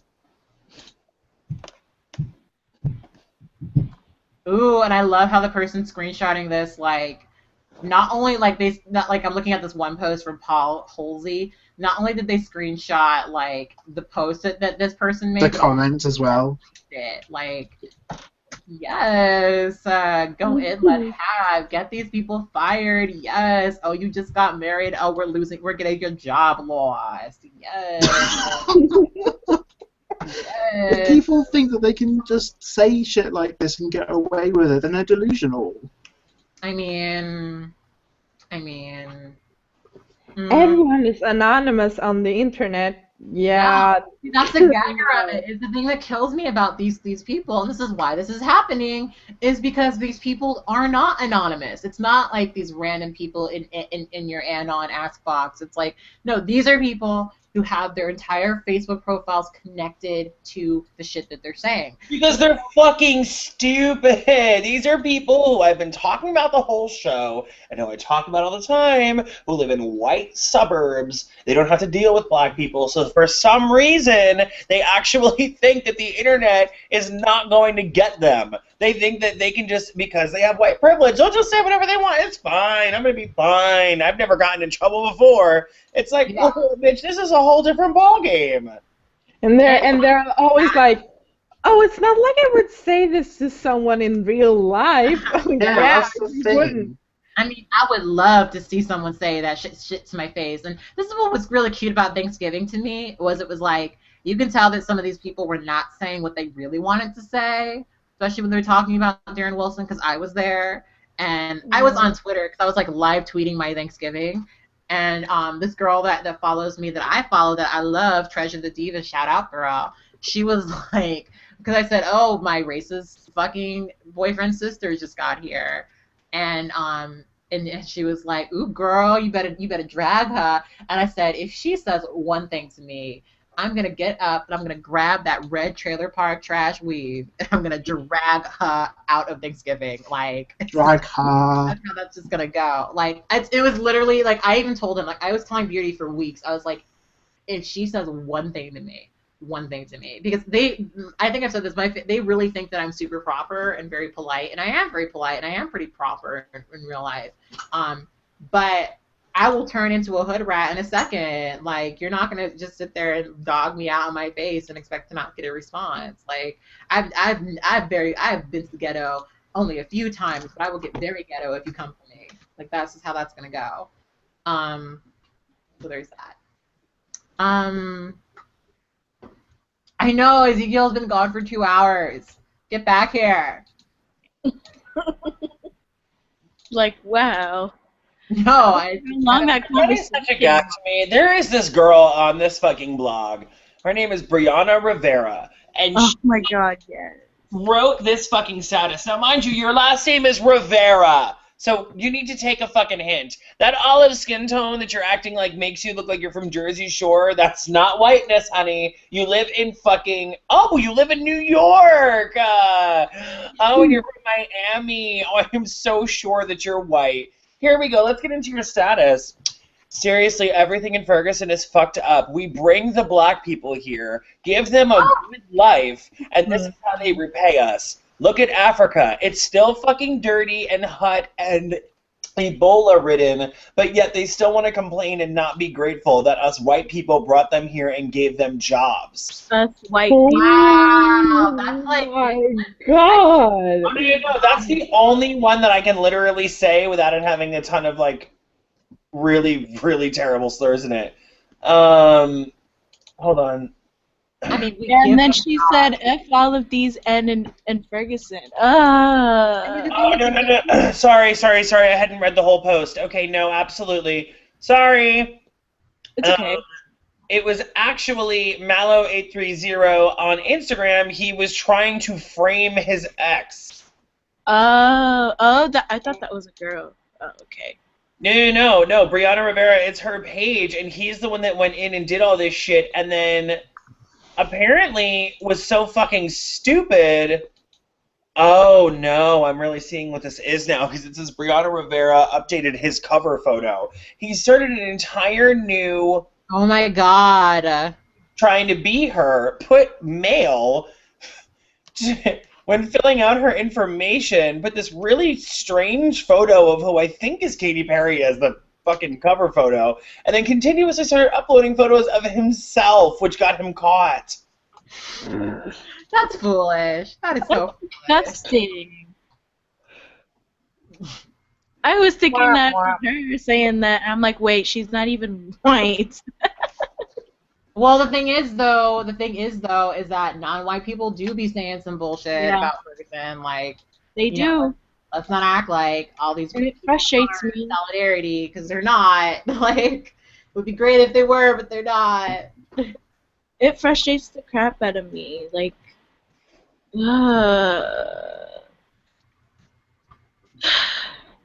like my friend had posted a political cartoon, and like one person of the same race as I am, he was like assuming that all white people have privilege, and I'm like, what the fuck?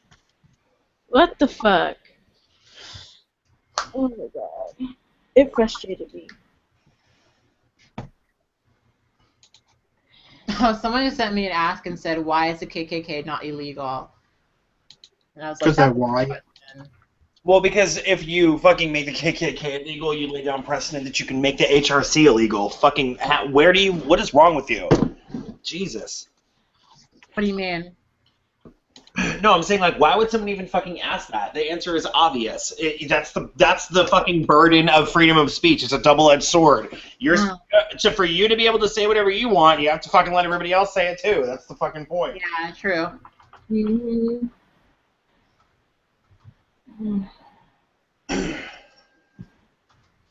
What time is it where y'all are?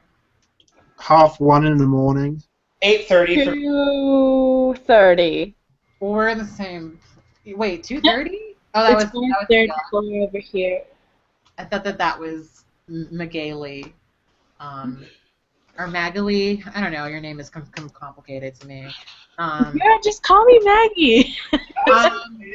Even though we joke about her name, it's like we're like, your name is not American, and then I'm like, actually, I guess a real American name would be like Sitting Bull or Blackhawk. True, but Take that Catherine shit back to Europe. Thank you so much. Thank you so much. Well, I'm European. What is, it's what it is. My name is actually, like, the spelling of the name is, like, supposedly Irish, apparently. Yeah. Irish. Yeah, when you spell it like that, it is Irish. Yeah. Well, I do, like I said, I do like the whites. I do. What can I say? Guilty. Guilty, you caught me. Oh my goodness, are my hands red? Because you just caught me. My name is very common in Brazil. What, Catherine? No, I said my name. Oh. Look, everything is about you, Kat.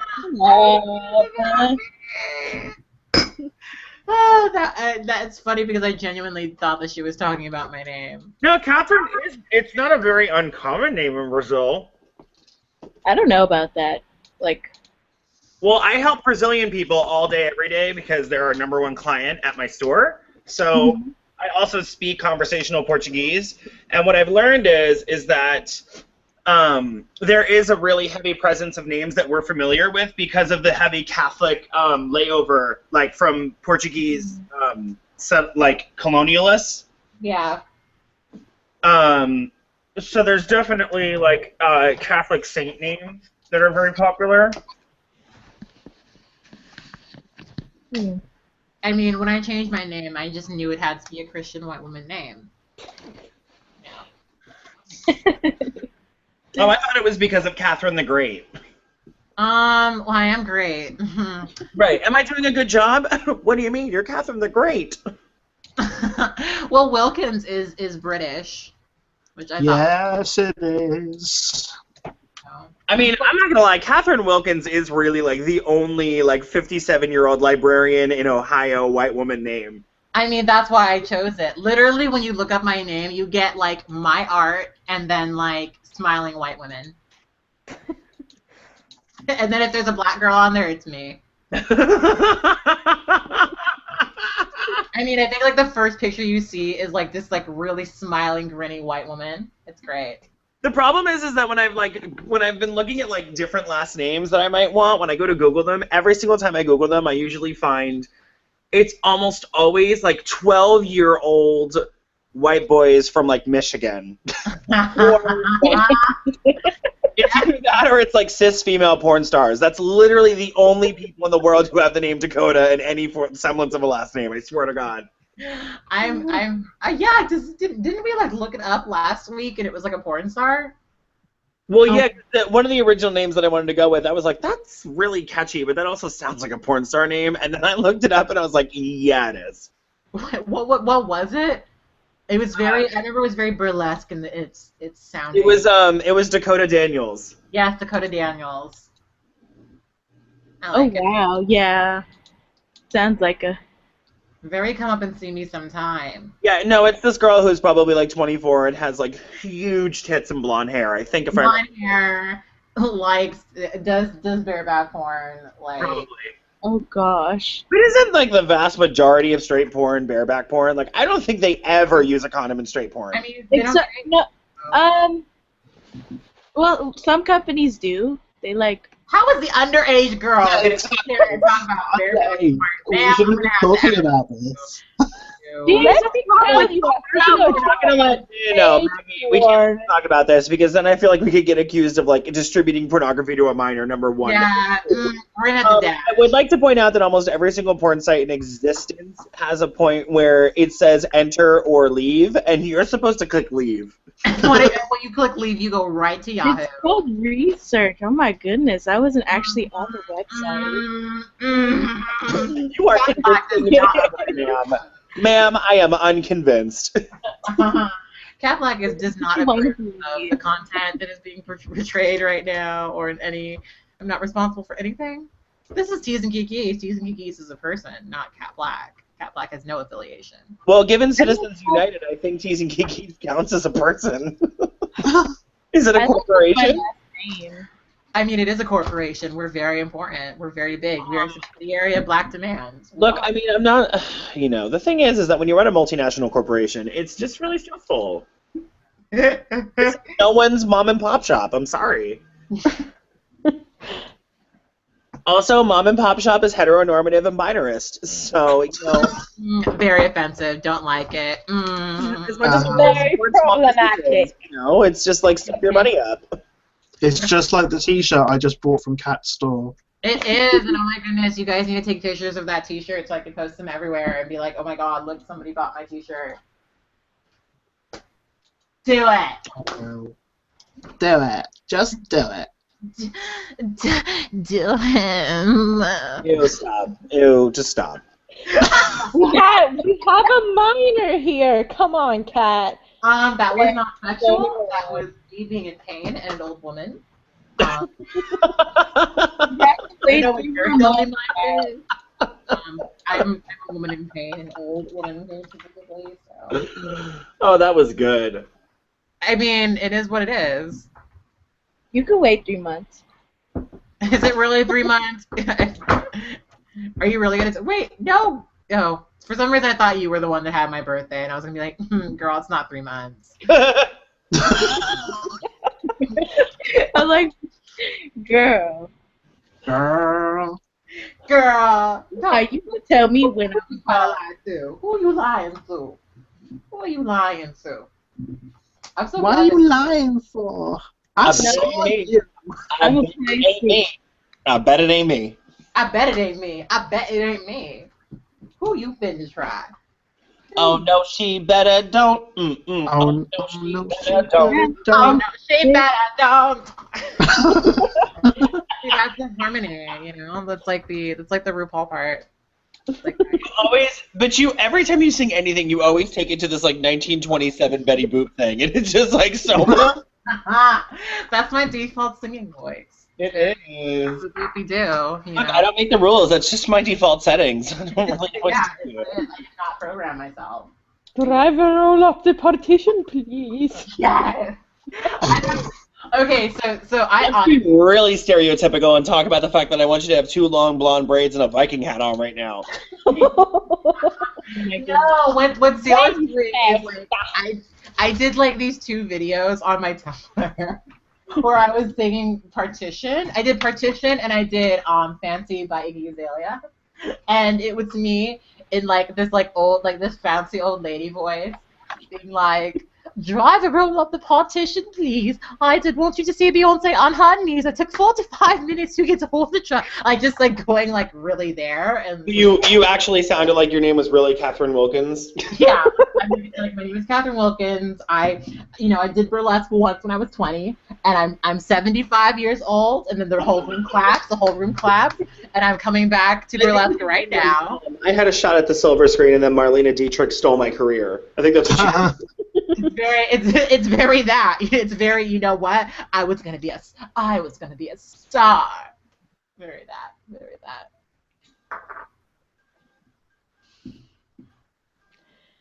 Ooh, y'all just went real quiet, like real quiet. I'm looking at the fucking racists getting fired, and I'm gagging because apparently there is a hashtag I am Darren Wilson tag. Oh, God.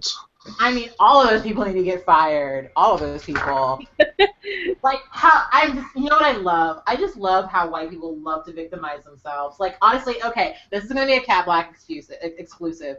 I'm planning on doing a video where I talk about, I'm going to do like a white privilege, not a white privilege, a white oppression simulator. And it's going to be basically me telling Beardy to do housework and then not paying him for it. It's going to be like, this is, okay, you think you're oppressed, well here, because it just slays my fucking soul how white people, there are some white people who like really just get off on this idea of them being oppressed. It's like funny how to me there are white people who literally are like, I'm not oppressed. There's nothing that I've ever had to deal with that's oppressive. And they know this. And they know this it's true because that's what they're lived. And there's other white people that are like, honestly, like, wow, my life is always so fucking oppressed because I'm white and da-da-da-da. And they really believe it. And it just, to me, it feels very like you're opting into oppression. Like you want to be oppressed. Like it's making you feel good that you're oppressed and you get to have this thing. Because I feel like some white people look at, people of color that talk about oppression and they're like, wow, I want to be able to say that I'm oppressed too. It's like this, like it's so great to be a victim. Like it's so great, And I would say, like, why do you think I want to talk about racism all the time? Do you think I want to talk about transphobia all the time? My God, there's a hashtag I am Darren Wilson and a hashtag shoot Michael Brown. Wow. Wow. And y'all, and the thing is, I'm on Twitter right now, and I'm literally looking, and all of these people are so fucking stupid that they literally are doing tweets that say hashtag Ferguson, hashtag I am Darren Wilson. They're not even saying anything. It's just hashtag I am Ferguson. No. It's like legit. Like they're saying all of this terrible shit and hashtagging both. Like you know that these people can see you, right? Yeah. Wow, that's just so gross. Yeah, I mean that's what I mean. Like this entire situation, it really like. It exposes some things that, like, you thought were just not things anymore. Like, I really thought for a minute, like, a couple months ago, like, maybe I'm just talking about race too much and maybe it just really isn't this issue and blah, blah, blah, blah, blah. Maybe I really am being a crazy SJW. But it's like, no, actually, reality is that this is still very much a fucking issue and, this is showing it. The fact that they're literally so convinced that stole when the fucking people who owned the store literally came forward and said, A, we never called the cops, B, we have the surveillance footage, C, he never took anything. The fucking proof is there. Even if it did, it still wouldn't change the conversation, but it's literally not true. Yeah. And there's more proof than just that. Like there are people who have photos and like videos of things and like, it was made. The decision was already made. The decision was already made. Oh, work. Actually, this is a really, really great one. And Deshay Nure said, just read the testimony. Turns out, hashtag I am Darren Wilson too, in the sense that I have no legal or moral justification for shooting anyone either. You better tell it. See, some white people get it. Some white people do get it. I can't even say most. I would love to say most white people get it. I can't even say that. Oh my God, Brian Wheeler said, "Why let pesky things like facts and the truth get in the way of your good time?" Hashtag I am Darren Wilson. It's true. They're all like, it's like a mob-like mentality of like, oh my goodness, this is just so fun for us to talk shit about black people. Like, you know, why stop? It actually fucking said, an officer defended himself that day. All the evidence points to that. Thank you for doing your duty, Officer Wilson. Hashtag I am Darren Wilson. What evidence are you talking about? See, that's the funny thing to me, because there's someone who posted on my video that they were talking about like, oh, well, you know, it's kind of crazy to just assume that Darren Wilson did this. We don't have any facts. We don't know. And it's like, you're literally standing here defending Darren Wilson, and you know, think that there's all this evidence in support of him when there's really not. There's really not. Like, you can't make the argument that we don't know the facts and then also make the argument that Darren Wilson is innocent. How do you know? I thought we didn't have facts. I thought we didn't have truth, you know? How do you know? You don't. There is a police lieutenant that tweeted, "Prayers for police officers around the country tonight. Stay alert and safe. Hashtag I am Darren Wilson." Wow. Yeah, it's like they just love being victimized. Like there's black people out there, they're like, oh, we're gonna now go shoot all these white people because of Michael Brown. Ew, there's a hashtag White Power Wednesday. White Power Wednesday. You know, it's Throwback Thursday and oh gosh. White Power Wednesday sounds like a great video for me to make. Oh, stop. Sorry, I'm trying to take screenshots of this guy's shit. I'm totally submitting him. You should.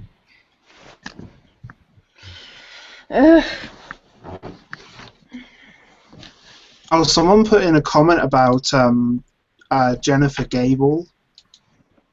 If you've not heard about what happened to her. I've heard of her. What happened again? She had I think it was a brain aneurysm at work or something, and she died, which was awful. But at her funeral, her parents and everyone who was organising the funeral decided to show her as a man. We talked about this last week, yeah. Did we? It's just in a comment, so I thought I'd bring it up.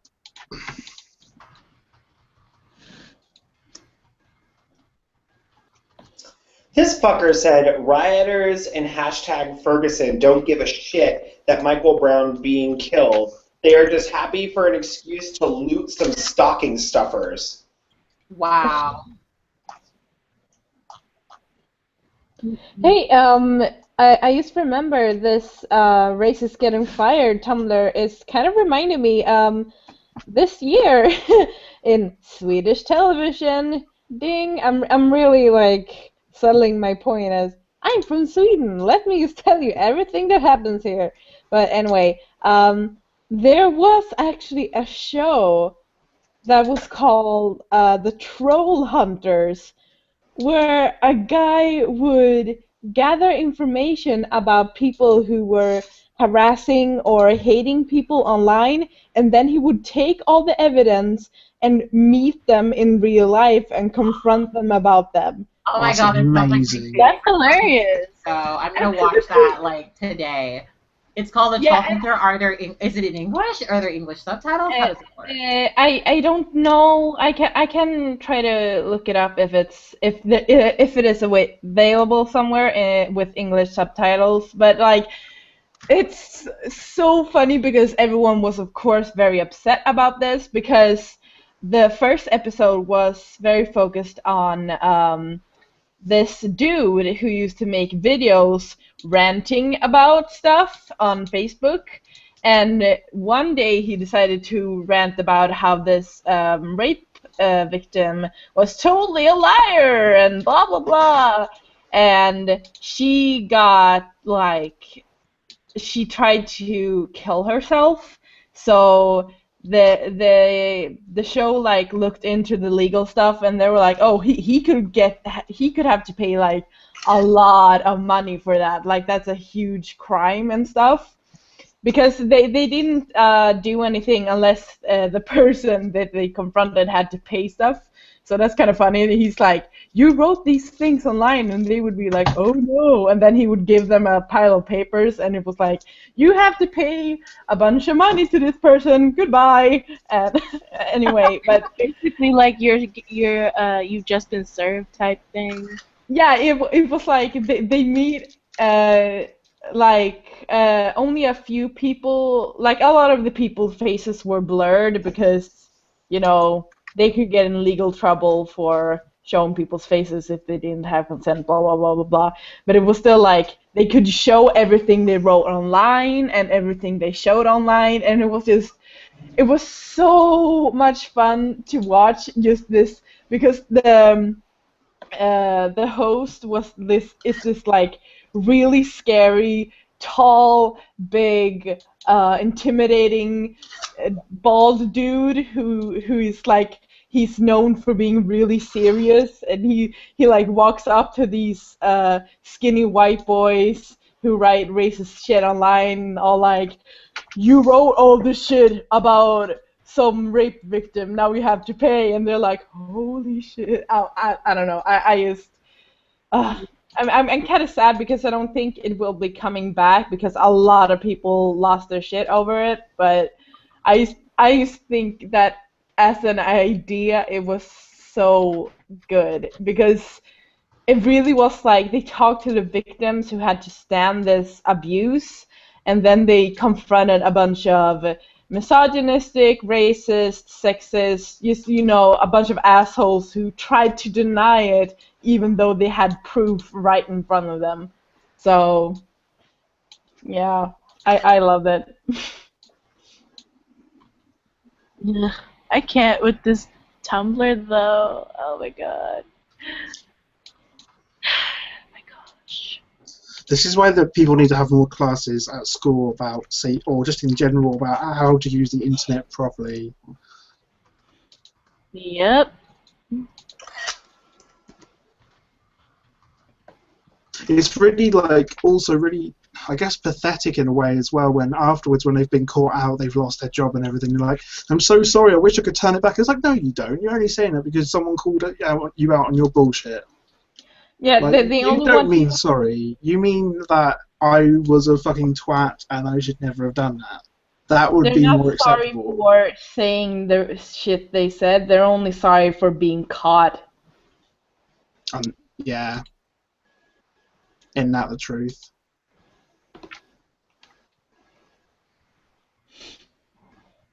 I'm probably going to have to go soon because it's 2 a.m.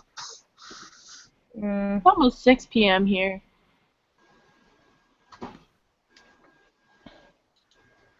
Well, I'm gonna be here packing, but I did want to go and do a couple of things, off camera for a couple minutes. But I'll be back. But I do think we should end this since we're just kind of prattling on at this point. Yeah. But I'll still be here. Dakota, are you gonna be here? I mean, yeah, I have to get off just because I have to finish my videos and get them posted. Okay. Well, do you want to do you want to hang out and you can edit and we can just talk or what or no? No, yeah, I'm into that, but I'm gonna have to probably leave the hangout whenever I have to export because it takes over my whole fucking computer. Okay. Well, work. Very fishy, very passable, very real. Let's do that then. Okay. Well, this was really cute, y'all. This was really fun. I'm sorry that we had all these technical difficulties. I am moving, and next week I will be in my new location. So I'm expecting to be very white woman executive realness and just, really in my new Orange County, surroundings and just very together. And, I'm looking forward to. Channel it. Channel that executive realness. Oh, you know what? As soon as I go to Orange County, I'm going to turn into a housewife. That's what's happening. A suburban housewife, who always has oranges and has a lot of friends on the internet. A lot of teas and kikis. Yes, and all teas and kikis. It's what I do for charity. You give a little, you get a little. All right. Oh yes, I'll talk to you guys later. I mean, well, I'll talk to the viewers later, but I'll talk to y'all in a minute. So, Do you want to just come back to this hangout, Dakota, or are you gonna stay in this one? Well, I'm going, but I want to know what's happening. I mean, we might as well leave it open if you guys want. I have to go and do my videos and all that, and then I can come back in. Okay, that's cute. Very kind to Yeah, you. I'll stay in this one. Okay, all right. Well, I'm gonna go, but so this was cute. I've got to walk my dog and like get ready, so I'm leaving too. Love y'all. Well, if you can come back, you can come back. If you can't, you can't. This was good. So everybody say bye. Bye. Bye. Bye. Love y'all. Bye.